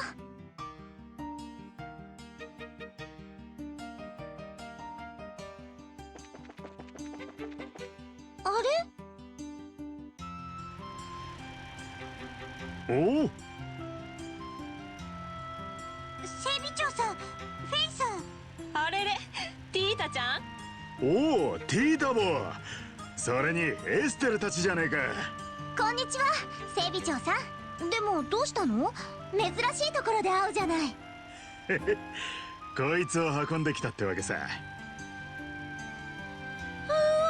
ー、なにこれ。ひょっとしてアルセイユ用の新型エンジン XG02 のサンプルだ。サンプルって言ってもほぼ実機と同じ性能だがな。へえ、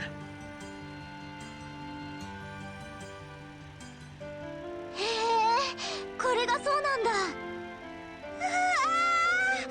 ー、信じられない。こんなコンパクトなのに出力が実現できるなんて。デザインも機能的で可愛いし。すごいよ。ちょっとティータ。もう夢中みたいね。これがオートに運ばれてきたということは、例の帝国と共和国に送られるサンプルでしょうか。おお、よく知ってるな。やっとアルセイユへの組み込み作業が終わったからこっちに届けに来たってわけだ。そうですか。本当にお疲れ様でした。なあ、お嬢さんは。申し遅れました。クローディア・フォン・アウスレーゼと申します。アウスレーゼってまさか王家の。女王様のお孫さん。アルセイユは一応王家の所有する船ですから。陛下に代わってお礼を言わせてください。こりゃどうもご丁寧に。いきなり言われたらさすがにびっくりするかもね。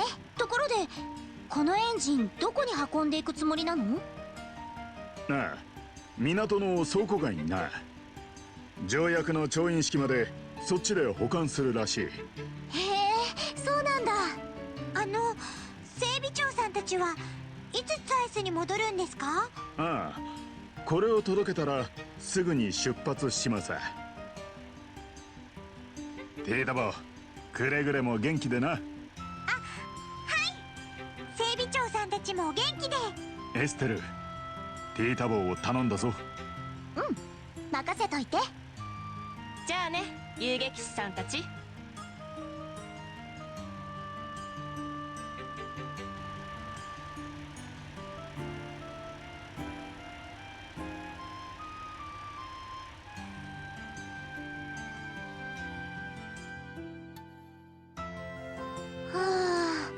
あれがアルセイユ用のエンジンか。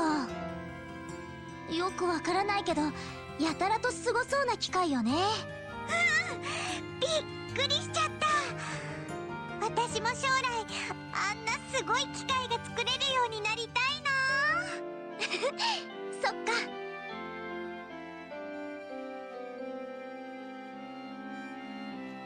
I bet she'll do even better. She's got a lot of time to do it too. Very soon, the eastbound scheduled liner, the Linde, will be landing. All boarding passengers are encouraged to hurry in order to catch this flight.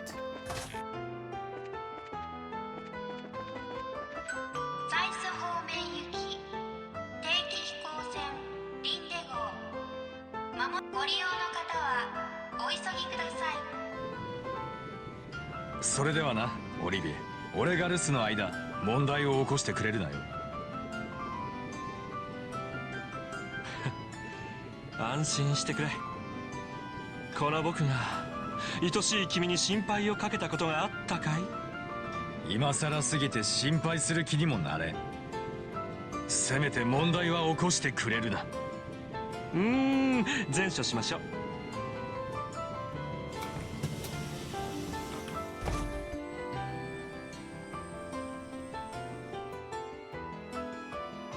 おーい、オリビ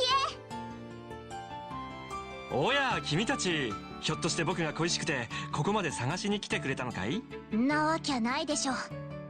それよりも今のミュラーさんよね。どうして帝国の軍人さんが定期船なんか使っているの？ああ、何でも軍務でボース地方に行くそうだよ。空賊団が使っていた飛行艇があっただろう。あれを回収するつもりらしい。空賊団の飛行艇ってあの緑色の小型艇よね。でもなんでミュラーさんが？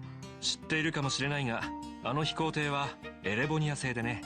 それを使った空賊団は未だ捕まっていないらしい。帝国政府としては証拠を回収して犯人捜査に協力したい。そう王国に打診したそうだよ。よくわからない理屈ね。空賊団がエレボニアの元貴族だったというのはあまり外聞がよろしくないからね。できれば不戦条約締結の前にうやむやにしておきたいんだろう。共和国あたりが突っ込む前にね。空賊団が僕っ子たちが？あれ知らなかったのかい？カプア男爵家といって帝国北部の少領主だったそうだよ。数年前莫大な借金を抱えて領地を手放したそうだがね。そんな事情があったんだ。なんていうか微妙にかわいそうな連中ね。まあだからといってあまり同情できないけどね。まあそういうわけで僕は見送りに来たんだが、君たちはどうして空港に？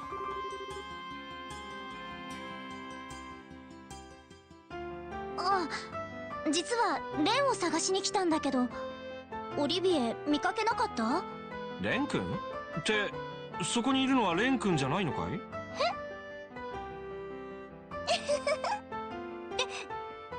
ちゃん、いつの間に。こらレン、まったくいきなりいなくなったらダメじゃない。しかもいろんな人を巻き込んで私たちから逃げたりして。ごめんなさい。だって退屈だったんだもの。百貨店で紅茶とクッキーを買ったのよ。みんなの分もあるからお願い、機嫌を直して。私たちも結構楽しませてもらいましたし、おあいこでいいんじゃないでしょうか。しょうがないな。お小言はこれくらいで勘弁してあげる。本当？よかったね。さてと、それじゃあ一旦ギルドに戻りましょう。何か情報が入っているかもしれないし。そうね。おや、何かあったのかい？ちょっとボース地方で事件が起こったらしくてね。で、そういえばミュラーさんってボース地方に行ったんだっけ？ああ、その通りさ。詳しく聞きたいところだね。まあギルドに戻ったらね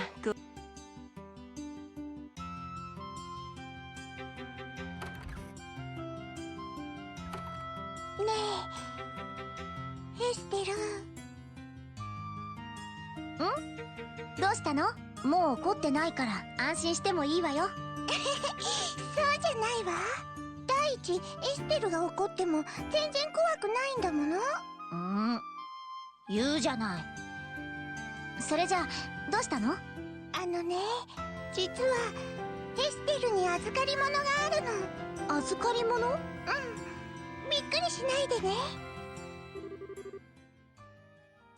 Ren handed Estelle a letter. 何これ？私に？そうよ。誰から？読んでみたらきっとわかると思うけど。そう。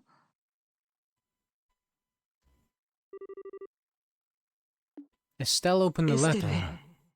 うん。散々迷ったけれど、どうしても君に伝えなくてはならない用事ができてしまった。あんな別れ方をして虫のいい話だとは思うけど、二人きりで会えないだろうか。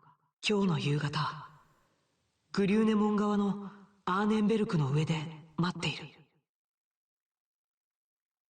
かったみたいね。でも話を聞いてたからピンってきちゃったもの。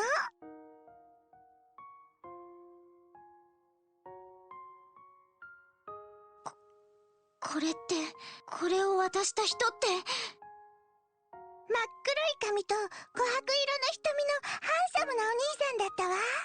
空港の待合所でエステルたちを待っている時に渡してほしいって頼まれたのよ。あ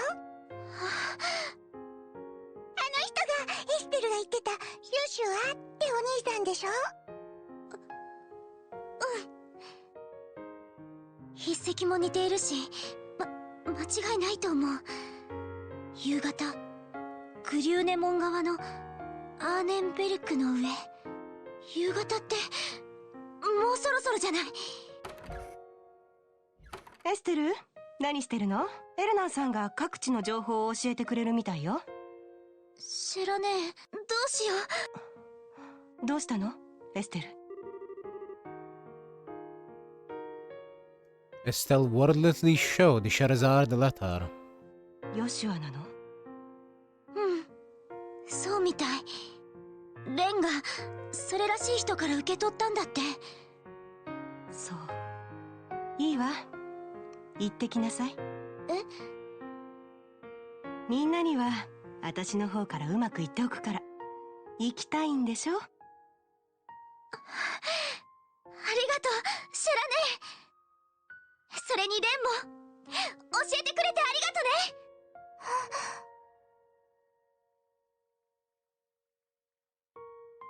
行っちゃった。そんなにその人と会いたかったのかしら。ええ、そうね。あの子の旅の目的だもの。This is exceedingly suspicious indeed. I very much agree with you, Foxy. グリューネモンのアーネンベルクの上。In fact, I'm pretty sure he's nowhere near Grancel.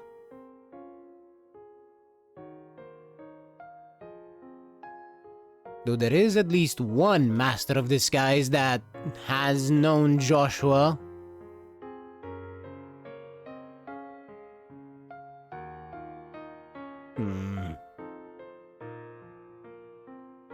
Suspicious indeed.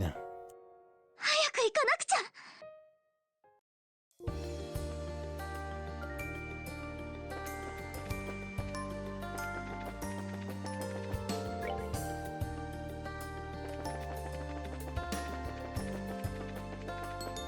At the very least, there's no monsters on the road.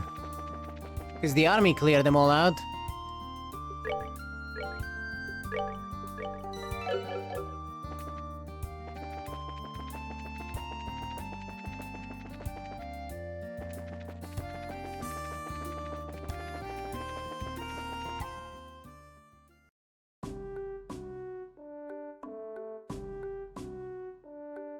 もう夕方。アーネンベルクの上って、つまり頂上の上ってことよね。早く行かなくちゃ。にょーん。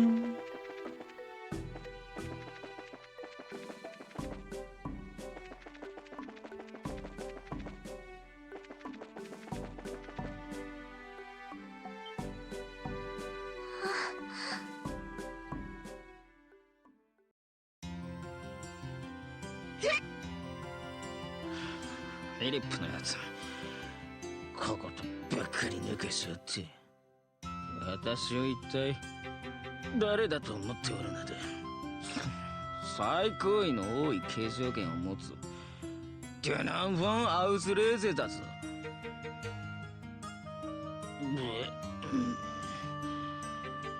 少しビールを飲みすぎたか。 This guy's fucking wasted.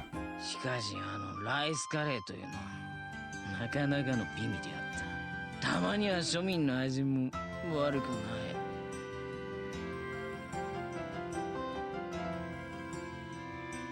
くそ、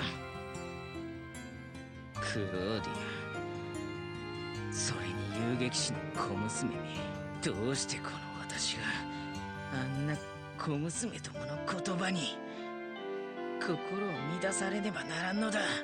公爵閣下のご心痛お察し申し上げますわ。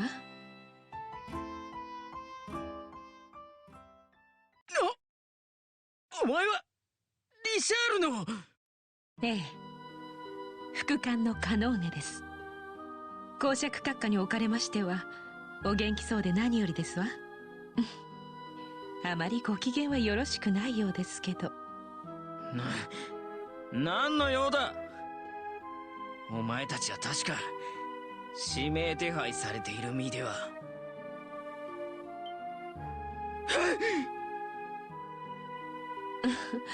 そう警戒されると傷ついてしまいますわ。私たちはただ公爵閣下のお手伝いがしたいだけ。さあ一緒に来ていただきますわよ。よ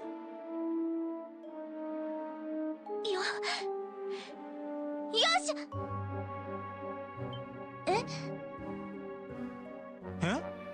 エステルちゃんか？ケビンさん、どうしてここに？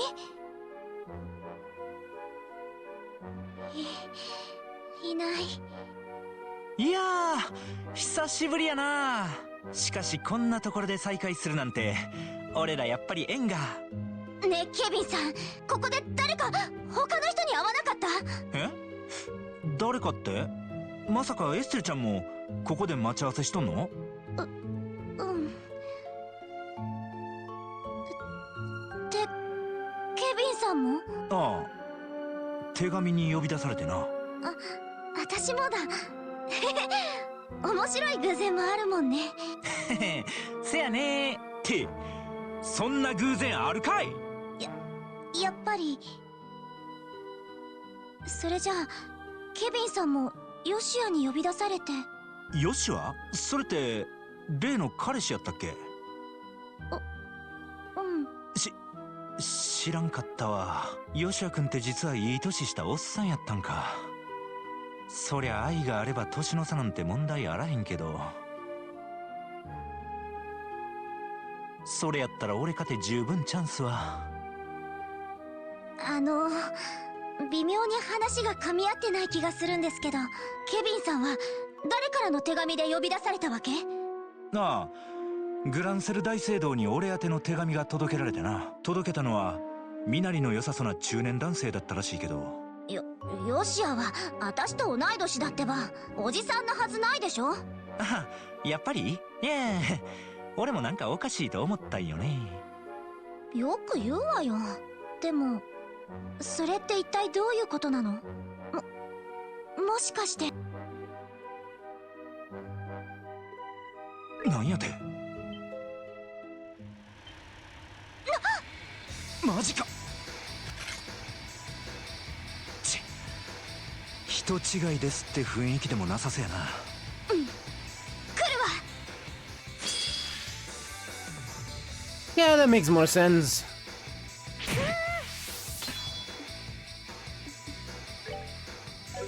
It makes much more sense than Joshua contacting her out of nowhere. That's an art, right? Ah, we have no CP.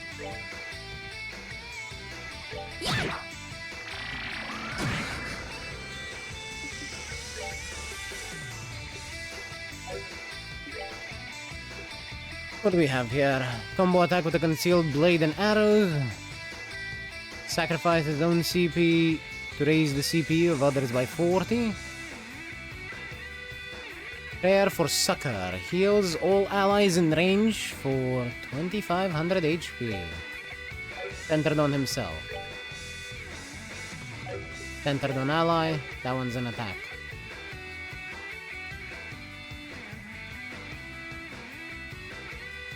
Rare. Preferred Grail block. One attack with two with full CP.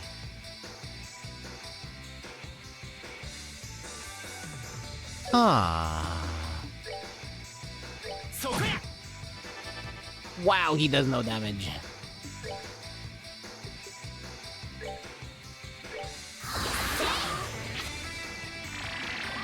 Nice one, Estelle.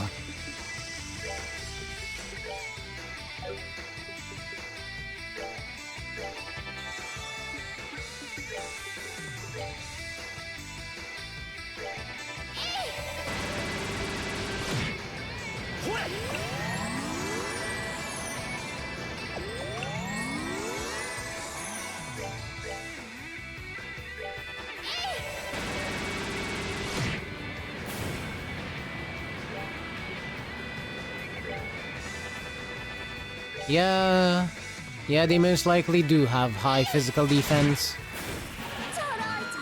The good thing that I built Estelle for casting rather than physical attacks. こいつら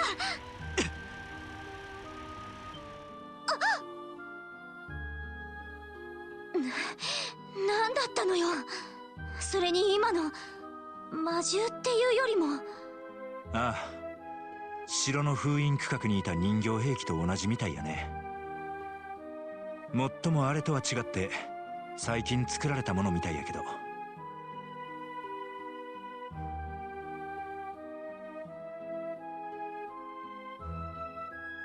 それってどういうこと？封印区画の人形兵器がアーティファクトの一種とするなら、さっきのはオーブメントで駆動する現代の人形兵器ってわけや。しかも性能は全然負けてへんみたいやね。なるほど。どうしてケビンさんが封印区画のことを知ってるわけ？ギク。おい、何をしている？あ、兵士さん。何やら騒がしいと思ったら、お前たち一体ここで何をしていたんだ？ちょっと待って。私たちここで変な機械に襲われただけで。変な機械だと？ああ、お騒がせしてえらいすんませんでした。実は彼女ギルドに所属する遊撃士でしてな、とある連中を追って捜査中の身ってわけですわ。え？遊撃士？本当なのか？ほらエステルちゃん、ブレイサー手帳を見せてやり。あ、うん。Estelle showed Warrant Officer Graves her notebook and badge. なるほど、本物らしいな。とある連中と言ったが、一体どういう奴らなんだ？それが結社とかいう正体不明の連中でしてな、各地で妙な実験をいろいろとしとるらしいですわ。そいつらの手がかりを追ってここに来てみたら、決体な機械に襲われたんです。そういえば司令部から結社とかいう連中について注意のようなものが来ていたな。とすると周遊道に現れたのはその結社の者たちなのか？ちょっと待って。周遊道に現れたって、一体何が起こったの？ああ、先ほどエルベリ級の警備本部から連絡があってな。何でも武装した集団が離宮を襲撃してきたらしい。なんですって？幸いシード中佐によって難なく退けられたらしいがな。現在周遊道を封鎖してその集団を追っているところらしい。えらいことが起こったな。こりゃ俺らも一旦ギルドに戻った方がええかもな。なあ、ひょっとしたら君たちが追っている連中と同じなのかもしれない。よし、付近の警戒はこのまま我々が当たるとしよう。君たちは急いで王都のギルドに戻るといい。おおきに。ほらエステルちゃん、さっさと戻るとしようか。ちょっと。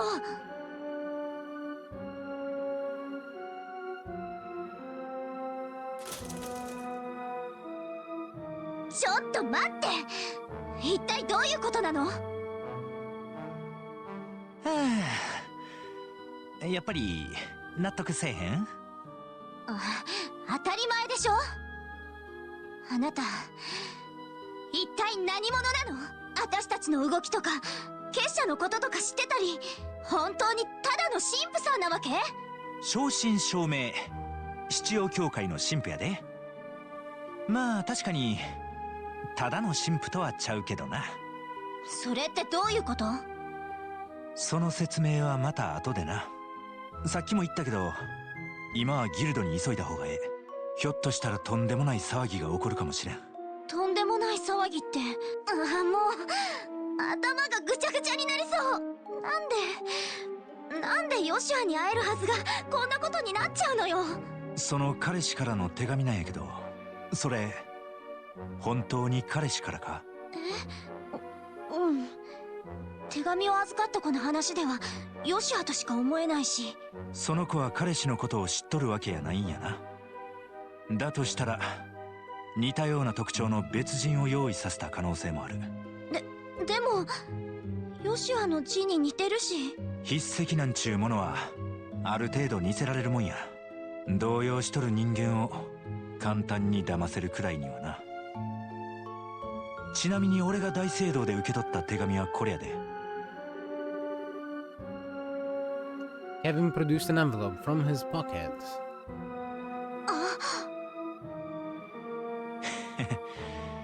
どうやら同じ種類の封筒らしいな。ちなみに手紙の中身は俺が調べていることについての情報を提供するって申してやった。ということは同じ連中の仕業ってこと？一体誰が？それは俺にもわからんわ。確実に言えるのはお互いはめられたってことやね。賢者あよ。え？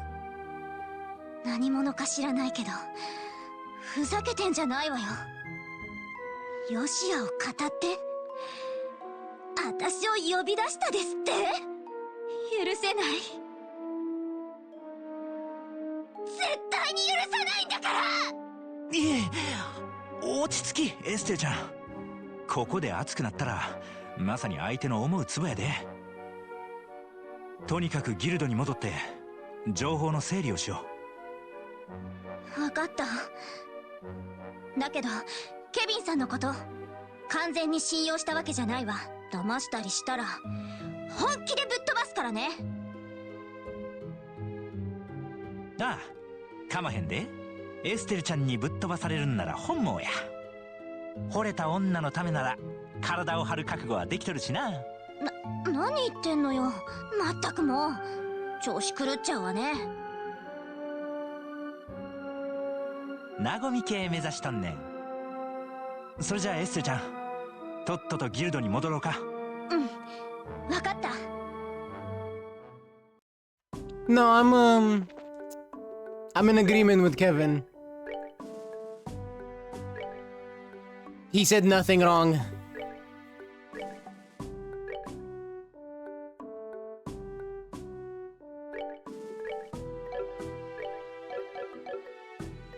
What's he got equipped? A lot of nothing. It'll stay like that. Wrong gate.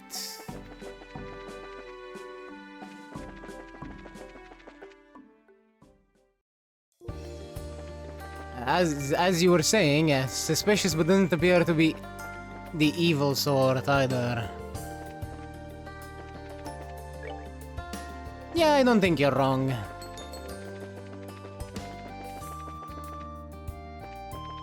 I don't think he's evil. Obviously, I can't be sure, but we know that he's not part of the society, at least from the cutscenes that we've seen.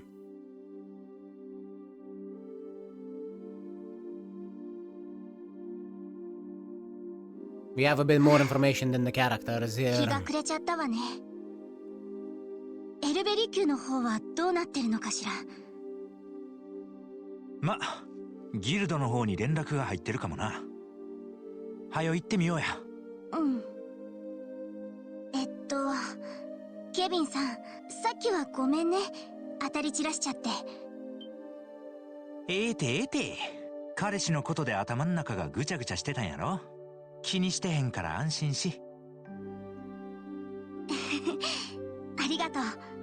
でも悪いけど完全に信用できないっていうのは変わらないからね。あいた、かなわんな。まあよ、そのあたりもひょっとしたらギルドで。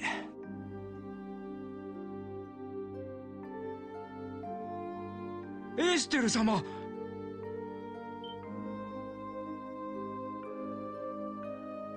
あれ、フィリップさん？どうも。今朝は大変失礼しました。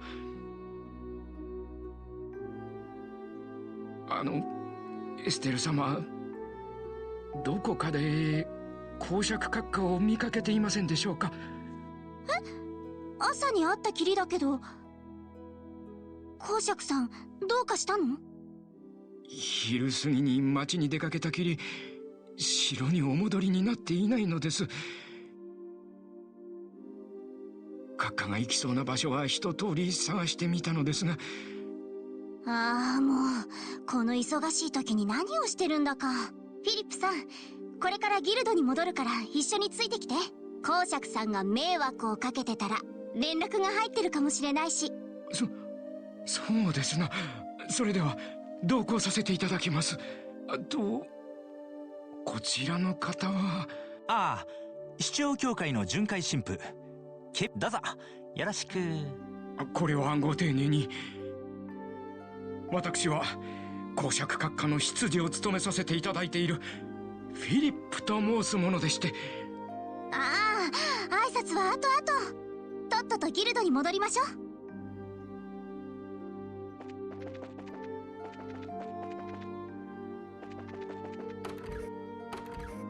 エルナンさん、ただい。エルナンさん？なんと。くそ、そうきたかい。エルナンさん、エルナンさんってば。呼吸は安定しとる。どうやら眠っとるみたいやな。この人が大都市部の受付か？みんな。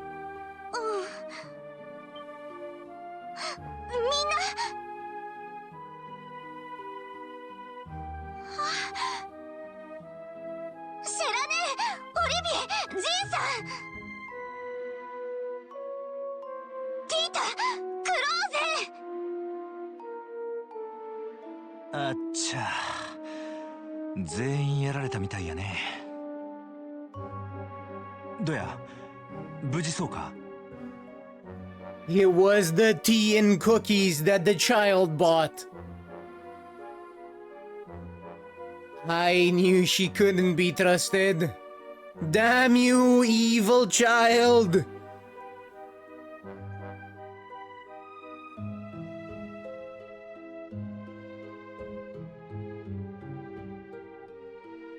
Damn adorable evil child! 眠ってるみたいだけど。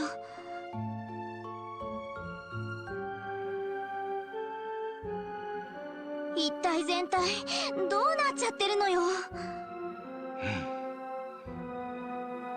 どうやら一服盛られてしまったようですな。皆さん急に睡魔に襲われ崩れ落ちたように見受けられます。確かに。おお、鋭いですやん。あれ、この手紙。ちょっと待て、それ俺らが受け取った封筒と同じとちゃうか？うん。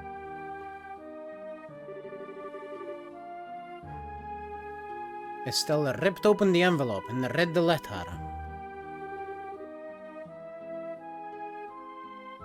I've taken the Duke and the girl. If you want them back, come attend our little tea party.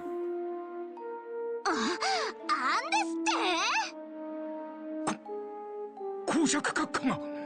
お茶会の場所はやっぱり大手やったか。そこに書いてある娘ってのは誰かわかるか？レン、どこにいるの？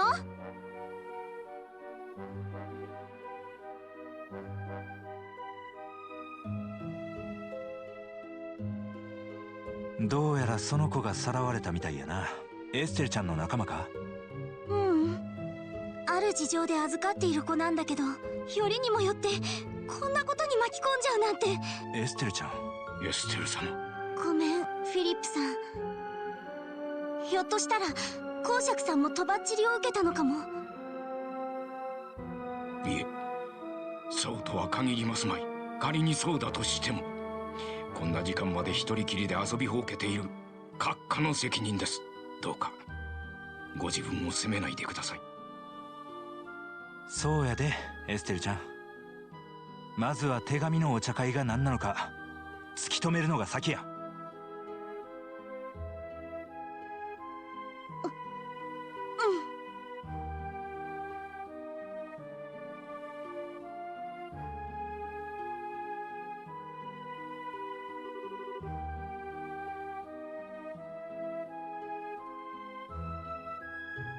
Apologies, just a moment.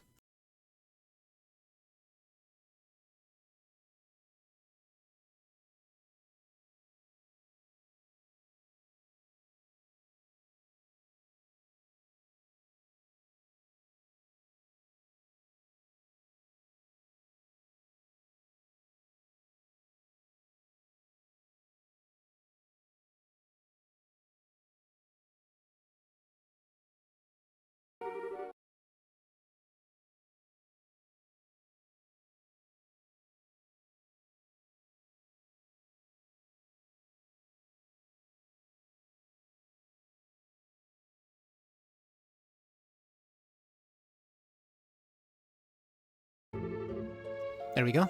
My bad. Sorry about that.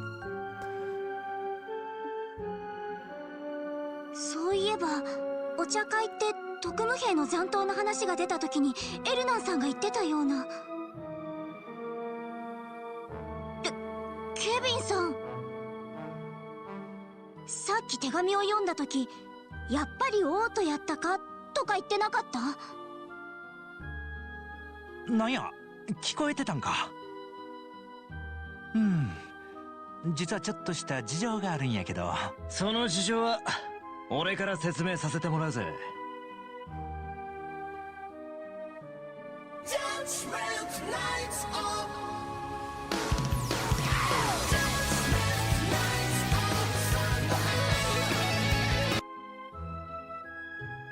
Hi!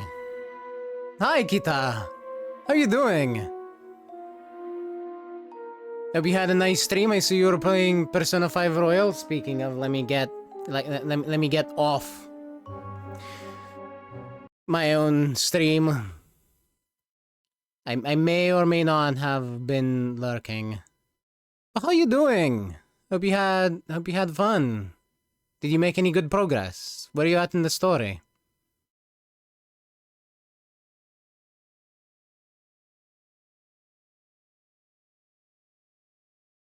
Thank you again for the raid. Oh, by the way, I understand that you might be tired after your stream, so don't worry about staying here. If you need to go have food, relax, rest, kiss your babies, make more babies, that kind of stuff, you know, feel free to do it. You're not tied to the stream here. And thank you very much for the raid again. I was hoping to get to the next palace, but not there yet.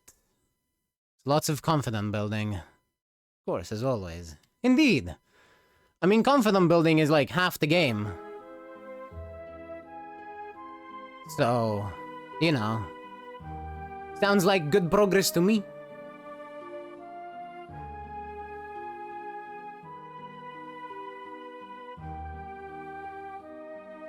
But yeah, at the moment we just came back to the guild house, and everyone's been knocked out. And this one little girl that we were taking care of, that's been, as far as we know, abandoned by her parents, is now missing.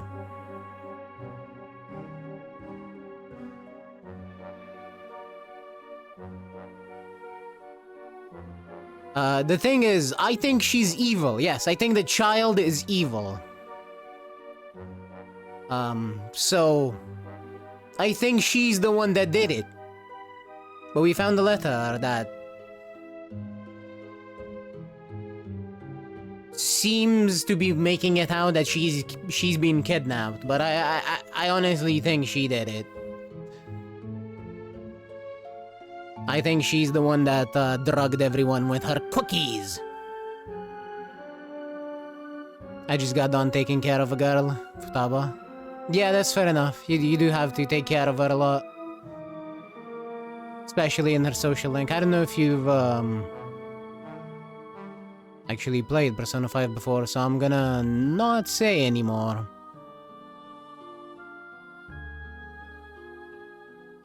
About Futaba, that is.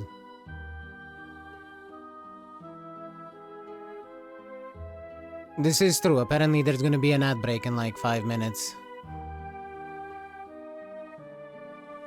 Well, there you go. I can say all I want then.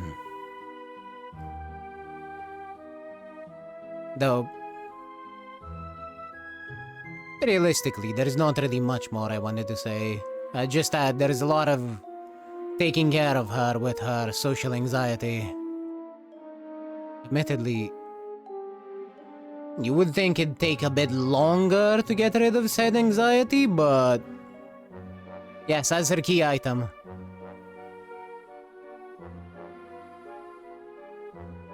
To be fair, I could do with one such key item. Getting rid of anxiety would be very beneficial. But I have not...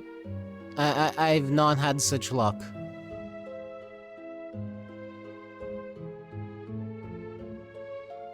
Oh no, not at all. You shouldn't be. Everyone has their own shit to deal with. I'm just complaining about mine.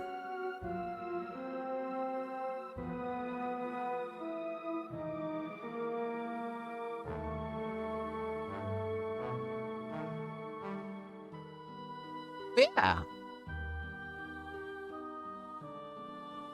If you do stay, I hope you enjoy, and I'm gonna get back to this this little bit of dialogue. 'Cause Agat's about to just enter the room, though. They called him man's voice, as if we don't recognize the voice actor.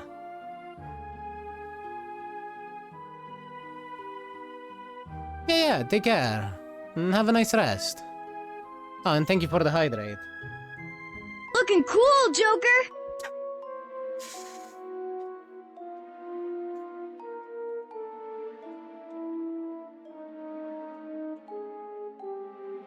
No, that must have been Foxy. There's nobody else here that could have done it.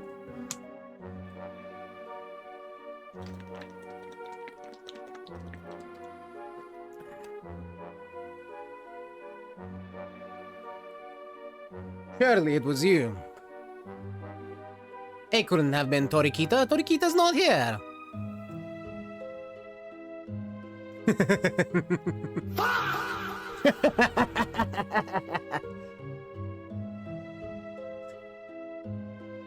You walked right into that one. You literally gave me the opportunity to do that. If you said nothing, I wasn't gonna say anything. Good job, Foxy. You played yourself.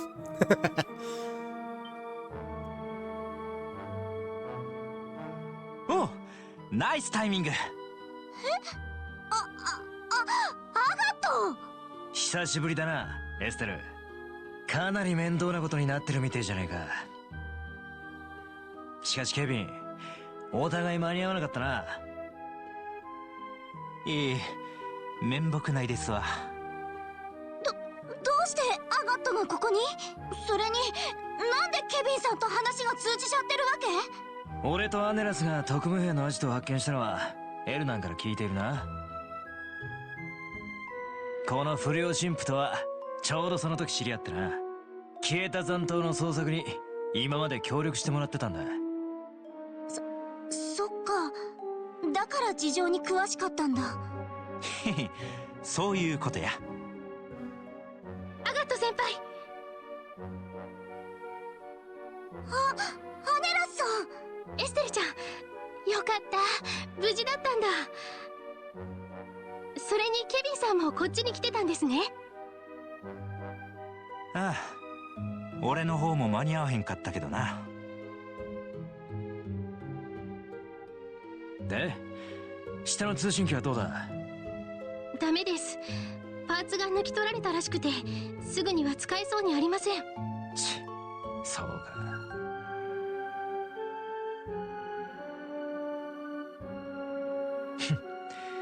こっちも同じだな。それって敵が壊したってこと？間違いねえだろう。問題は何を狙ってこんなことをしたかだが。そうだ、アガト。この置き手紙なんだけど。お茶会。やっと全てが繋がったな。その娘と公爵をさらったのは特務兵の残党に違いないだろう。しかも背後には見食らう蛇がいるはずだ。うん、私たちも変な機械に襲われたし。でもお茶会に来いってどこに行ったらいいのか。とにかく心当たりを片っ端から探すしかねえ。アネラス、一つ頼みがある。はい、何ですか？エルベリ級の警備本部にこのことを連絡してきてくれ。周遊道に現れた武装集団は多分陽動に間違いねえだろう。なるほど。やはり狙いは大手やね。わかりました。それじゃあ離宮までひとっ走りしてきます。アネラスさん、気をつけて。うん、エステルちゃんもね。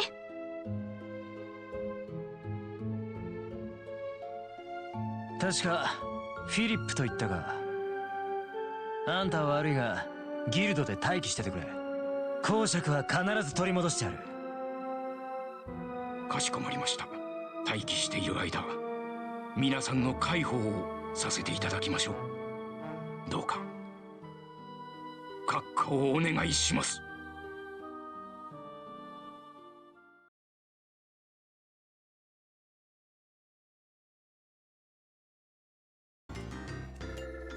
現在周遊道北西エリアで第1第2小隊が展開中。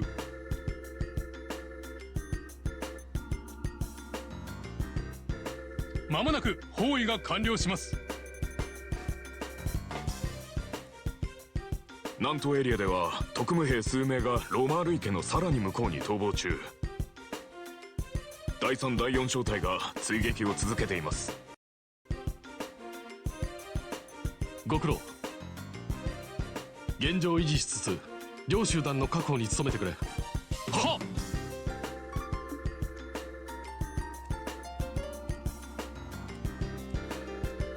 っ。しかし解せませんね。一体何を考えているのやら。まさか陽動のつもりですかね。グランセル城には一個中隊を配備している。我々をここに留めたところで彼らに制圧するのは不可能だ。それとも我々の知らない切り札があるというのか。切り札ですか。失礼します。どうした？要塞司令部への連絡は完了。ただ遊撃士協会の大都支部への連絡ですが、何かトラブルでもあったのか先方に通じない状態です。何？いかがしますか？念のため保険を使わせてもらうか。副長、ここは任せた。私はしばらく通信室に詰める。了解しました。してどちらに連絡を？もう一度要塞司令部だ。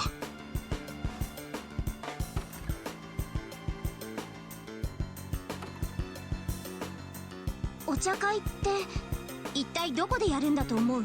一番ありえそうなのはグランセル城だが、確かかなりの数の兵士が詰めているはずだ。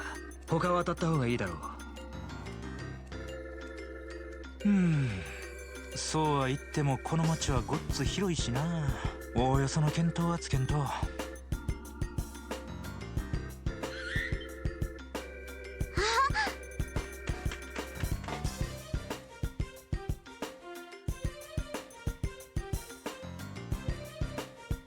ジーク。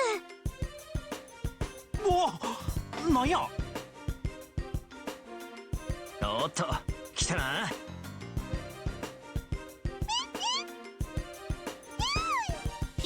よくわからないけど、私たちを案内してくれるつもり？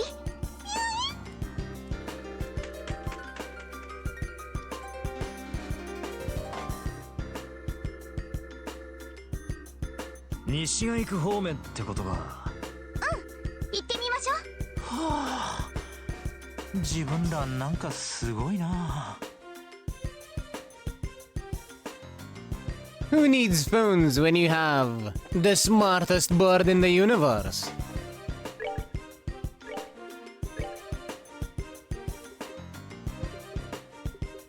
Though on that note, we need to equip these guys with some quartz, because they kind of suck.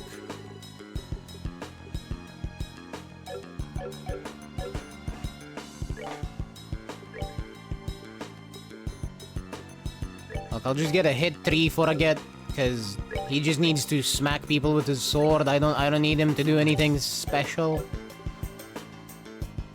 Must have known the army would try contacting them, so they went the extra mile to break the phones, except we have Bar. Yes! We have Sieg. And he is the greatest. The best bird in the universe.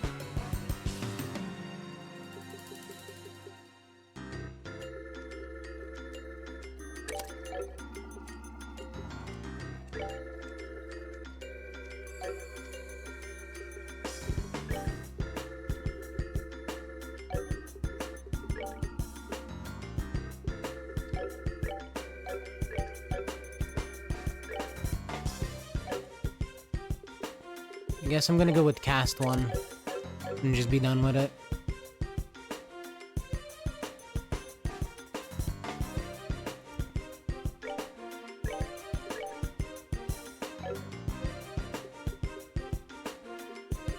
Not great, but it'll do. It still is enough, I'm sure. Especially if we consider the fact that, them coming into the party like this means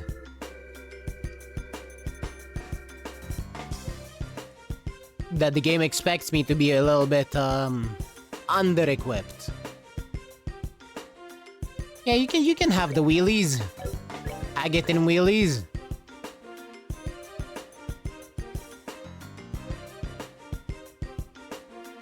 I'll give you these other ones.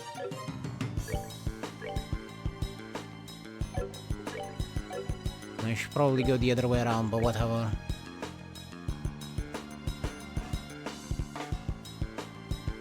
Here, you can have a soft knit cap.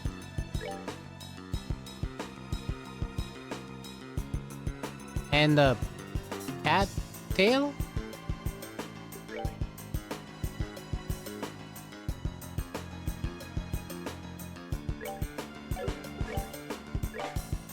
And same to you. Soft knit cap and cattail.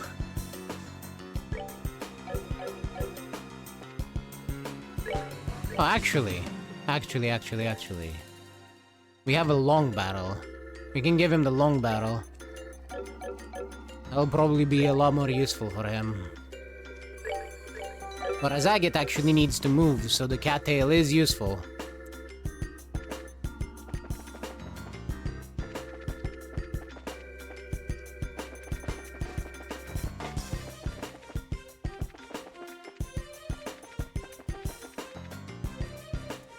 Where'd Burb go?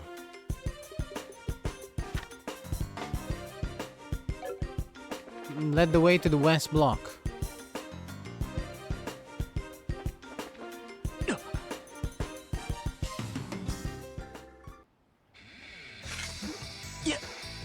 やけに凶悪そうなワンちゃんたちやね。特務兵の軍用犬。来るぞ。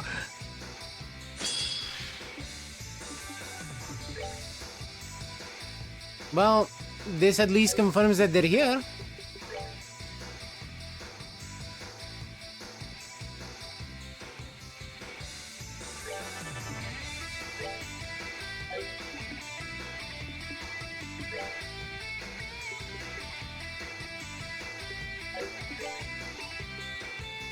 Right.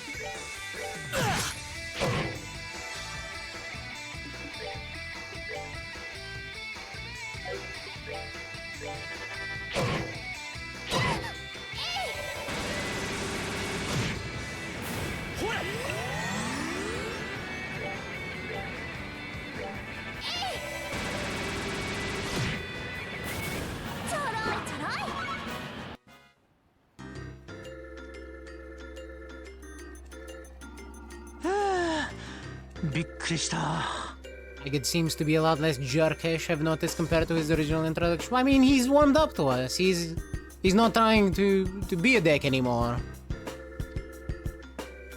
He's not shy anymore, if you will.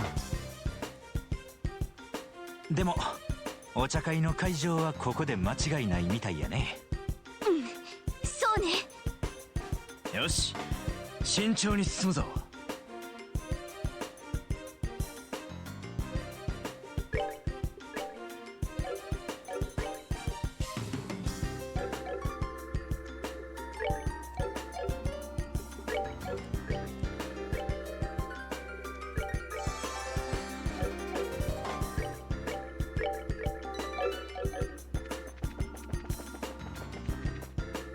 Speed!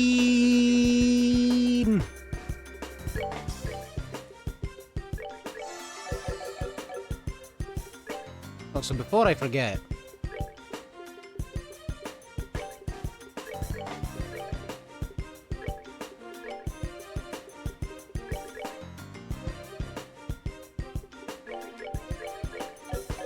I'm gonna go with this config for now.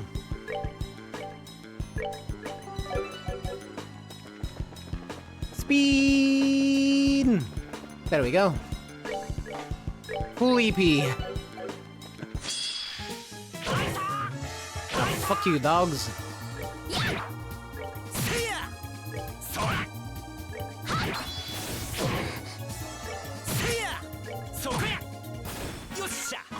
Didn't even see it. Was camouflaged in all this darkness.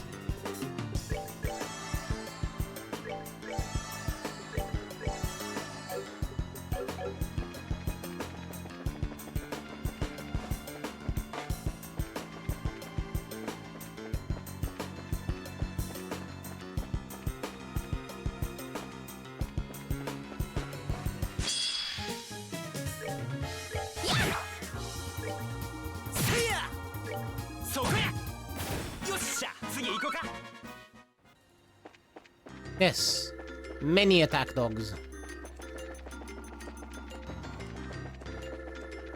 I'm just being cheap. That's why I'm using the ingenuity like this.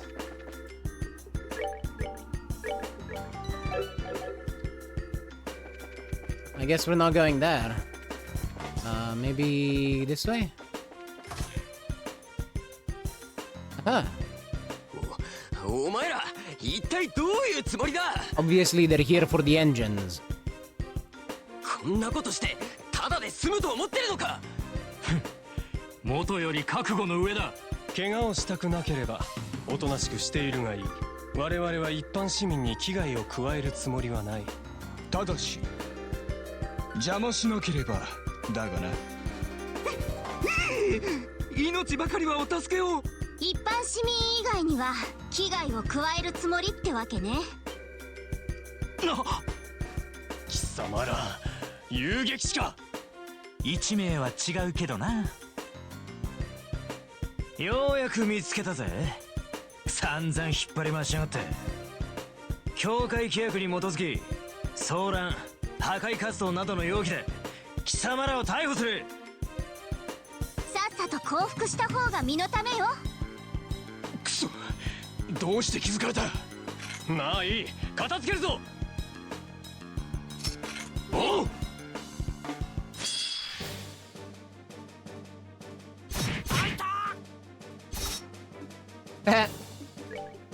Nice miss, idiot.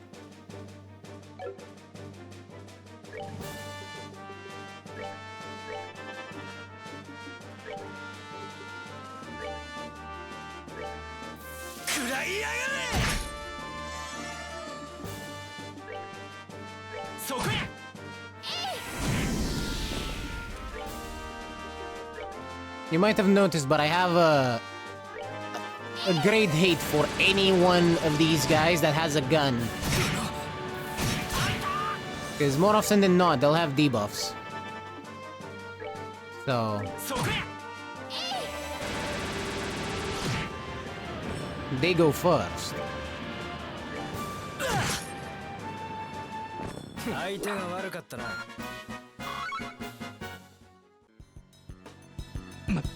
まあいい。これで時間は稼げた。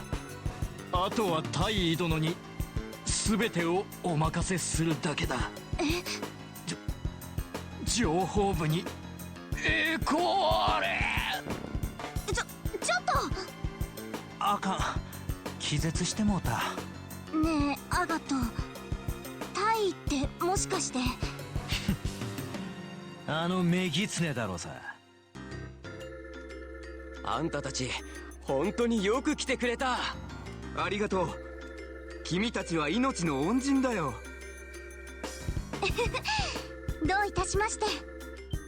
あ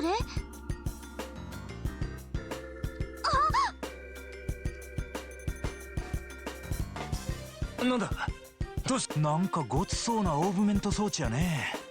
何に使うもんなんや。アルセイユ用に開発された高性能のオーバルエンジンよ。確か2つあったはずなのに。ああ、こいつらの仲間が運搬車で持って行ったんだ。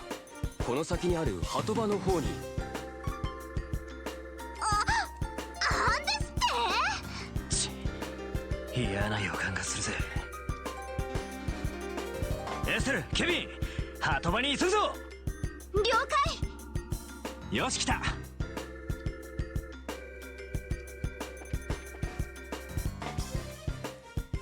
Yep, I was right. They're for the engines. So, luckily I guess we stopped them from taking the second one as well. Hi, dog.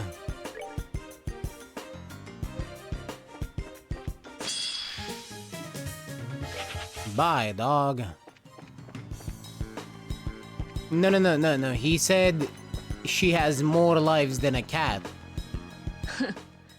やはり来たわね。可能ね、大尉。 As in, she just keeps fucking returning.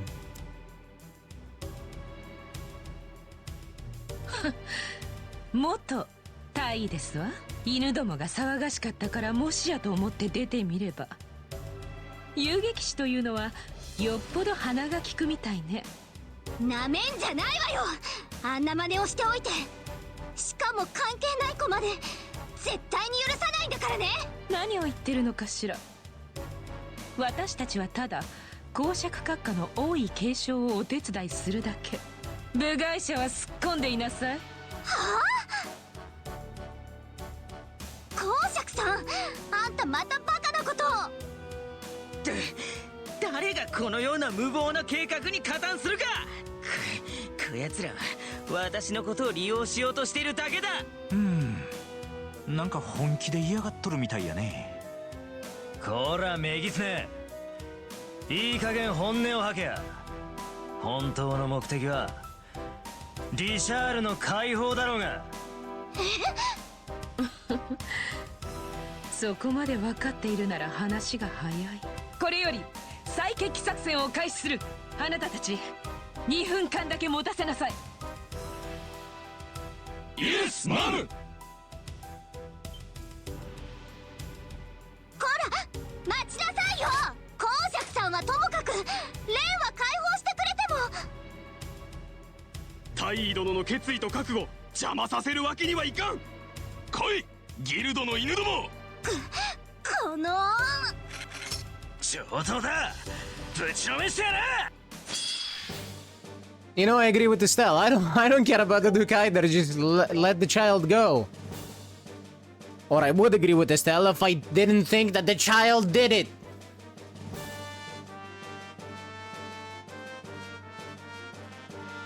Though I don't think she's in cahoots with Amalthea. I just think the child's the one that knocked out the people in the guild.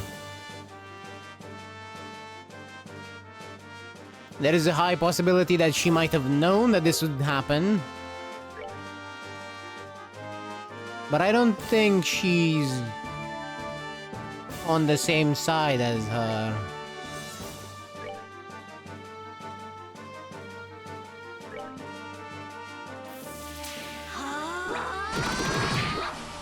Yeah, I'm gonna leave him with the crit. That's fine.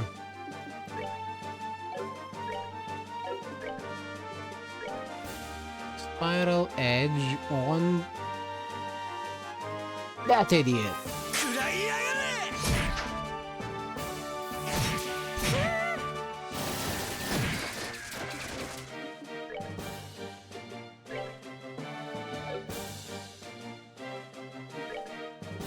Let's see.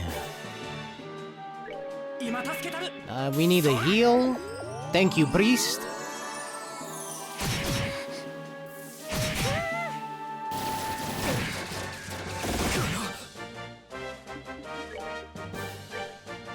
Alright, let's get those AoEs out.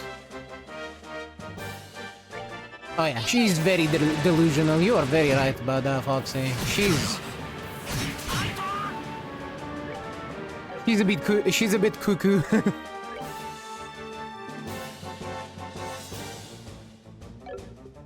A bit more, really.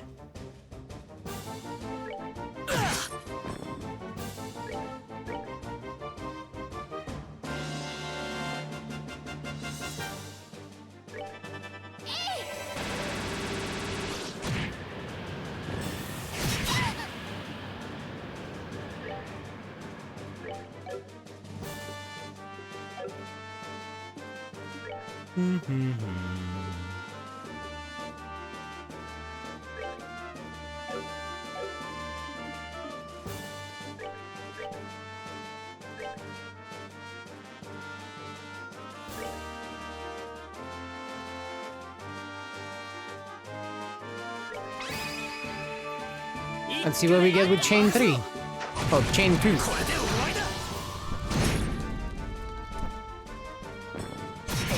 Not bad.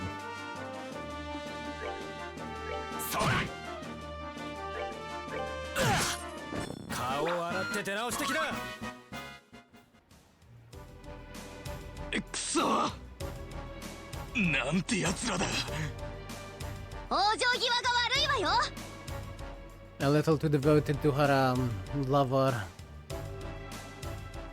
I don't know.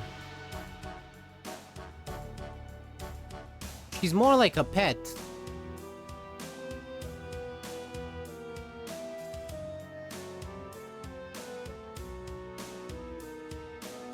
They gave me more master servant than you know, lovers type relationship. That's at least that's how I'm seeing it. Obviously she might think different, but I don't think Richard's into her like that. Which is probably why you put lover in quotations, but still.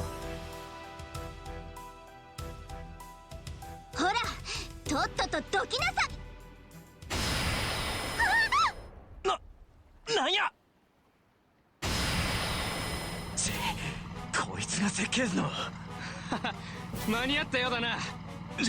情報部に栄光あれ。こいつは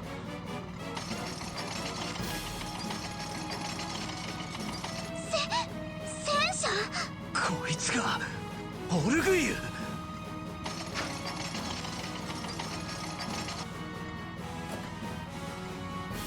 どうかしら、このオルグイユは。情報部が独自に開発していた最新鋭高機動の動力戦車よ。火力は帝国製戦車の2倍。ほぼ警備飛行艇に匹敵するわ。またごっついもんを。むちゃくちゃだわ。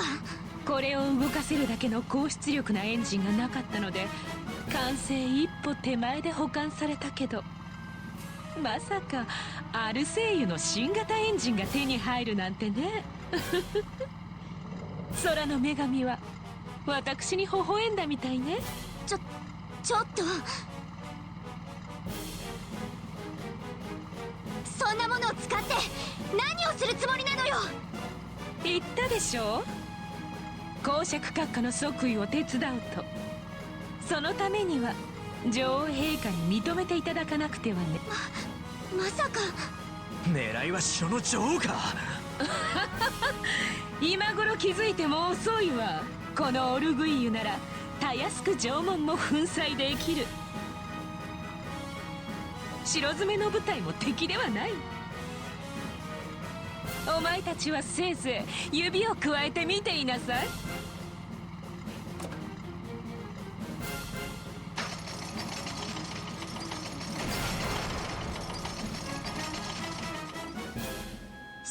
しまった。追いかけるぞ。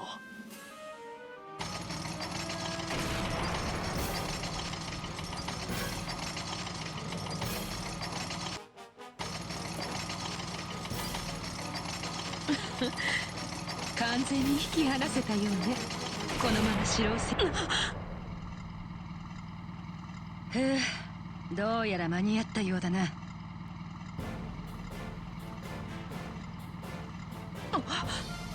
放出親衛隊、それにユリア・シュバルツ。久しぶりだカノーネ。まさかお前とこんな場所で相まみえることになろうとはな。あなたたちどうしてここに？レイストン要塞で飛行訓練をしていたのではなくて？シード中佐から緊急の応援要請があってね。どうやらグランセル市街で返事が起こるのを読まれたらしい。そこで我々が飛んできたわけさ。ただのヒルアンドンかと思えば。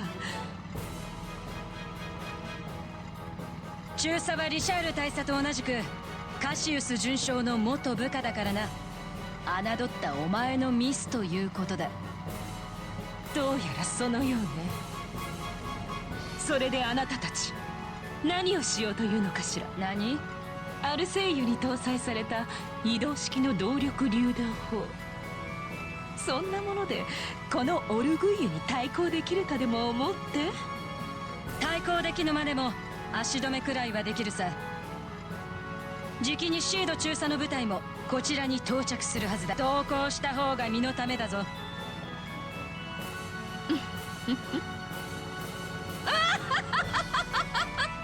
何がおかしい？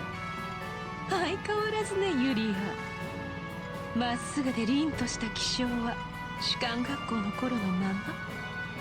昔から顔を合わせるたびにいがみ合ってきたけれど、私あなたのそういうところは決して嫌いではなかったわ。カノーネ、それは私の方も同じだ。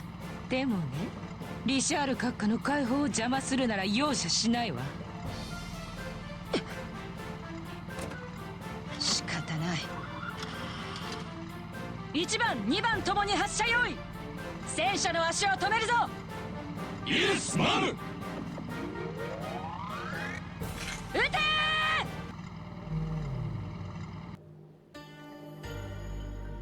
ー！ダメです。機能停止しました。動力停止現象か。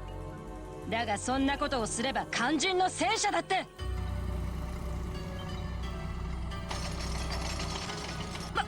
バカな。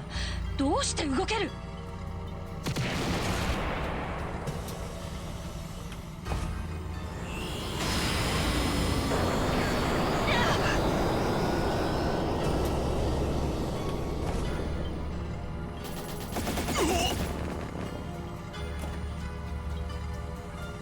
周囲の動力機を停止しながらも接続した機体は動かせるユニット。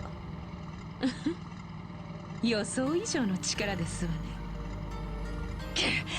カノーネ、そのゴスペルは一体ある筋から入手したのよ。実験を手伝うのと引き換えにね。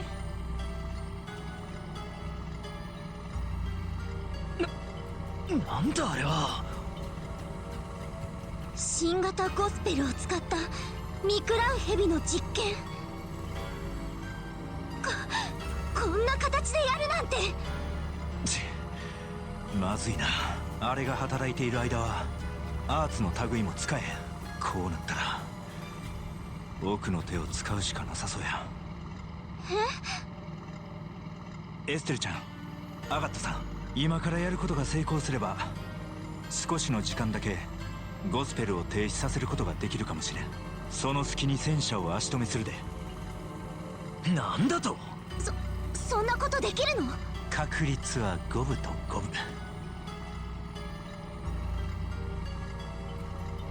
せいぜい二人とも女神に祈っといてくれ。それって確か封じの北条ダルモア市長が持ってた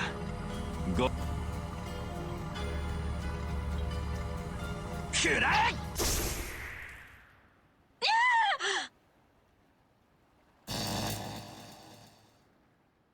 照明が戻った。動力停止現象が止まったのか。そんな。あなた一体何をしたの。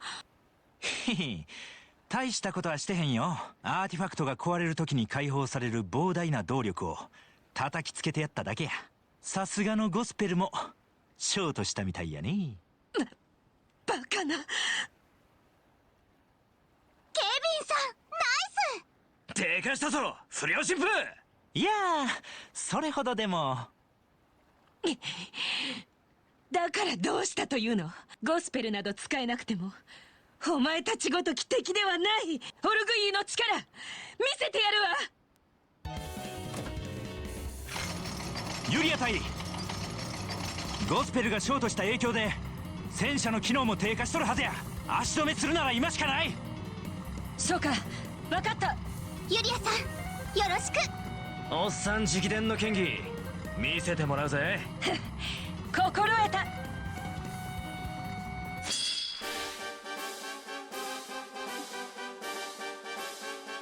Very highly doubt you got it, Gospel. He doesn't anymore. Schwartz to the rescue, indeed. By the way, considering this is your last stream of the week, it may be a good idea to stop at the end of the chat. Wait, it's Thursday already? Ah, fuck. I didn't even realize. I wanna play more. But I shouldn't. I really should take a break. And I need to heal again. Because he's gonna die to any attack at all.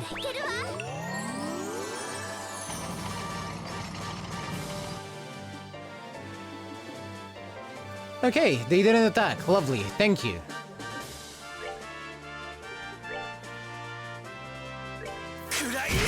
Get off the crit turn. They didn't get off the crit turn.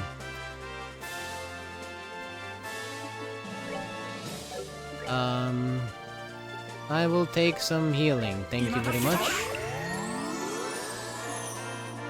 What do you do? Probably immune to turn delay, which is bad. Yes, that's bad. Very bad. Latera, Ragnablast, Dark Matter, Lost Mobius, and Geocatastrophe. She's a bit of a cheat character, isn't she? I'm gonna go with Dark Matter, because she's gonna yoink the crit turn from it.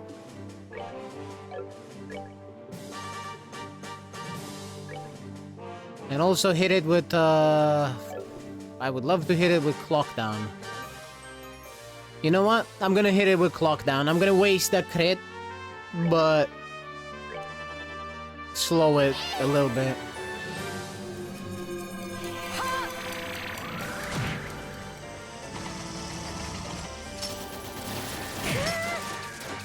Owie.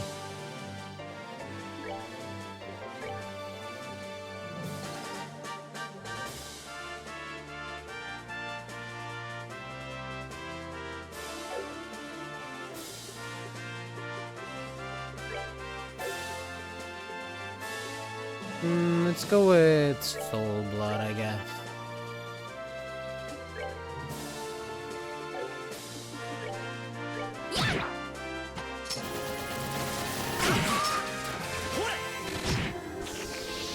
On her next turn, I'm moving her in.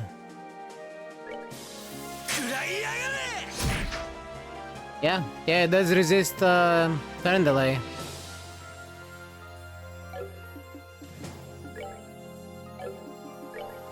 What do you have for arts? Field of Illusion and Shadow. Negates one attack. Cancels arts and crafts. Summons a light pillar. Medium area damage. You know what? You can just melee attack.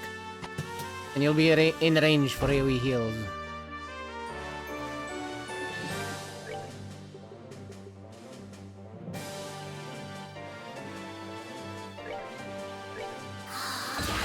Does that work? Nope. In that case. 我が右手にありし星の杯を天より授かりし輝きをもって我らが盾となる。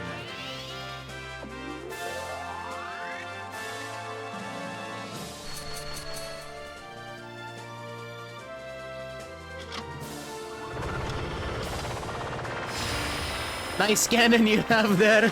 Kevin says no.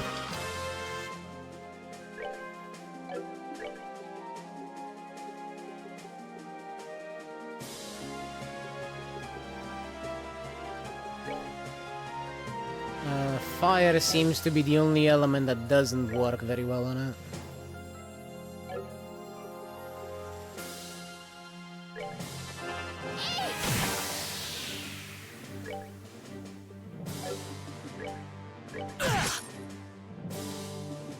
High physical defense too. So that was to be expected.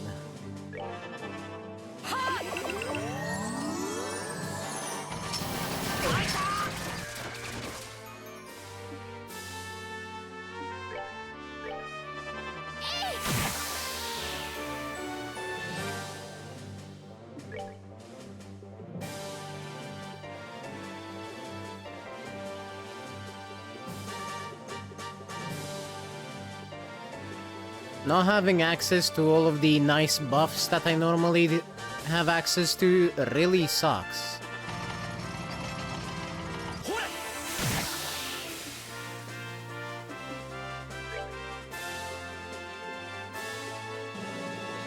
Like, I would love to have access to La Crest or something of... or something like that. Would be lovely.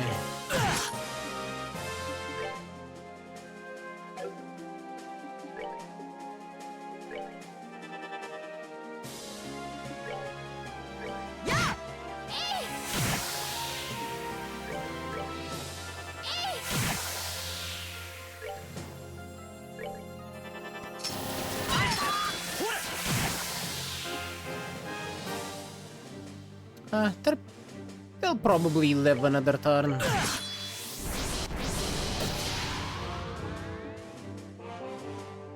They do.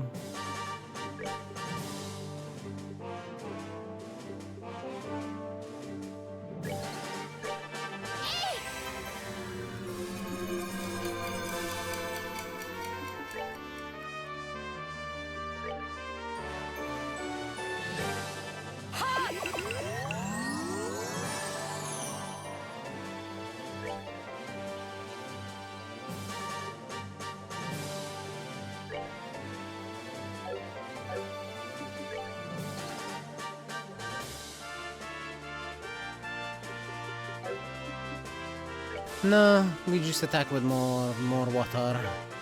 Just throw more water at it.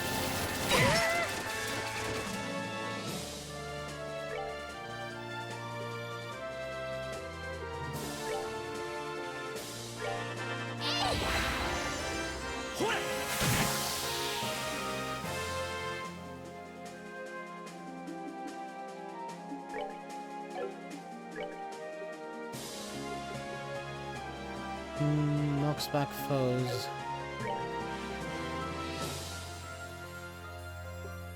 No, he got an AoE at some point, but it's whatever, I guess.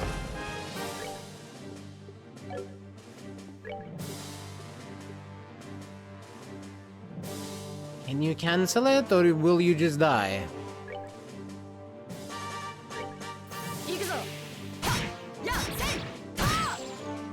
Nope, dead.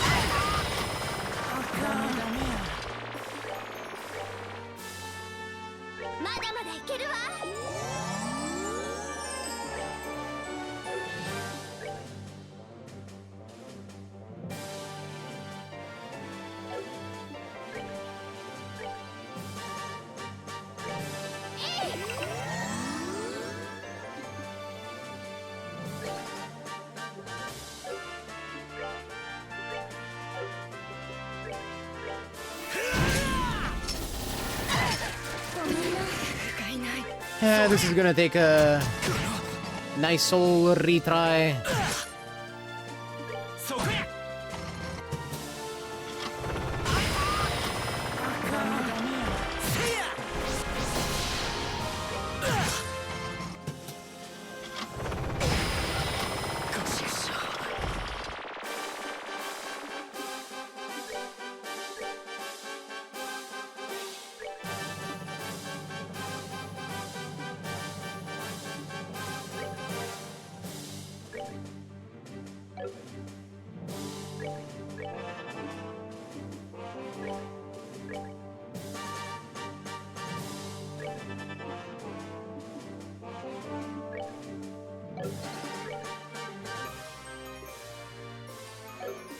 Julia can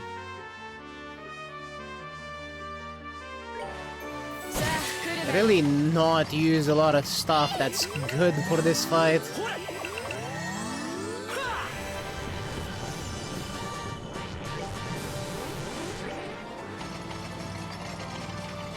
I think a lot of it is gonna be movement. I don't want us to be stacked up, otherwise it hits us all with AoEs all the time. Estelle can be further away because she has good ranged art attacks.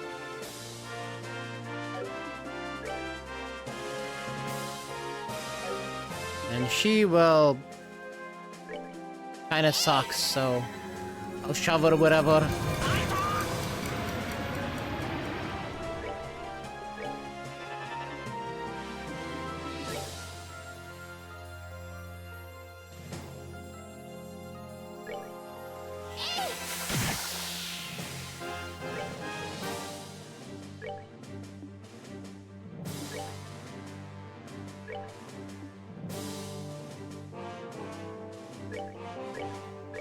What would be really nice is if we could get it stuck in that corner by kind of surrounding it a bit.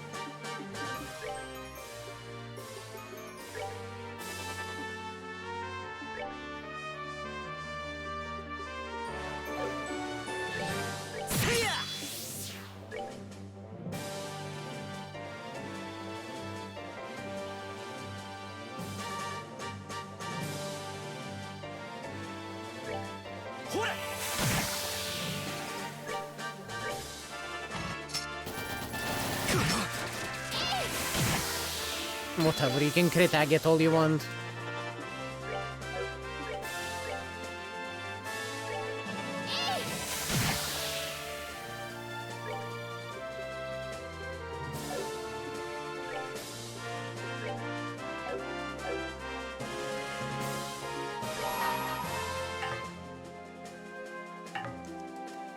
I hate that I can't cancel it if I do it like that. Oh, that is a mistake. Ah! Okay, we can't block it. It will literally just run people over. It's good to know.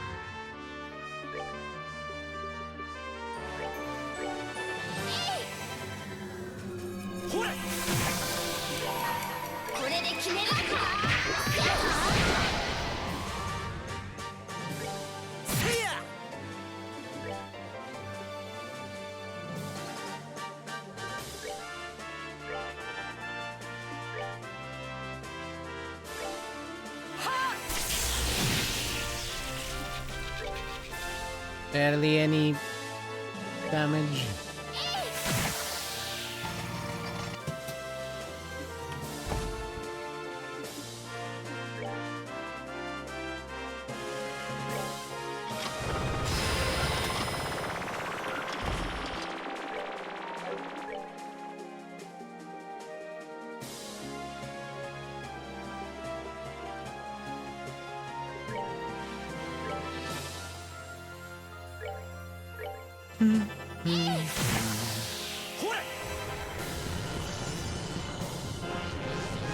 Yeah, I think this works. Just stand around it so it can't AoE us.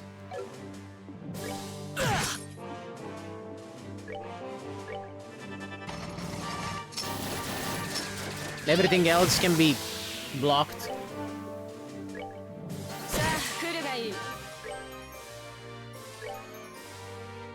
I'll just have Kevin drop some art guards every now and then.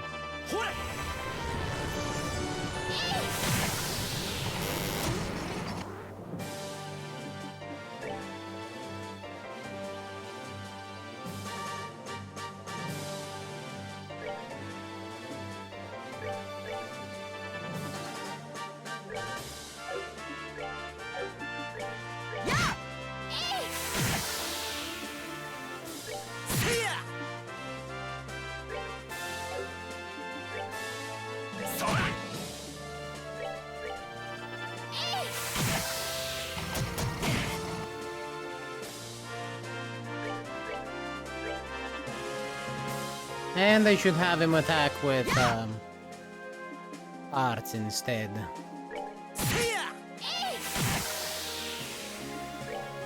If he does attack.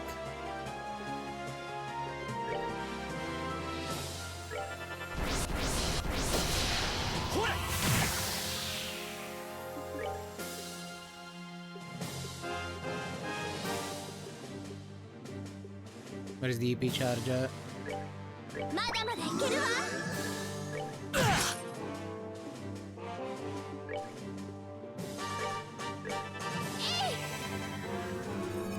Speed up, speed down, speed neutral.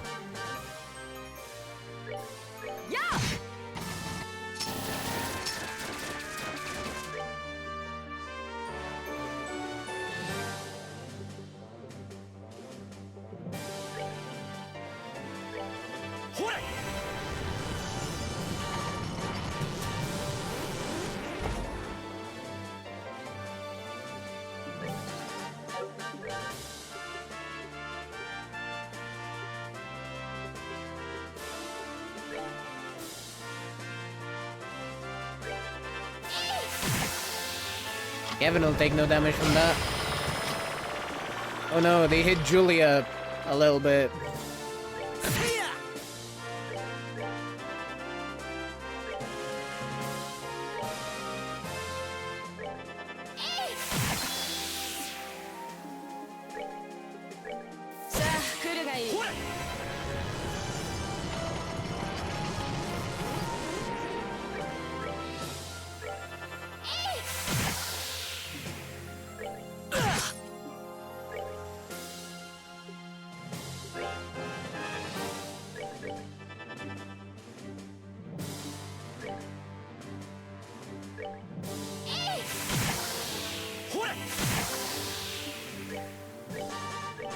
I think that last Aqua Bleed is probably going to end it.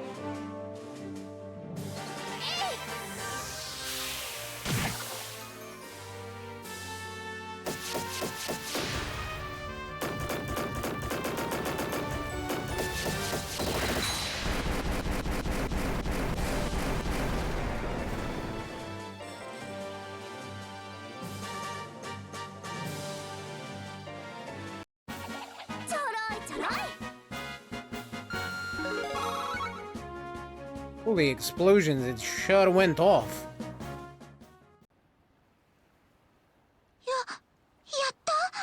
ああ、完全に足止めできたようだ。や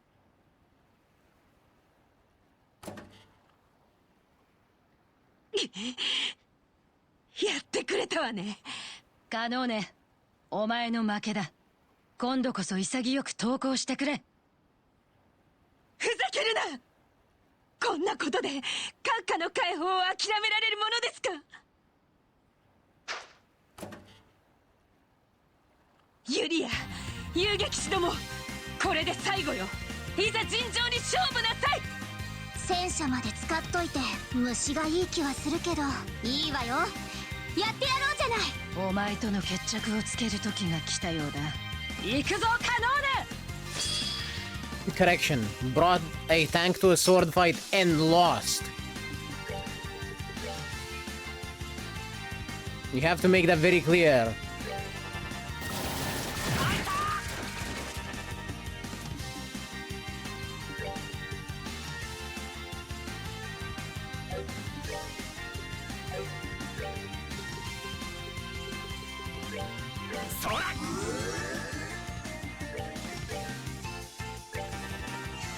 We will take some healing.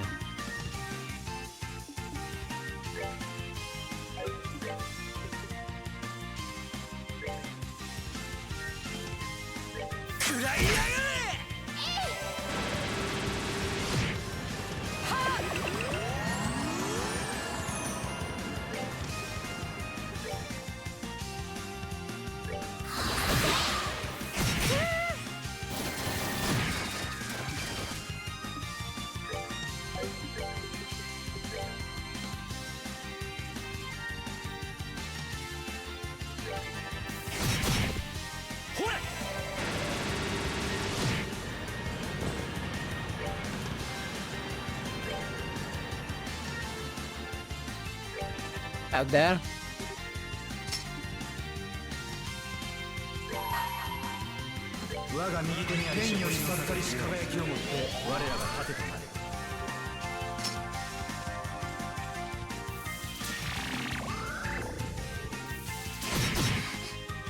She tried to suck my CP.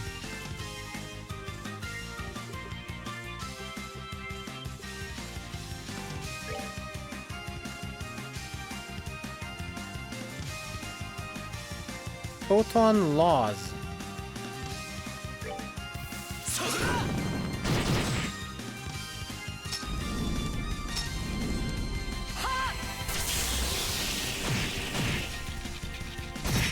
I don't know what that's about, but I don't know that I want to find out.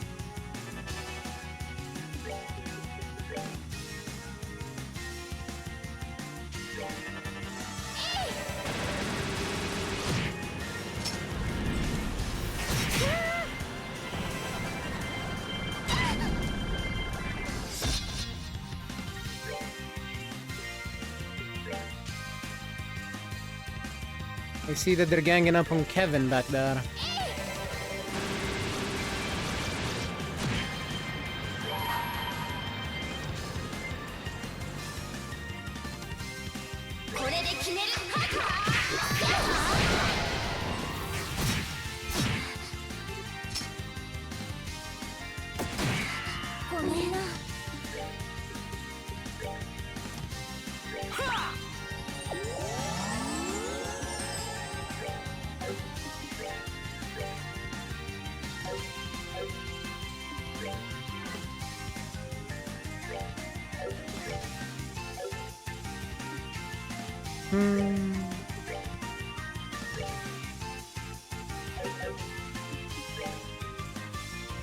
Yeah, she's way too far for anything.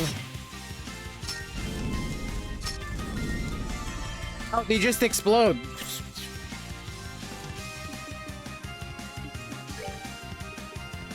Might as well do nothing.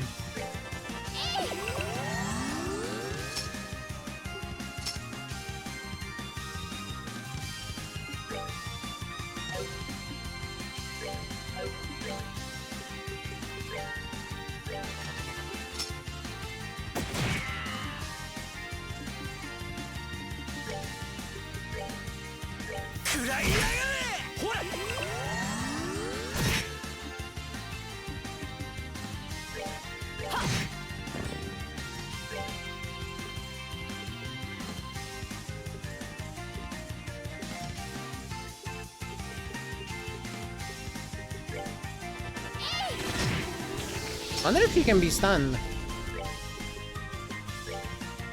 Oops.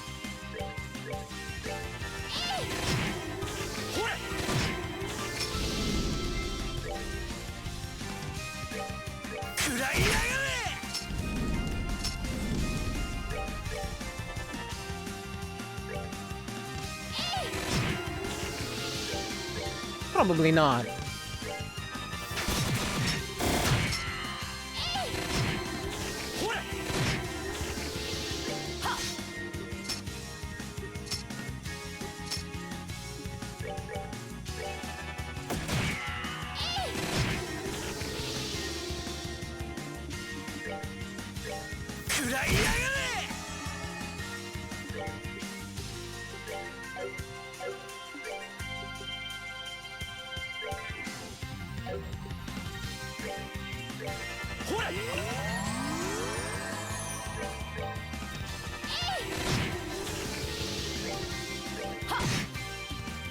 Oh, that might actually do something.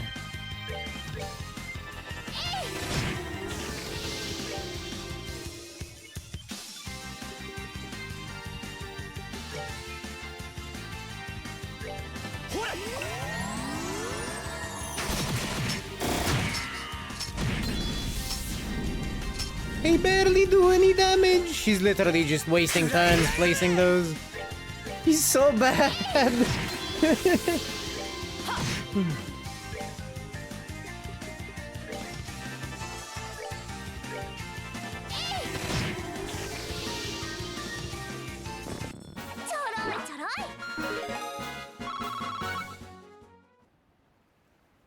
Well, down she goes.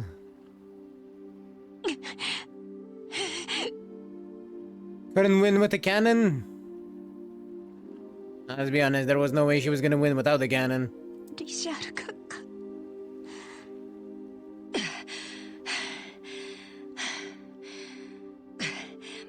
これで決着だ。さすがにクタクタ。連戦やったもんな。なんとかなったかよ。終わったのか。あ、公爵さん？なんや、戦車に乗せられてたんか。うん、まあな。今回ばかりはお前たちに礼を言わねばなるまいな。感謝の証に私の秘蔵する傑作劇画セットを譲ってやろう。遠慮しときます。でもまさか公爵さんに感謝されるなんてね。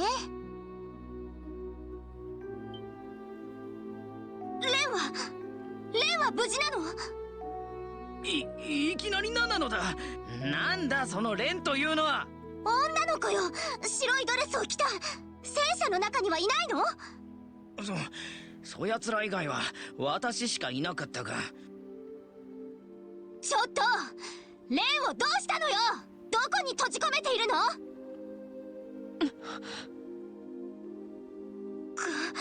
この後に及んですっとぼけるんじゃないわよ。あんたたちがギルドからさらった女の子に決まってるじゃない。ギルドからさらった。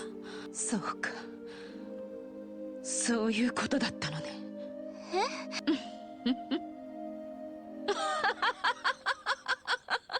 ちょっとカノーネ、一体どうしたのだ。これが笑わずにいられるものですか。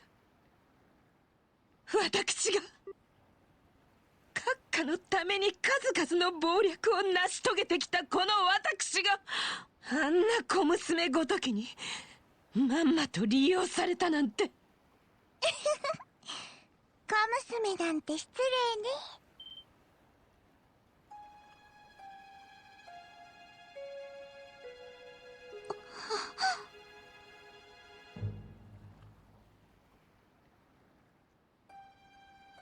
I knew it.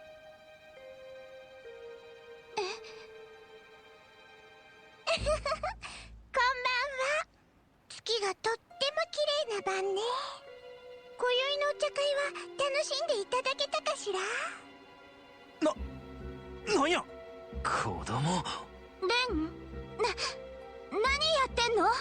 そんなところに登ったりして。危ないじゃないの。まったくもうほんと猫みたいなんだから。今助けてあげるから、ちょっとそこで待ってて。その必要はないわ。だってここが一番いい席だったんですもの。お茶会を開いた主人として当然の権利だと思わない？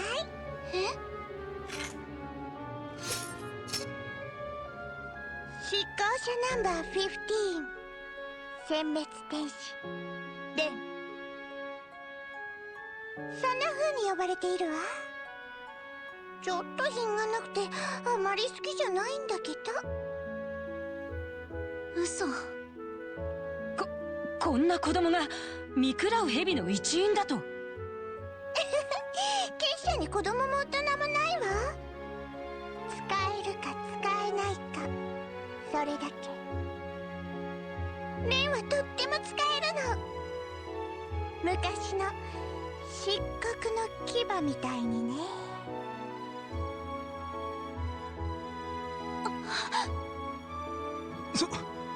そんじゃあれか？俺に手紙を出したんはジョーちゃんやって言うんか？ええ、レンよ。脅迫状9通、教会のお兄さんに1通、情報部のお姉さんに1通、そしてエステルに1通、全部で12通。なんだか手紙を書いてばっかりね。ベイベー、褒めてくれるかしら？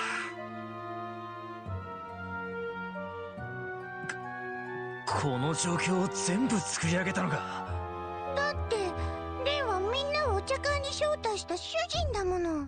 出席してくれたお客様を退屈させるわけにはいかないわ。とっても頑張ったんだから。だったら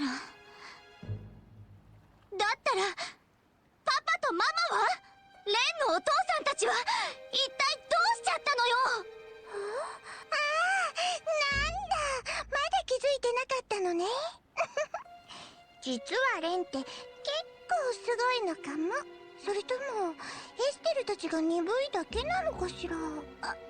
なんですって？怒っちゃ嫌よ。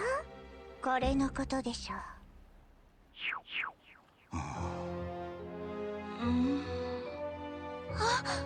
こんなのレンのパパとママじゃないわ。もう用済みだからこうしちゃおうっと。あ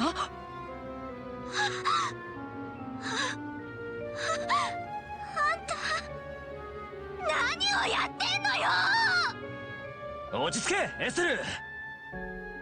血が出てねえだろうが。本当だ。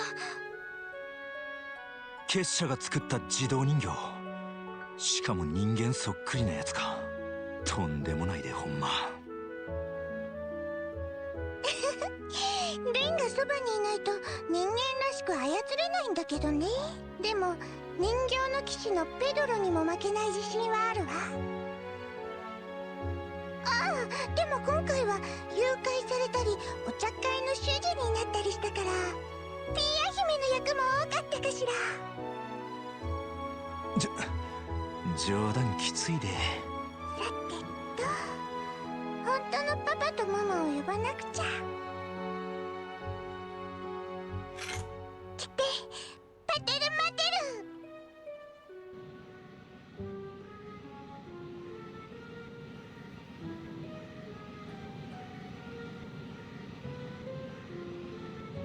ル。何この音。上だ、気をつけろ。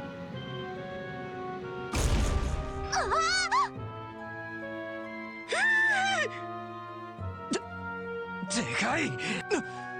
なんやこいつ。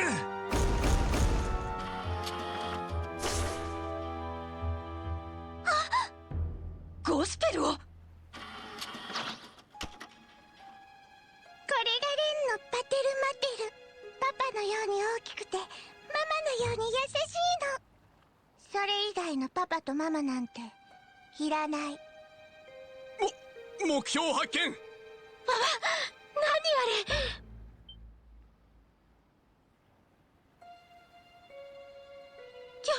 巨人。まさか。どうなってるの？レンちゃん。みんな睡眠薬の効果も時間ぴったりだったみたい。昔ヨシアに教わった通りね。本当はね、エステルのこと殺しちゃおうかなって思ったの。だって教授がヨシアが帰ってこないのはエステルのせいだって言ったから。でも楽しかったから今回だけは許してあげるわ。特別なんだからね。待ってレンちゃん、どういうことなの？ティータもバイバーイ。なかなか楽しかったからまた一緒にアイスでも食べましょう。それでは皆様、今宵はお茶会に出席していただき誠にありがとうございました。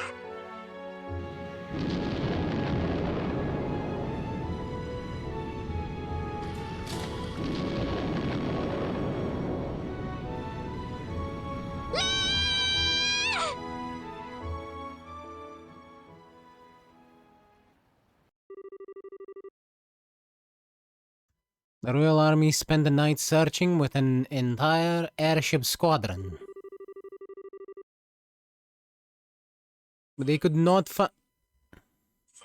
Who the hell? But they could not find the massive orbital doll, nor the girl who rode off on it. Let me mute this.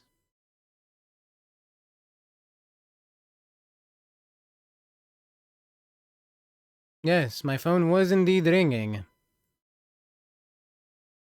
There. No more of that. The next day. カノーネ君、頼むから話してくれないか。あの少女はどういう形で君たちに接触してきたんだ。そして君たちはどの程度結社の存在を知っている？カノーネ、意地を張るのもいい加減にしろ。このままではお前は愚か、お前の部下たちの罪も重くなる。それは本意ではあるまい。彼らも私もとっくに死ぬ覚悟はできている。その程度の脅しに屈するものですか？軽々しく死ぬなど言うな。お前も見ただろう、あの巨大な人形兵器を。あんなものを使う連中が王国に潜入しているのだぞ。事態の深刻さがわからないお前ではあるまい。カノーネ君、リシャール大佐はある意味高潔な愛国者だった。何者にもリベールの自主独立を脅かされないことを望んでいた。そのことだけは私も真実だと思う。そして今リベールに新たなる暗雲が忍び寄ろうとしている。彼がそのことを知ったらどう思うか。うるさいですわ。何？うるさい。黙れ。リシャール閣下のお気持ちをもっともらしく語ったりするな。閣下を追い落とすことによってその地位を手に入れた輩が。カノーネ貴様、あなたもそうよユリア。昔からのライバルが落ちぶれた様を眺めるのはさぞかし愉快でしょう。ならば笑いなさい。いい君だと嘲笑うといいわ。カノーネ、私が今まで泥をすすって生きてきたのは閣下を助けるため。それが叶わなくなった今、私に生きる意味などない。さっさと銃殺にでもすればいいわ。おいおい、バカなことを言いなさんな。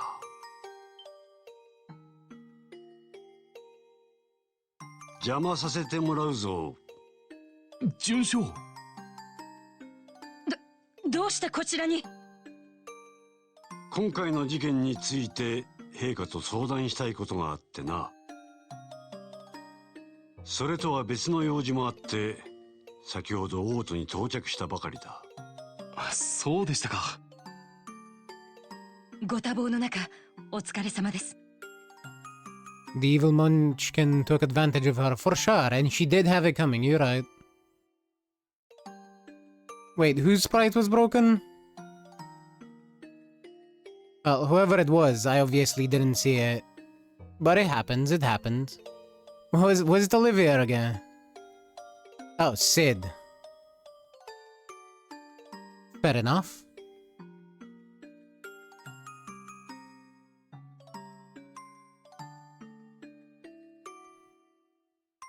Yeah. I'll see it later. Yeah, she's a fucking idiot, eh? She really doesn't think for herself. カシウス・ブライト、あなたも私を嘲笑いに来たというのかしら。やれやれ、嫌われたものだ。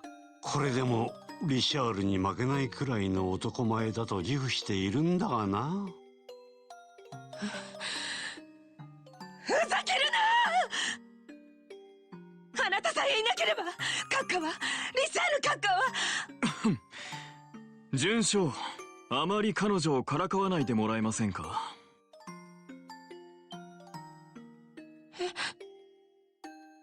今のはまさか。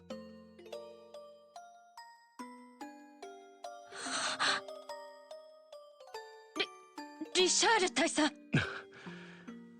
お久しぶりです。久しぶりだね、シード中佐、シュバルツ大尉、それにカノーネ君もな。服役中の身であるが、準将にわがままを言ってここに連れてきていただいた。どうしても君と直接会って話がしたかったんだ。私と。ああ、すまない、カノーネ君。私の傲慢と視野の狭さが君たちを巻き込んでしまった。善と有望で有能な若者たちを犯罪行為に加担させてしまった。そのことをずっと謝りたくてね。おやめください閣下。私たちは自分の意志で。いいや、これは私の責任だ。君たちは私の方針のもと動いてもらっていたに過ぎない。その意味では今回の事件も私の責任と言ってもいいだろう。そんな。だからここに改めて宣言しよう。ただいまをもって王国軍情報部は解散する。以後その任務は軍司令部に引き継がれることになるだろう。カノーネ君、今まで本当にご苦労だったね。これでもう君が無理をする必要はない。私などを助けるために命を懸けなくてもいいんだ。だから死ぬなど悲しいことを言わないでくれ。リシャール閣下。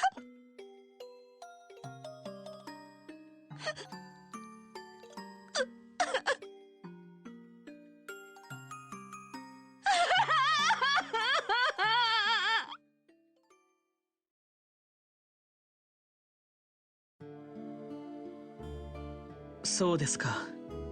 ええ、わかりました。それではよろしくお願いします。どうだったエルナンさん。ええ、カノーネ元大尉が事情聴取に応じたようです。詳しい事情が分かったらギルドにも教えてくれるでしょう。そっか。あの強情そうなメギツネが口を割るとはな。どんな手を使いやがったんだ。ま、そっちの調査は王国軍に任せておくとしよう。俺たちは俺たちで情報を整理したいところだ。そうですね。ではまずは今回の仕事の報酬をお渡しするとしましょう。細々とした依頼への対応も合わせて査定しておきましたよ。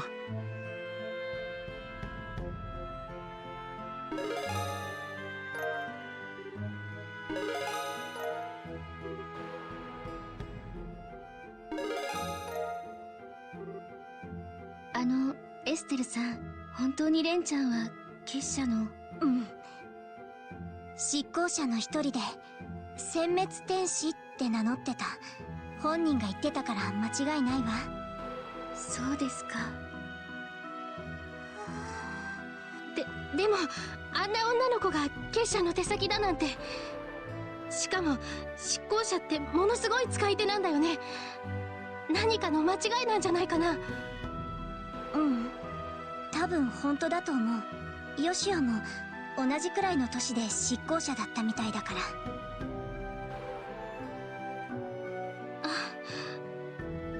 しかし徹底的に振り回してくれたもんだぜ。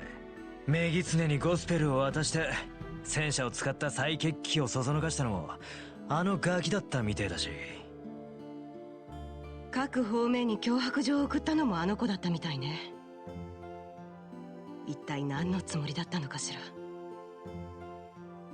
ら。なんとなくだけど、そうした方が面白そうだったからじゃないかな。レンは今回の実験をお茶会に見立ててたわ。そして私たちを含めた大勢の人間を参加させるためにいろいろと準備をして招待した。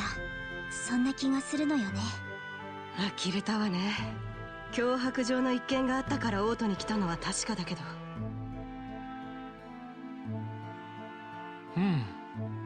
あの子猫ちゃんならそのくらいはやりかねないね。僕たちを眠らせた睡眠薬の量もコントロールしていたみたいだし。ちょうど私たちがあのタイミングで鳩場に到着できるようにか。やってくれるじゃない。やっぱりみんなあの子に眠らされちゃったわけ？ええ、おそらくレンちゃんが百貨店で買ってきたクッキーをいただいた直後でしたから。しかしかなり痛い失態だったな。毒でも使われていたら全員死んでいたかもしれん。それに関しては私の失態です。皆さんをバックアップする身としてもう少し気をつけているべきでした。本当に申し訳ありません。やだなエルナンさん、今回ばかりは私たち全員の責任だと思う。まさか結社があそこまでとんでもない連中だったなんて。あの大きな人形兵器、あんなのおじいちゃんでも作るのは難しいと思う。作れたとしてもあんな風に動かせるなんて。しかもあのレンちゃんが。ティータ、もう元気出しなさいよ。今度会ったら絶対にあの子を結社から抜けさせるんだから。エステル？5年前父さんはヨシアを結社から抜けさせた。だったら娘の私が同じことができないはずない。首根っこを掴んででも絶対に抜けさせてやるんだから。お姉ちゃん、そうだよね。さすがエステルさん。その意気だよ。気持ちいいくらいのあっぱれな前向きさだね。たく軽く言ってんじゃねえぞ。いいじゃないの。こういう前向きさは旦那以上かもしれんな。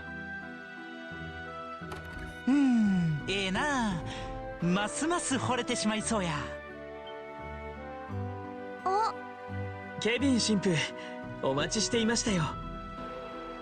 いやあ、遅れてすんません。今までカラント大司教にこっぴどく説教されてましてな。それで遅れてしまったんですわ。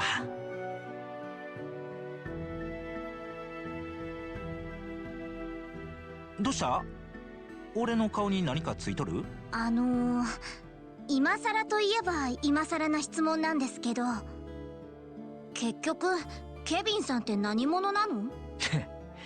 それがあったら俺たちも結局はぐらかされたままだぜ。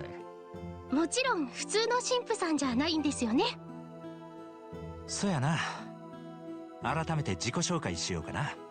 七葉教会聖杯騎士団に所属するケビン・グラハム神父や。以後よろしく頼みますわ。聖杯騎士団？ほう、これは恐れ入った。まさか君みたいな若者が聖杯騎士だったとはね。オリビエ、知ってるの？アーティファクトが教会に管理されているという話は聞いたことがあると思うが、その調査回収を担当するのが聖杯騎士団と呼ばれる組織さ。メンバーは非公開ながらかなりの凄腕が選ばれるらしい。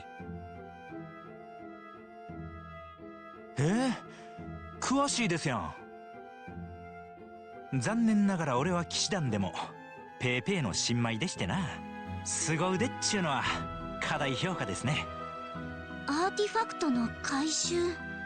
それじゃあ、あの時使ったダルモア市長の杖って。ああ、あれは王国軍から正式に引き渡されたもんや。教会とリベールの間にはアーティファクト回収の盟約が結ばれているさかいな。それを無断で壊してしもうたんで大司教さんに説教されたんやけど。そうだったんだ。でもあの場合、ああするしか方法はなかったと思うんだけど。なあ、手段を選んでる場合じゃなかったと思うぜ。そう言ってくれると助かるわ。まあそんなわけでこれからもよろしく頼んます。見食らう蛇について何か分かったら情報交換してや。俺がリベールに来たのは結社の調査のためやからね。正確に言うと連中が手に入れようとしとるオーリオールの調査なんやけど。輝くは女神が古代人に授けたセプトテリオンの一つ。グランセル城の地下に封印されていると思われていた伝説のアーティファクトですね。ええ、そうですわ。どうもここ最近大陸各地で7の司法に関する情報を集めとる連中がいるらしくて、教会としてもその動向にはかなり目を光らせていたんですわ。そんな折リベールの方から輝く輪の情報が入ってきた。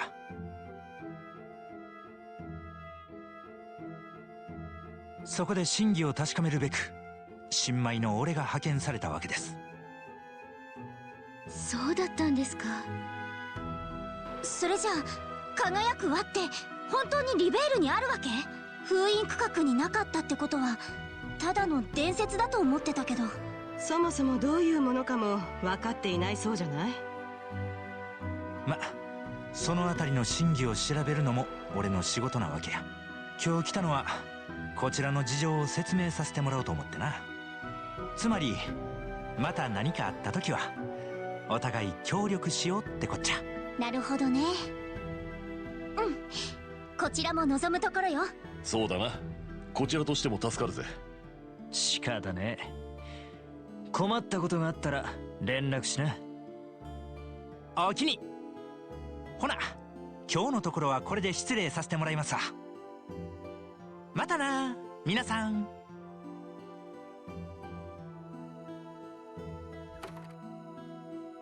行っちゃった。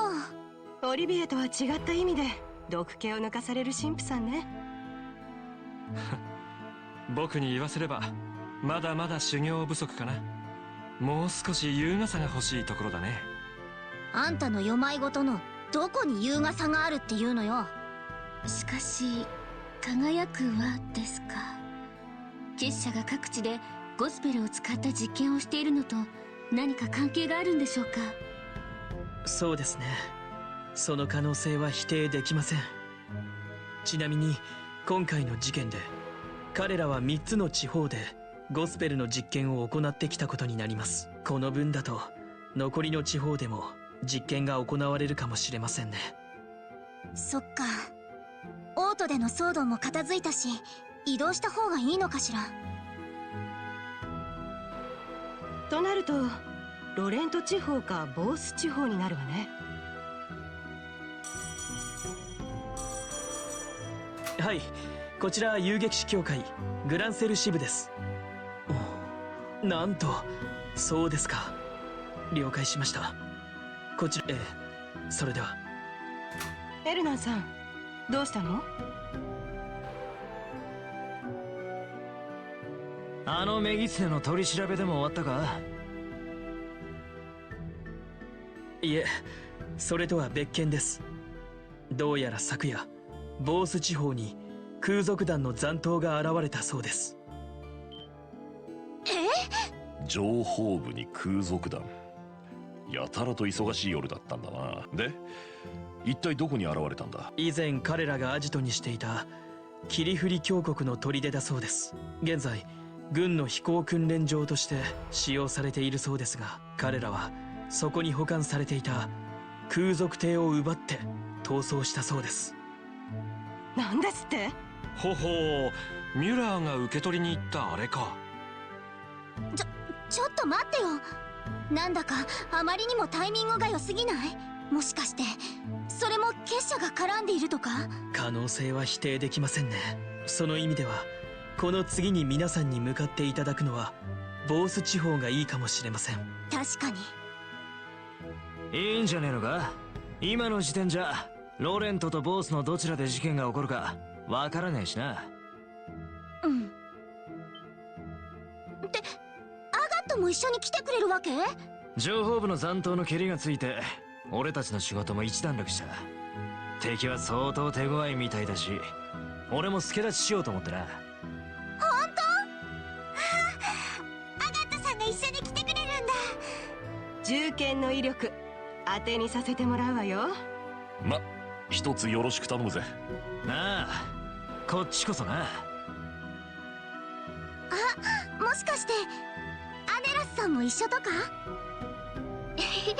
私は残念ながらそろそろクルツさんたちが強化訓練から帰ってくるんだ。そちらのチームに入れてもらうつもりなの。そうなんだ。チームってことはやはり結社対策かい？はい、結社の拠点を捜索することになると思います。拠点の捜索？これまでの動きから見て結社が国内に何らかの拠点を築いている可能性は高そうです。そこを叩かない限り根本的な解決にはなりません。今後は王国軍と全面協力して捜索活動を行う必要があるでしょう。どうやら今回の事件で王国軍も結社への対策を大幅に強化するそうです。より緊密な協力体制が必要になるかもしれませんね。うん、結社対策チームがもう一つ必要になるのも当然ね。そうなるとクルツさんのチームにも戦力が必要になりそうだし、アネラスさんを取られちゃうのも仕方ないか。ごめんね。結社の拠点を見つけたらエステルちゃんたちの力も借りることになると思うから、その時に一緒に戦おう。そうね。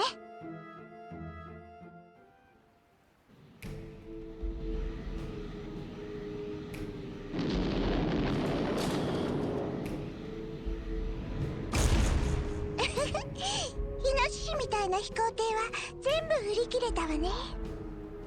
ありがとう、バテルマテル。よく帰ったな、レン。メイメイ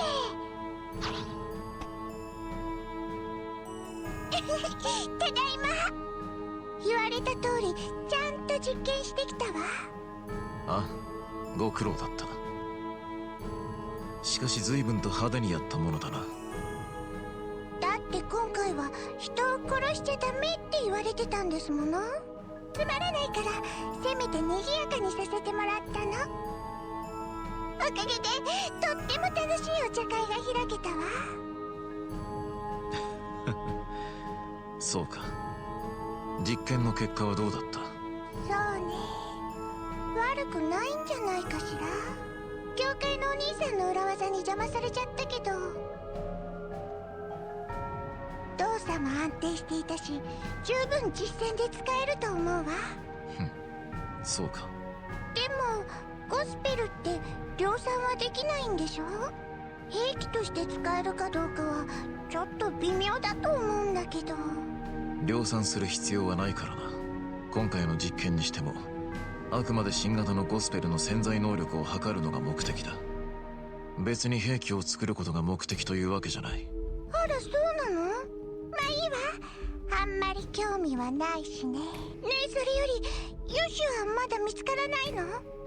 ああ、かく乱用に放たれた人形がすでに何体もやられたそうだ。おそらくあいつの仕業だろう。さすがね。レンもかくれんぼは上手だけどヨシュアにはかなわないし。はあ、つまんない。どうして意地を張って結社に帰ってこないのかしら。さてな。そういえば教授がエステルのせいでヨシュアが帰ってこないって言ってたけど、エステルもヨシュアのこと探しているみたいなのよね。どういうことなのかしら。レン、あまり教授の言うことを鵜呑みにしない方がいい。どうして？真実というのは見方によって変わるものだ。例えば月の顔が様々な形に例えられるように。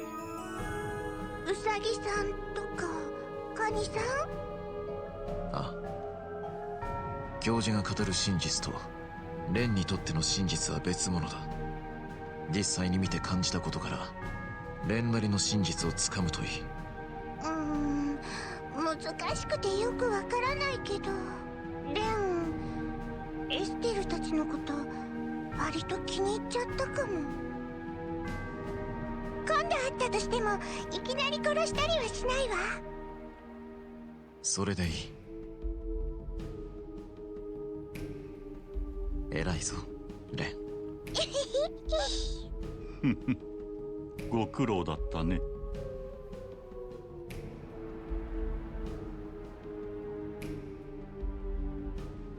教授、それにカンパネルラ。ごきげんようレン。どうやらオートでかなりお楽しみだったみたいじゃない？まあね。あなたが来るって分かっていたら絶対に招待してあげたのに。とっても盛り上がったのよ。それは残念だな。僕の方は遊撃士のお兄さんたちに人形劇を見てもらったけど、さすがに君のお茶会ほど盛り上がりはしなかったかな。またの機会に誘ってもらうといいだろう。しかしレン、随分とエステル君のことを気に入ったみたいじゃないか。まあね。教授の言っているような嫌なお姉さんじゃなかったわ。私は別に嫌な人間とは言っていないさ。むしろとても好感が持てる魅力的なお嬢さんだと思うよ。ただヨシアが戻ってこないのは彼女が原因であるのも確かでね。そうだろうレーベ。確かに一員であるのは否定しない。どうだろうレン。エステル君が仲間になったら君は喜んでくれるかな？エステルを仲間に？いいわ、とっても楽しそう。かなり実力不足だけど鍛えればものになると思うし。それにエステルがいたらヨシアも戻ってくるわよね。もちろんさ。さすが教授、ほんといい趣味してるよね。戯れが過ぎるぞ教授。いくらあなたといえど本人の意思を無視して結社に入れることなどできないはずだ。それが名士の定めた見食らう蛇の掟だろう。言われるまでもない。蛇の使徒たるこの私がそんなことをするとでも思うかい？君やヨシアにだって決して強制はしなかっただろう。第一、そんなことをしてはせっかくの楽しみが台無しだ。あくまで自発的に仲間になってもらわないとね。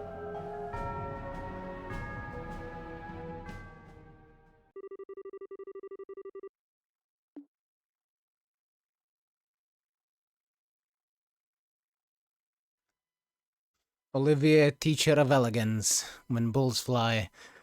I mean, are the bulls red? Because if they are, then they might already be flying.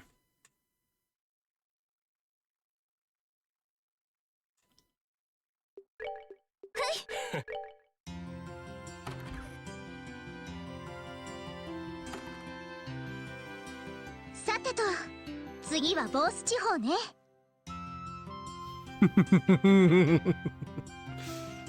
一通り準備を済ませたら早速発着場に行こっか。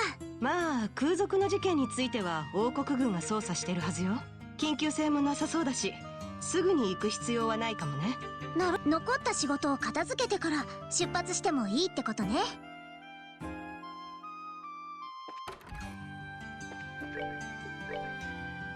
We have one new quest.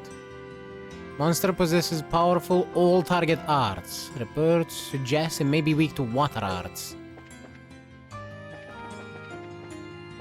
On the Royal Avenue.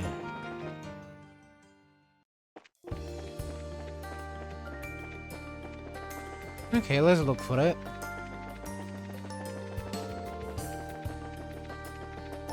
Is it literally in the way, too? Or am I gonna have to go out of my way to find it? Yeah, it does sound like it's gonna be a pain. You're not wrong about that one, Foxy.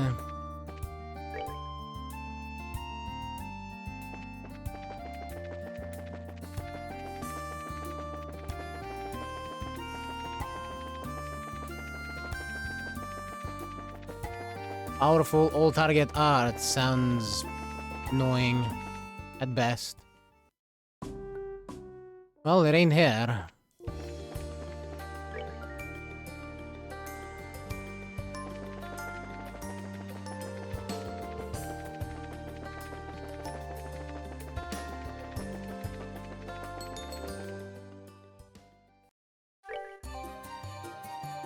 And is most definitely not gonna be here, because this is not the Royal Avenue. Huh, I missed the chest. You don't find anything this time, but maybe if you kept opening and closing the chest... closing this one chest over and over... Don't actually do this.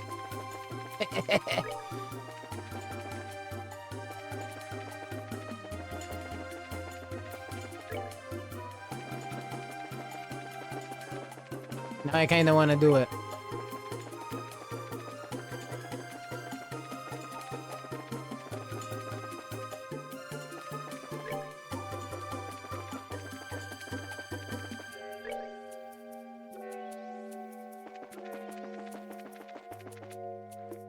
Maybe it's on the other side of the scenic route. Oh, yep. There's a barb. Oh, it's one of those fucking firebirds.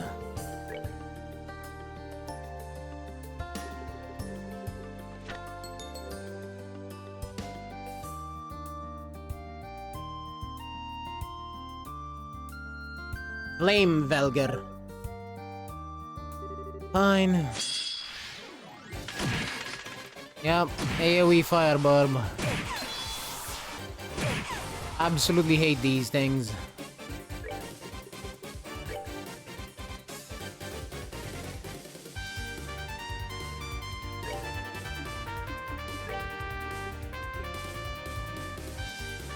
$800 HP is gonna be nothing.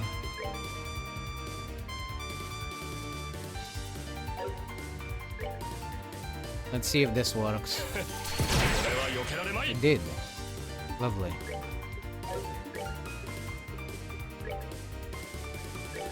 Heal up.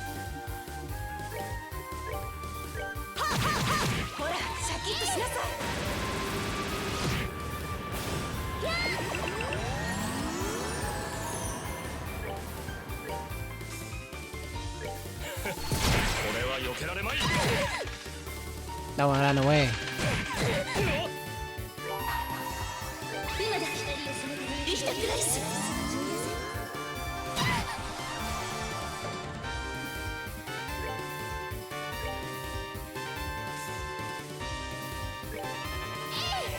it would be ideal if I could have Chloe attack.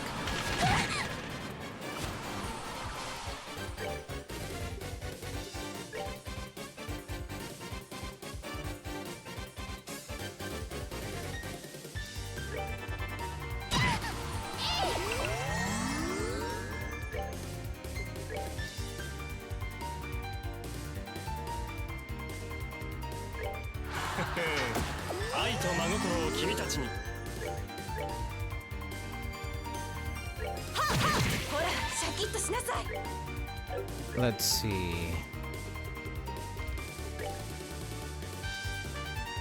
Put a diamond dust there. And I'll have Estelle.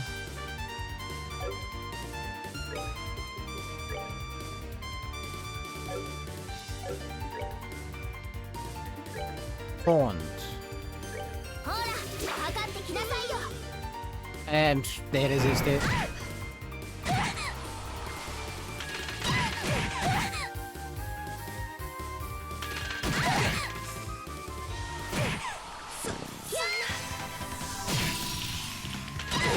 Yeah, that did a little bit of damage, but as you can see, we're dead.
Huh, the AoEs are not actually big enough to hit Chloe from the...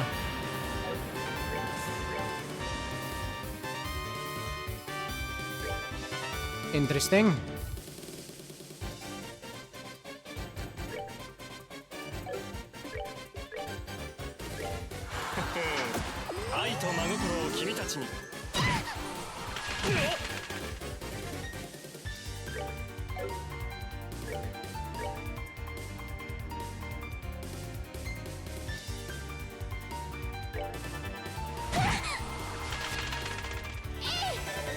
They can only hit Estelle.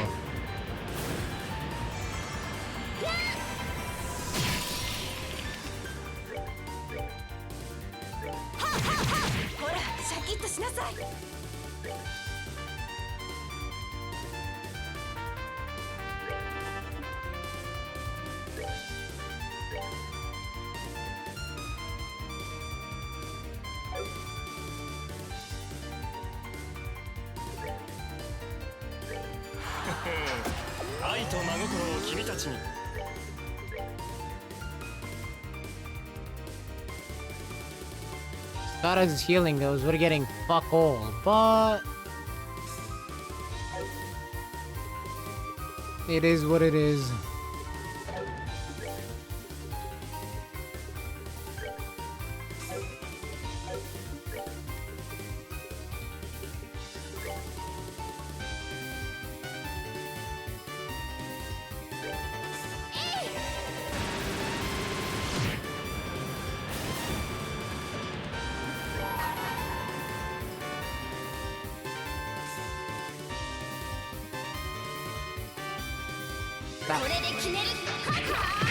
With a bit of luck, it'll die.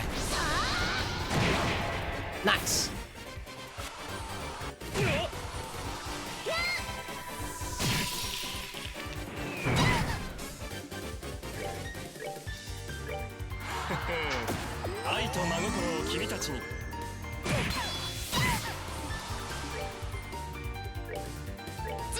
お願い。はっはっ、ほらシャキッとしなさい。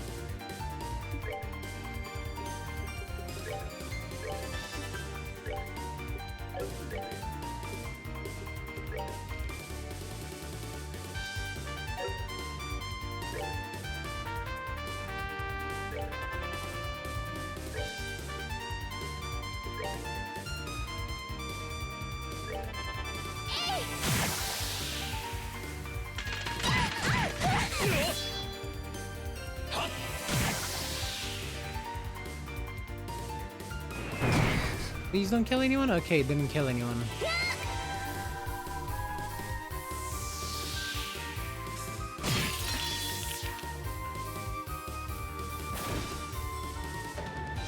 Okay.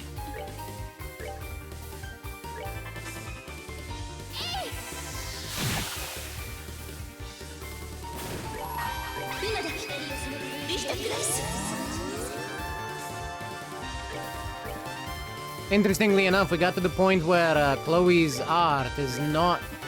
Chloe's craft is not a full heal anymore. I noticed that with Zin, but even more so now.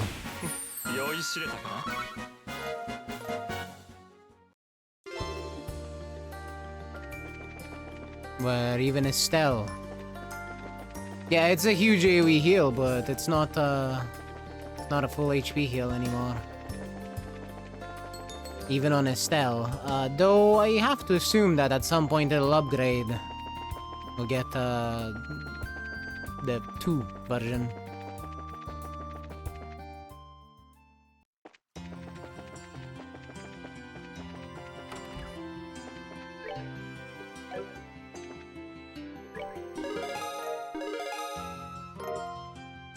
Hey. お疲れ様です。